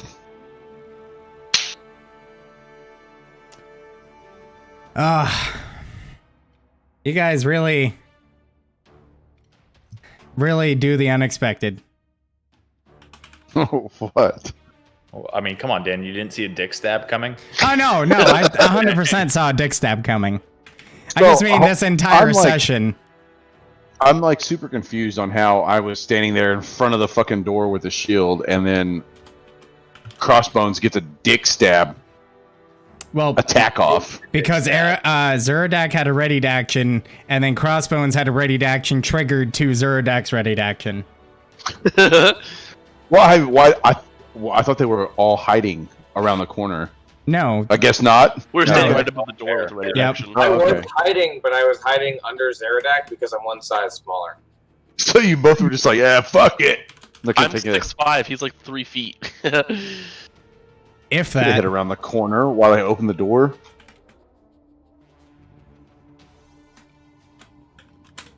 Shoulda, coulda, woulda. Yeah, whatever. Shoulda, coulda, woulda hit my shot, but I didn't. You messed up, Alex. I shot my shot. Choice. Ellie Dub would appreciate it though. I don't think Ellie Dev would like this character as much as the other one. Well, Tyrion Probably is not. definitely going first. Yeah. Oh, yeah. Oh, yeah. Oh yeah, for us, right?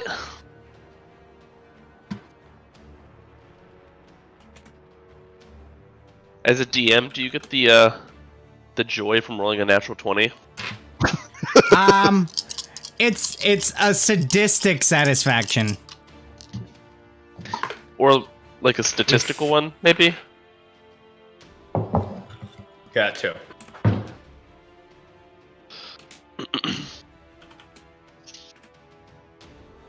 Actually, hang on one real quick. You hang on real quick. Don't tell me what to do. Aaron, shut the fuck up, dude. Gentlemen, children, calm Start down. your efforts. Tyrion, shut the fuck up, dude. Holy fuck, you guys are so lucky. God, shut the fuck up, dude.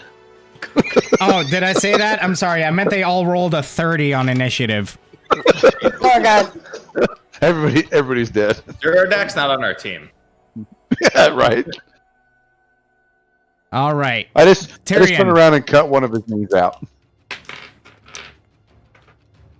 Tyrion, it's your go. Oh, You see okay. a red brand ruffian coming out of the cellar after he got not stabbed in the dick.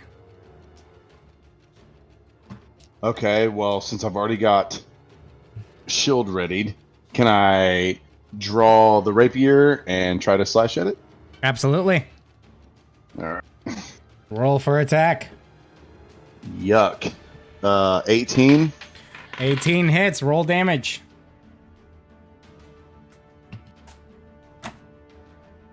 It's 5. We'll do 10 to damage. Nice.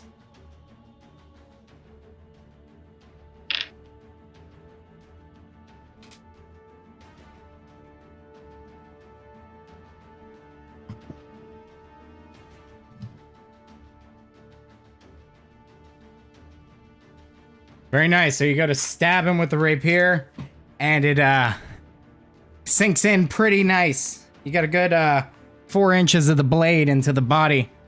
As you withdraw it, there's a small spurt of blood. What else you got? That's it. That's all I got. All right, Eros. All right. So I'm like pretty close to the entrance. Am I able to get like close enough to swing at him, or how's this work? Yeah, if you go, yeah, you should be able to. Shouldn't be an issue. You can go up on the side that Crossbones and Zuradak are on, which is kind of on the left side of Tyrion. You could go on the actual side, or you could go around to the other side of Tyrion. Going on the left side may give your opponent some cover, seeing as they haven't fully withdrawn out of the cellar yet. Okay. Right, you just assume that I grab the door and open it from like a left to right. So I'm like on the right side of the door. I mean, wherever I'm going to have the best angle on him is where I'm going to move to. All right. Do I see if there's anyone behind him? Behind the ruffian? Yeah, is there like anyone else coming up? You see at least one more red brand behind him. How far down, like, is it from where he is to like the bottom, like that he's climbing up? So is this a staircase or like a ladder kind of thing? It's a staircase. You see it goes about 6 or 7 feet down and then turns to the... Stand by. Want to make sure I got this right before I tell you something wrong.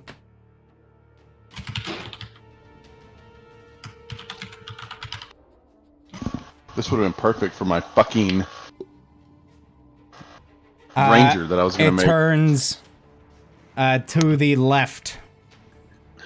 Okay. Fuck it. All right. I'm gonna. So I don't have a weapon drawn, and my like hand starts to glow with this like blackish kind of necrotic energy, and I try to grab him and do inflict wounds. Okay, that's a save, isn't it? Oh, damn. Nice. No, it's I think it's a spell attack, Oh, I believe. Inflict wounds. Make a melee spell attack. perfect. That is. So that's my spell to hit, right? Yep. That Unless it says otherwise. 16. 16 just hits. Whoo! Yay! That's good. That is good. Really good. Where's my tens? Okay.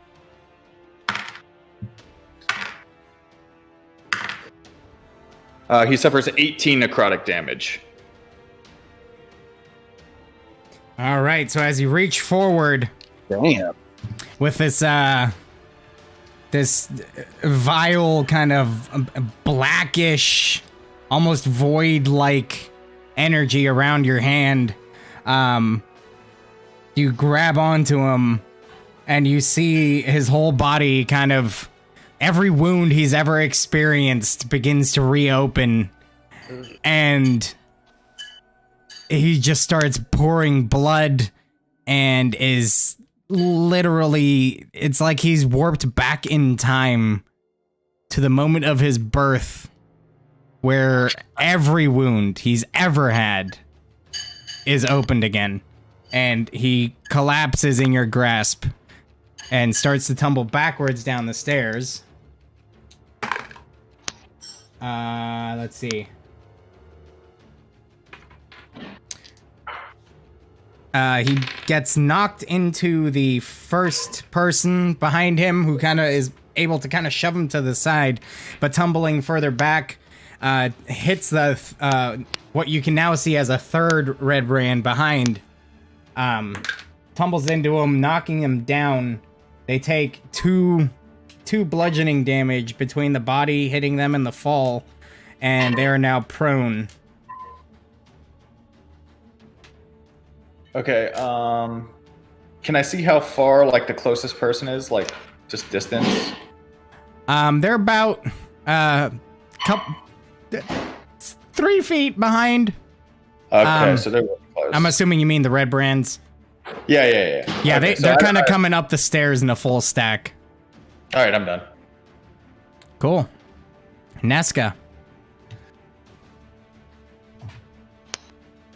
Sweet. Alright, so I'm about 10 feet back from the cellar. Do I need to move forward to see any? Because I know you pushed him back. Yeah, they're down in the cellar entrance right now. You would have to pretty much get right there to get an angle on them.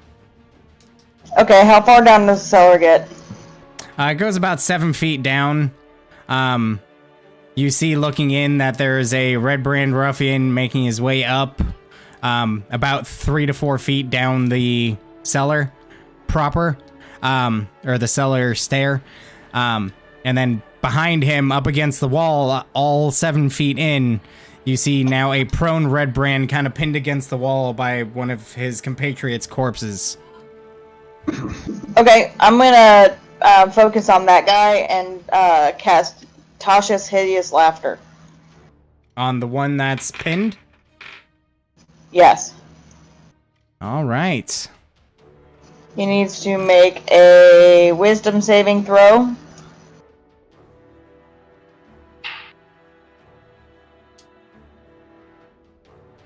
And a return.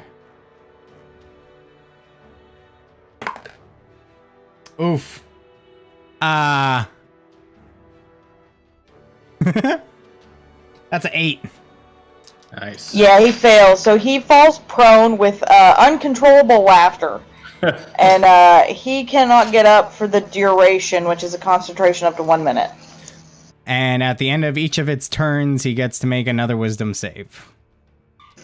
Yes. Cool. And then I step back another 10 feet. Cool. So for any of you guys that have seen Joker, kind of like that. Like a very inappropriate moment to burst into a cackling laughter. He's just... You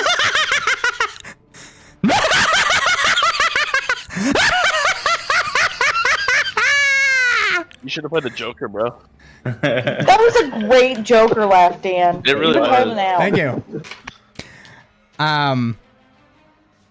Kind of like there's literal, like his face says he's miserable, but he's still laughing regardless.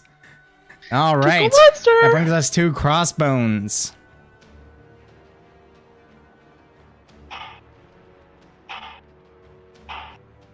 Get him. Did you roll a natural 1? So Nesca's brought my bag, and I'd like to grab it. Okay, we'll say that's an interaction. Okay. Can I remove the torches and tinderbox from my bag?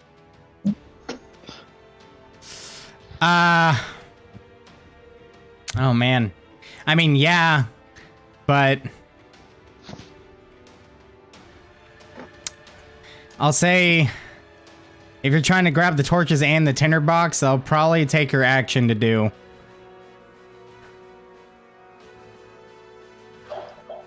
Okay. And I also wanted to light one and just throw it at one of them. Okay. So you could bonus action light it, but you'd have to wait till your next turn to throw it. Can I just drop it since I'm at the entrance and not take the like bludgeoning damage, but somebody gets burned, maybe the torch hits them in the head? Sure. I just want to light the torch and then drop it into the door. All right. Well, that fails. Okay, so the first person, he takes... So you drop the torch and somehow it lands in just the right way for it to kind of bounce up and hit the Red Brand Ruffian that's just down the steps right in the face, and he takes 4 points of fire damage. Damn. Yeah, burned his face. It's a goblin way. And he is blinded until the end of his next turn.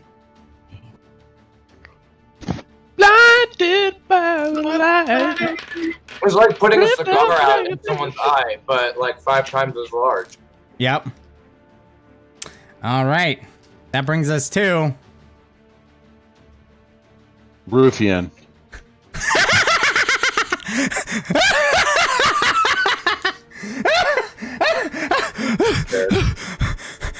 You motherfuckers! As he pushes the body off of him and pulls out his bow that he had ready and attempts to fire it at whoever's standing in the doorway, which I guess would probably be Tyrion, right? It's like the whole team. I mean, I know Nesca explicitly backed up. I know Zerdak is standing there on the side, like kind of arrows. True. Okay, so this is how we're gonna sort it. All right, it's going to be arrows. Yay! Yes. How close is he? About 7 feet, but that's 10 to 12 feet. All right. Sweet. Checking something. Okay.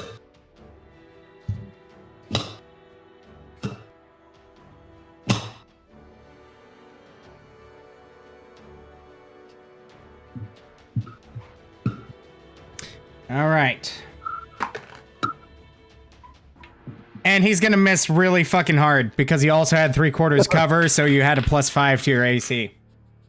And he rolled a 6. Jesus. So, yeah. And he's going to start making his way up the stairs, dropping the bow, realizing, or actually no, he's gonna hold the bow and just be ready to shoot again.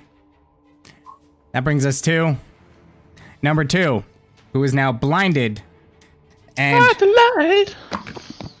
okay. And now is number 2 behind this guy? No.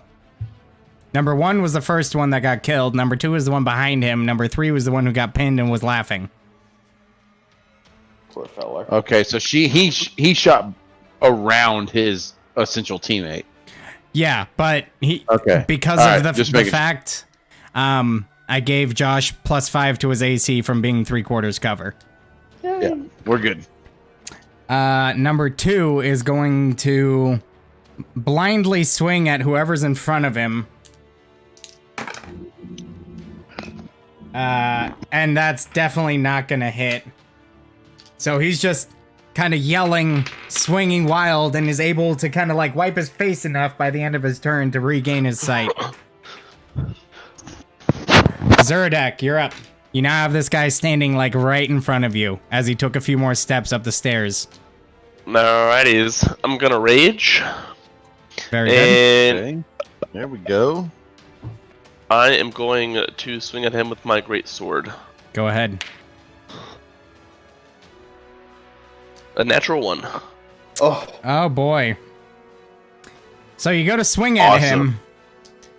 And, I haven't rolled like one good number tonight. You go to swing on him, and Bye-bye, from the Tyrion. angle, you go to swing, miss the target, and roll me a d4.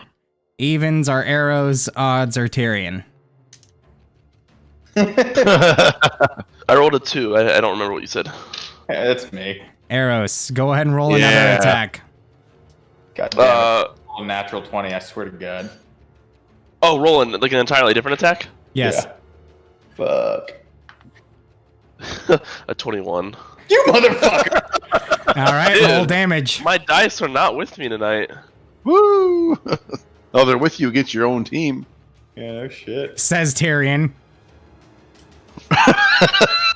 Hey, I attacked enemies. They just happened to be there. So did Zuradak. 14 damage. Jesus. Yeah, so Ouch. is everybody gonna be mad at fucking Zerdak? That fucking hurt. I mean, I feel like it's possible. So that happens. Fortunately, you are able to maintain your footing and your grasp on your weapon. Unfortunately, due to the miss and the sheer weight of your large weapon, it swings a little wild and you manage to catch arrows pretty hardily.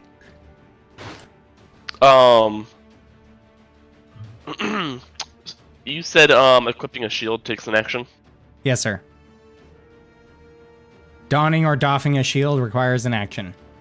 Okay, I'm going to step down on the stairs so I'm like the closest person to whoever comes up. All right, Or I guess so the guy I just attacked, really. you're literally face to face with him as you're standing on the top step and he's standing on the one further down. Like Okay, has that's where I one wanna be. foot on that one and 1 foot on the step below that. That's where I will end my turn. Tyrion, your go. You now have Zuradak directly in front of you. Oh, fuck. Well, I was going to use my action to... Let's see if I can use my rapier to kind of fence over his shoulder and stab the guy. I mean, you could kind of like step into his square, you just can't finish your turn there. So you could kind of like push him to the side a little bit to get a good stab on him. Yeah. Okay. Let's do that then. Let's move forward with my shield. Okay. And then as I'm moving forward, I'm coming up with my rapier. Okay, go ahead and roll an attack. Ugh. Yeah, that's not good. That's 11. Yeah, that's not gonna hit. So you Yep. try to swing. You try to swing on him, and he kind of sees you coming in and is able to just kind of dodge out of the way just in time. Okay, can I use the rest of my action to move forward to the... I'm assuming the second guy down? You can try. You're gonna have to roll a contested athletics check. So roll me athletics or acrobatics, your choice. Let's do acrobatics. Let's say 6. 13. Yeah, against a 14, literally. Damn it. So you try to push through, and he actually pushes you back up the stairs. All right. I'm going to go ahead and end my turn right there. All right. Eros, you're up. So I have Tyrion and Zorodak ahead of me, correct? Basically, yeah. Zuradak So- is like on the top step of the cellar steps. I'm literally like right at the base level where the door opens and shuts. Yep. I mean, if my question is, can I swing a sword at the guy or no? Yeah, you could do that. Okay, so that's what I'm gonna do. I'm just gonna go with my long sword at the guy. All right. Not bad. Let's see. 17. 17 hits. Roll damage. 9. 9. Very good. So you come to Damn. you come to Nice swing damage. on him, and you actually manage to come over top and catch him on the side of his head, actually cutting off like a good chunk of his ear, so it's just kind of hanging by a little bit of skin, slashing into his face. You feel like some chips from the skull come off as you're coming through. You did some really good damage on that guy, and he's Fucking He's- gross. he's a pretty bloody boy. And I'm just staying right behind them. I'm done, or to the side, wherever that All position. right. But, like doing my best to stay out of their way, and Yeah. Yeah. Nesca, you're up.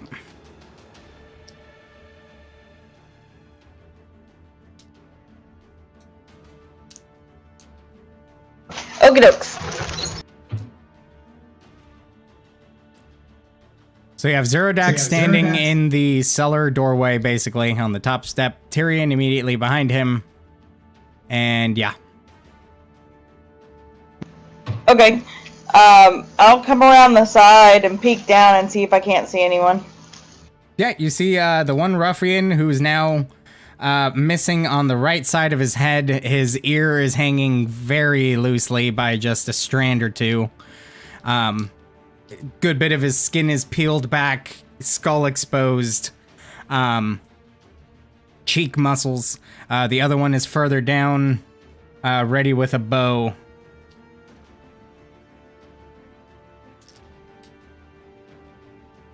Did you say the first one was within 10 feet? Yeah.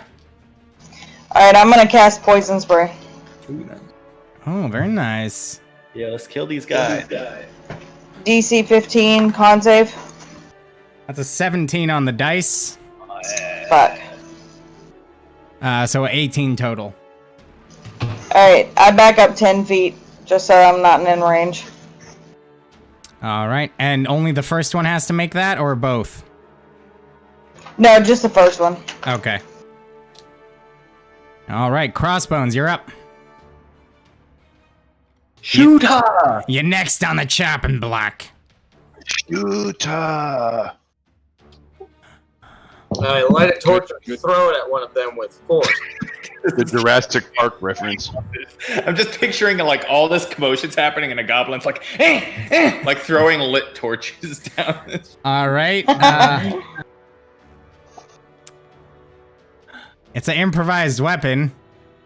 So what the fuck do you even roll to attack with that? Strength. All right, strength it is. Big money, no whammies.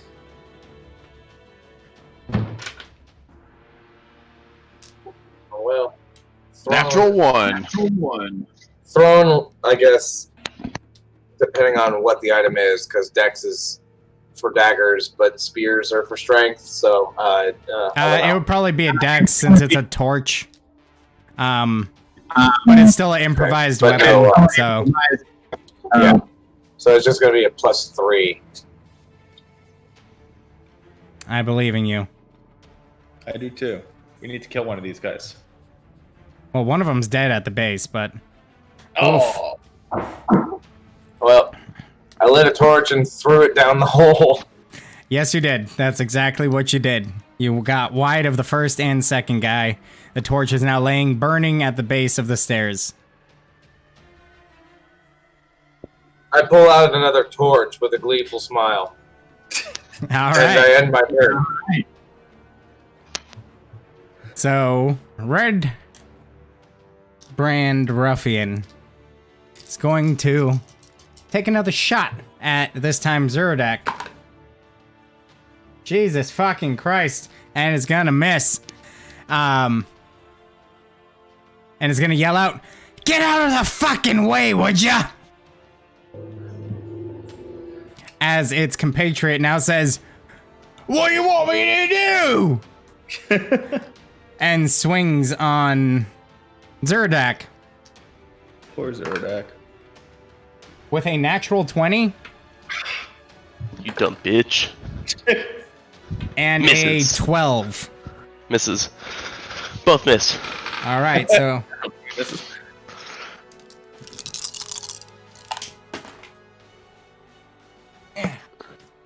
That's not possible, okay?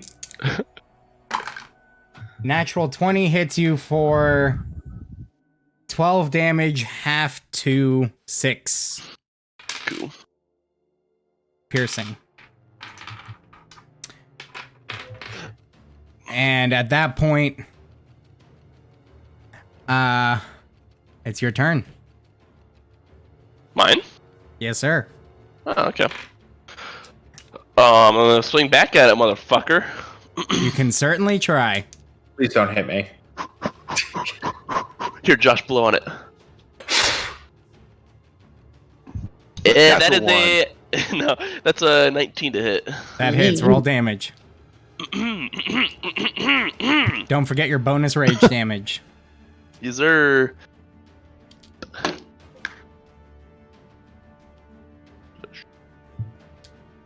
17 damage. Holy Nice. shit. He's super dead. Yeah, so you literally actually almost cleave him in half diagonally as your sword And I give a really goes through the shoulder and ends as it hits the pelvis. give Very a really clean big cut. roar when I do it. Yeah, he's actually kind of wedged on your sword. You have to kind of like jiggle it to get him off. Ew! And there's one guy past him, or Yep. One further guy past down at the base of the stairs. okay. Just about. Does grappling, is that a full action? That's an attack. Okay. I'm going to sit right at the top of the stairs still, or right at wherever I was, right at the base of it, the top of it. Okay. Tyrion, your Yeah, go. All right, and how far down is the guy at the bottom? About 7 feet from the top stair, so from your perspective, 9 to 10, probably-ish. And it takes an action to sheathe the sword or the shield. Yeah. Now, you could just drop it, but Could I drop it and draw the longbow, or is that one action? I'd allow you to drop your shield and your rapier to draw your longbow. I would allow it. I think that's And technically get a not shot off? right, but yeah, it's an interaction. Okay, then I'm gonna drop both of them and draw the bow for a shot. Okay. Oh, let's go with a 17. Actually, no. You know what? No, it's got nothing to do with the 17. I was just thinking about it. We addressed this already. To take the shield off is going to take an action period. Okay, So- well then I'm not gonna do that Because I'm it's actually gonna- kind of like strapped to your arm. So, right. So I'm actually just gonna go ahead and move toward. Can I move toward? I'm gonna move toward the guy down in the basement. no, you can get all the way to him. I'm getting all the way to him and All right. taking an action toward him. Go ahead. Oh, 19. That'll hit. Roll me damage.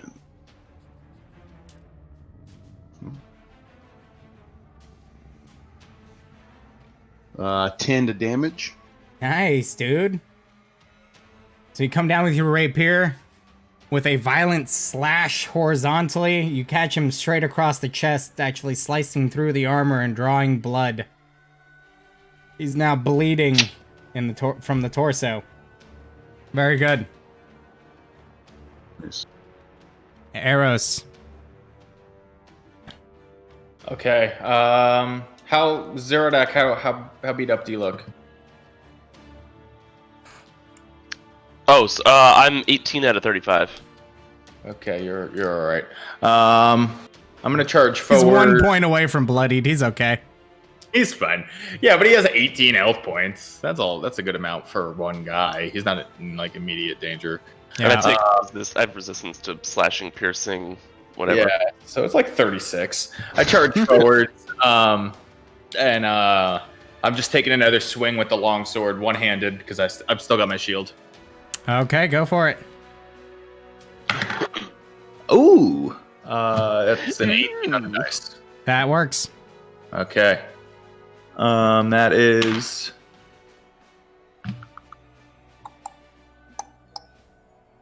7. Slashing damage, right? Piercing, whatever it is for the sword. All right, 7 Slashing slashing. Slashing. Yep. Very good. So you take a swing, you catch him with a very strong cut. This guy's looking pretty fucking rough. Yeah, I'm done. Just Nesca. gonna stay right there. Nesca, finish it, dude. But actually, quick question, real quick. When it says when I'm raging, I have advantage on strength checks. Does that include my weapons? No, Okay, I didn't think so. I just wanted to make sure. it's your strength-based checks. So outright strength check, athletics, Yeah, and that should be it, right? Yeah. yeah. Basically. Alright, I'm gonna try poison spray again, so they need to make a con save. Okay.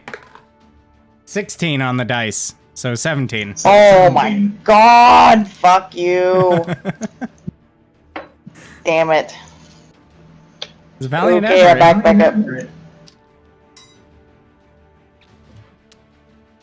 All right, Crossbones, end it. This guy seems pretty wounded. Oh yeah, he's fucking hurt. He's like right up at the entrance too, right? He's at the base of the stairs, and you now have Tyrion standing in front of him, Eros immediately behind him, and Zuradak in the way as well.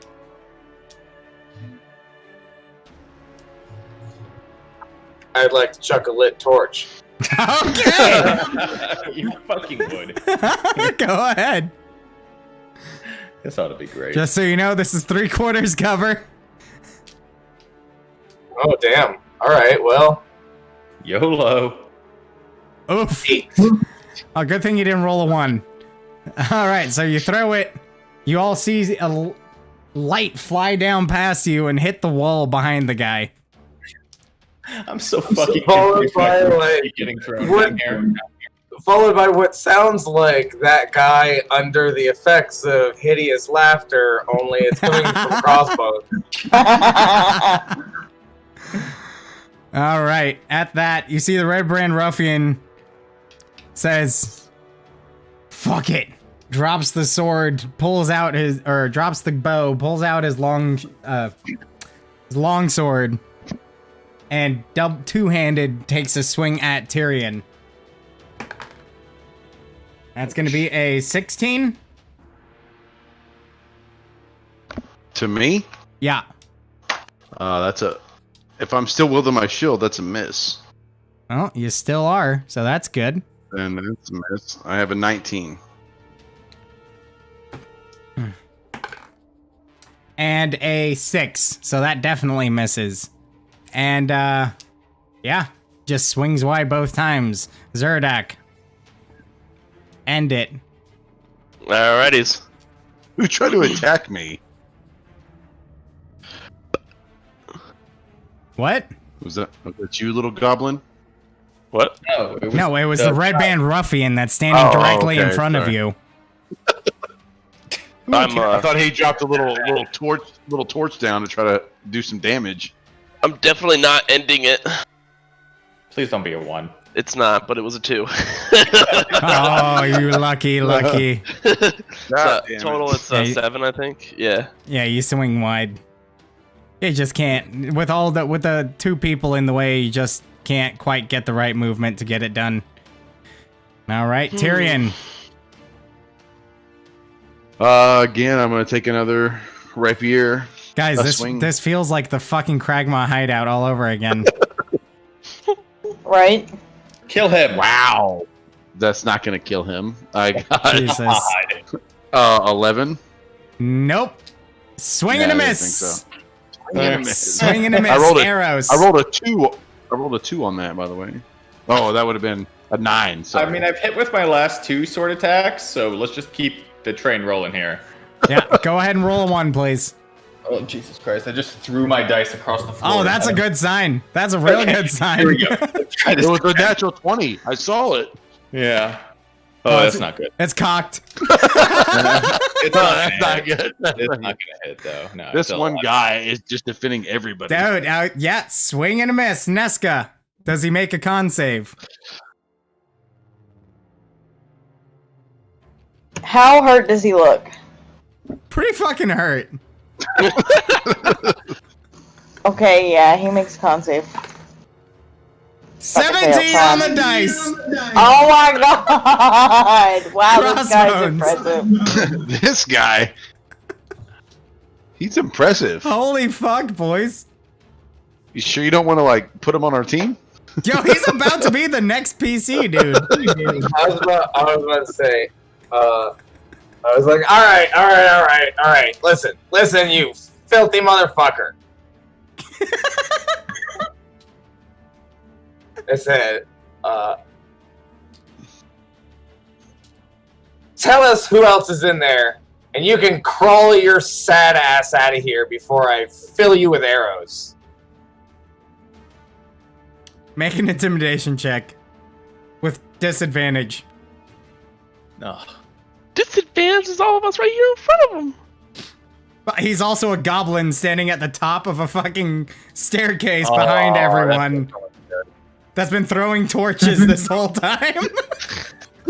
Boink, boink. Well, I got a 5 with disadvantage. Someone kill him. I really don't want to burn a spell slot to kill this guy. So I'm just gonna throw a lit torch at him. Don't worry, I'm about to point. Go ahead. I'm about to point blank shoot an arrow at this guy's face. That's Oh my god.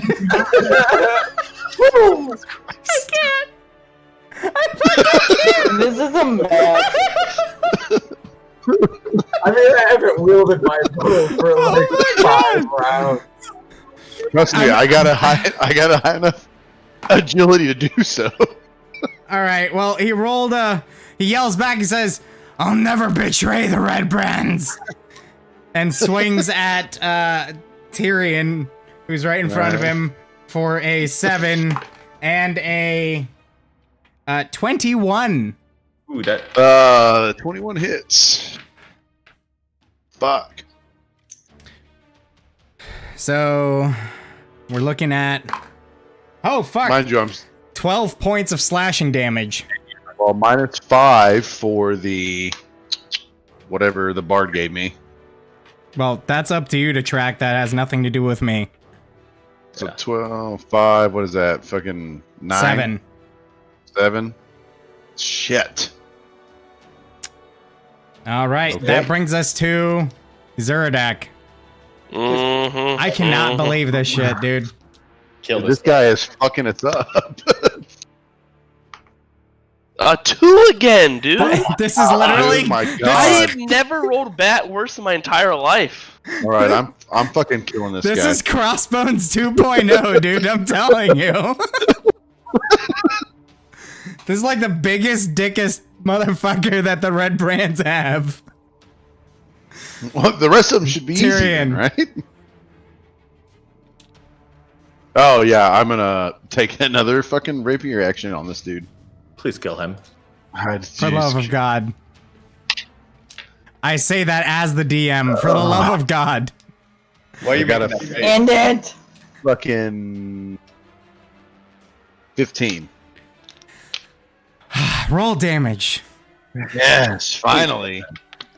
It's gonna be a 1 on the damage. Hey, stop it. My damage dice. Well, he is has decent. +5 to his damage from his dex. Yeah. Yeah, let's do 9 damage on that. Okay, you didn't even have to roll with a +5. He's fucking. you finally hit him, and you just sink it straight through the sternum, piercing the heart, and he just.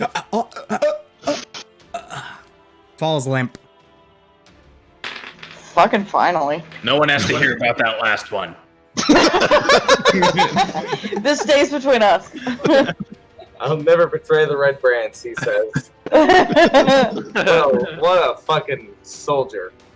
Can cantrips be used as bonus actions? If they are a bonus action cantrip.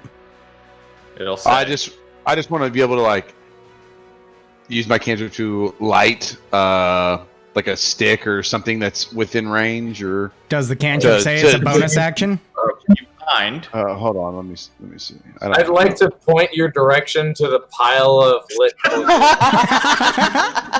There's literally like 5 lit torches laying at the bottom of the stairs. so we can see everything. Dude, he literally throws one down, and then while we swing swords at him, he's like. And It was part of the strategy, so we have visibility, you know? Okay, I was making sure. sort of. Yeah, because it just says you can instantly light or snuff out a candle or a small torch or small campfire. At what action economy? Oh shit, I don't know. Is it one action or one bonus action? It's Combat an over. action. Never mind. It's an action. Don't worry about it. Sweet deal. All right. Okay, can I actually? So, it's an action too. Never mind. Fuck it. so you finally, by the grace of the gods, ignore me, kill the third Red Brand ruffian, and you see on approach that to the left there's a door that seems to lead into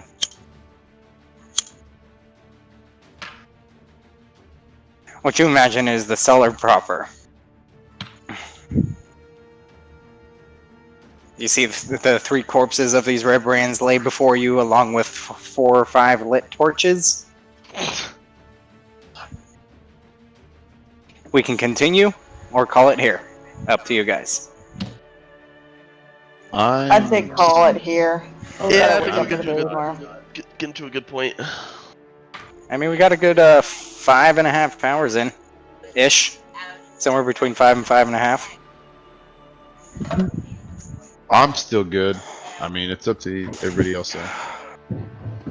Well, it sounds like we got at least 2 people that want to call it. I think this is good. So, Yeah, this is a good spot. Now we can just tackle the actual hideout fresh on the next session. Yeah. absolutely. In 2 weeks. Because we're going to play Josh's next week.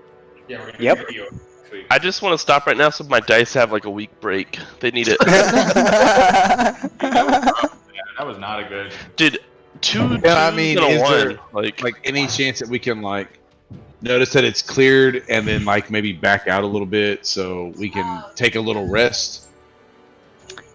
So we don't just pick up in the middle of just killing somebody in a fucking dungeon that we have no idea where we're at. What time of day is it about, Dan? At this point, it's probably about, also you started your day, let's say about 8 o'clock in the morning. You had that interaction and everything, so we're probably looking at about 8:30. Oh, really? Okay, that fast. That early. Well, yeah, I mean, you had your combat encounter, and then you had a few minutes in between, and then you had another Yeah, I few know. minutes, and another I few just need to minutes. back So out. I just need You to know- back out for a short rest. I mean, I I did don't need a forget, long. like- I forgot this like started at the breakfast table, like so it makes sense. yeah, I like woke up and then Crossbones was like, "Well, I'm gonna go kill a guy on a porch." true. Good way to start off. Good way to start off the day. 6 eggs and then death. All I'm saying is... at All the part of a start balanced Crossbones- breakfast. At the start of Crossbones' plan, up until this point, there are 4, 5, 6, 9 dead red brands. I think Crossbones' plan is going really well. Yeah. Oh, that Well, reminds me. Again, like I said, I'm gonna make my way back out just for shits and giggles. I need a short rest, and I'm not gonna start the next one right there at the bottom of the fucking mine. I mean, resting is never a bad idea. know, I mean, would could like we to- really rest right outside this? We'd be on really high alert. We'd have to literally leave. 3 people, right there. There's yelling and commotion. We could literally short rest and get stabbed in the back. Well, I mean, it's light activity, so as long as you have somebody that's kind of, Yeah, I mean, you guys are- theoretically, should seriously be watching out. I mean, I was Watching gonna say the there's entrance. 5 of us. Could we take a short rest for an hour? I mean, mean- I don't really have to short rest because I didn't lose any hit points, Well, and I I don't gain need- spell slots at Well, I a, need at a The short rules- rest. so the rules in resting pretty much state that you need to be in a safe place and not in danger because you can't rest while you're on high alert. Well, we're not in danger, and we're backing out Yep. and hiding behind trees.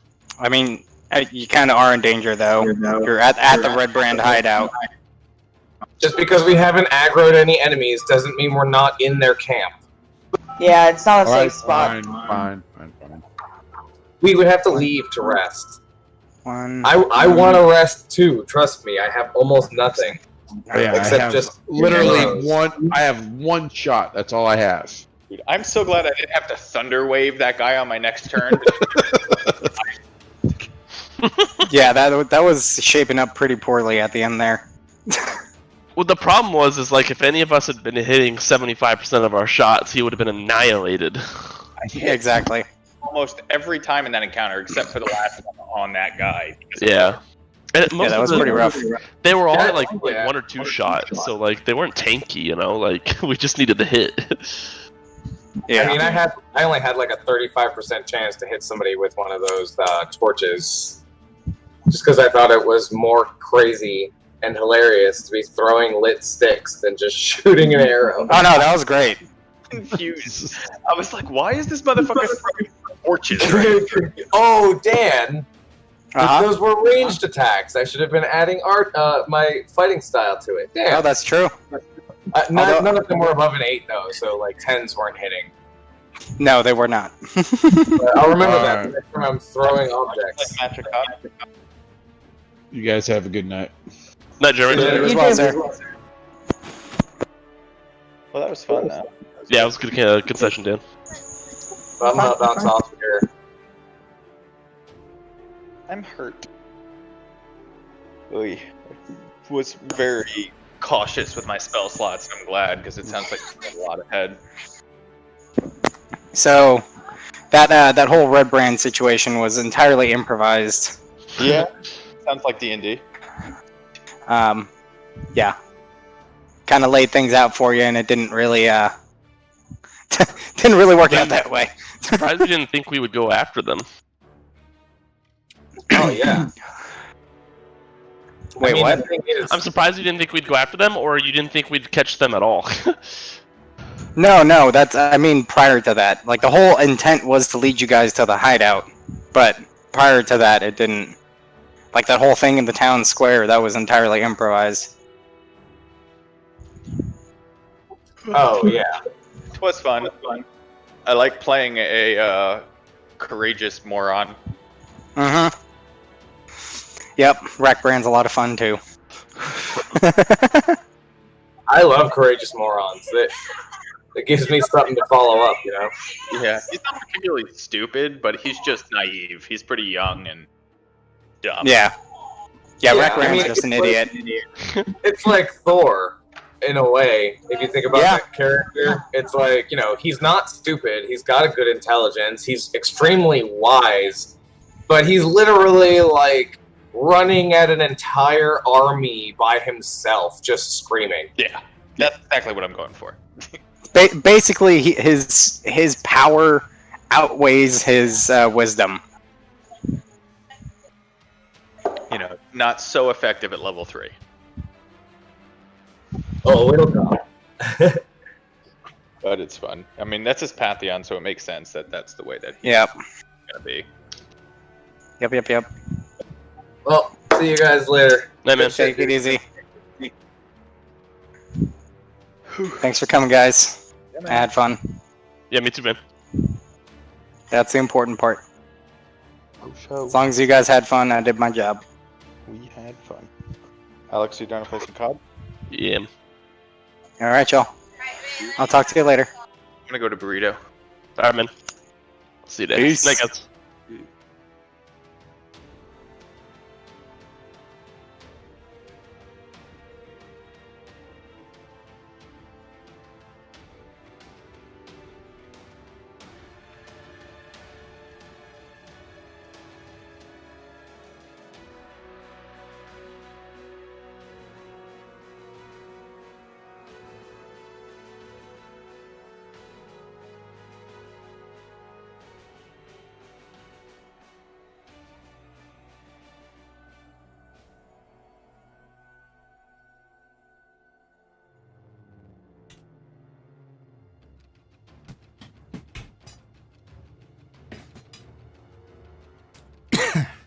All right, y'all. Well, thanks for stopping by.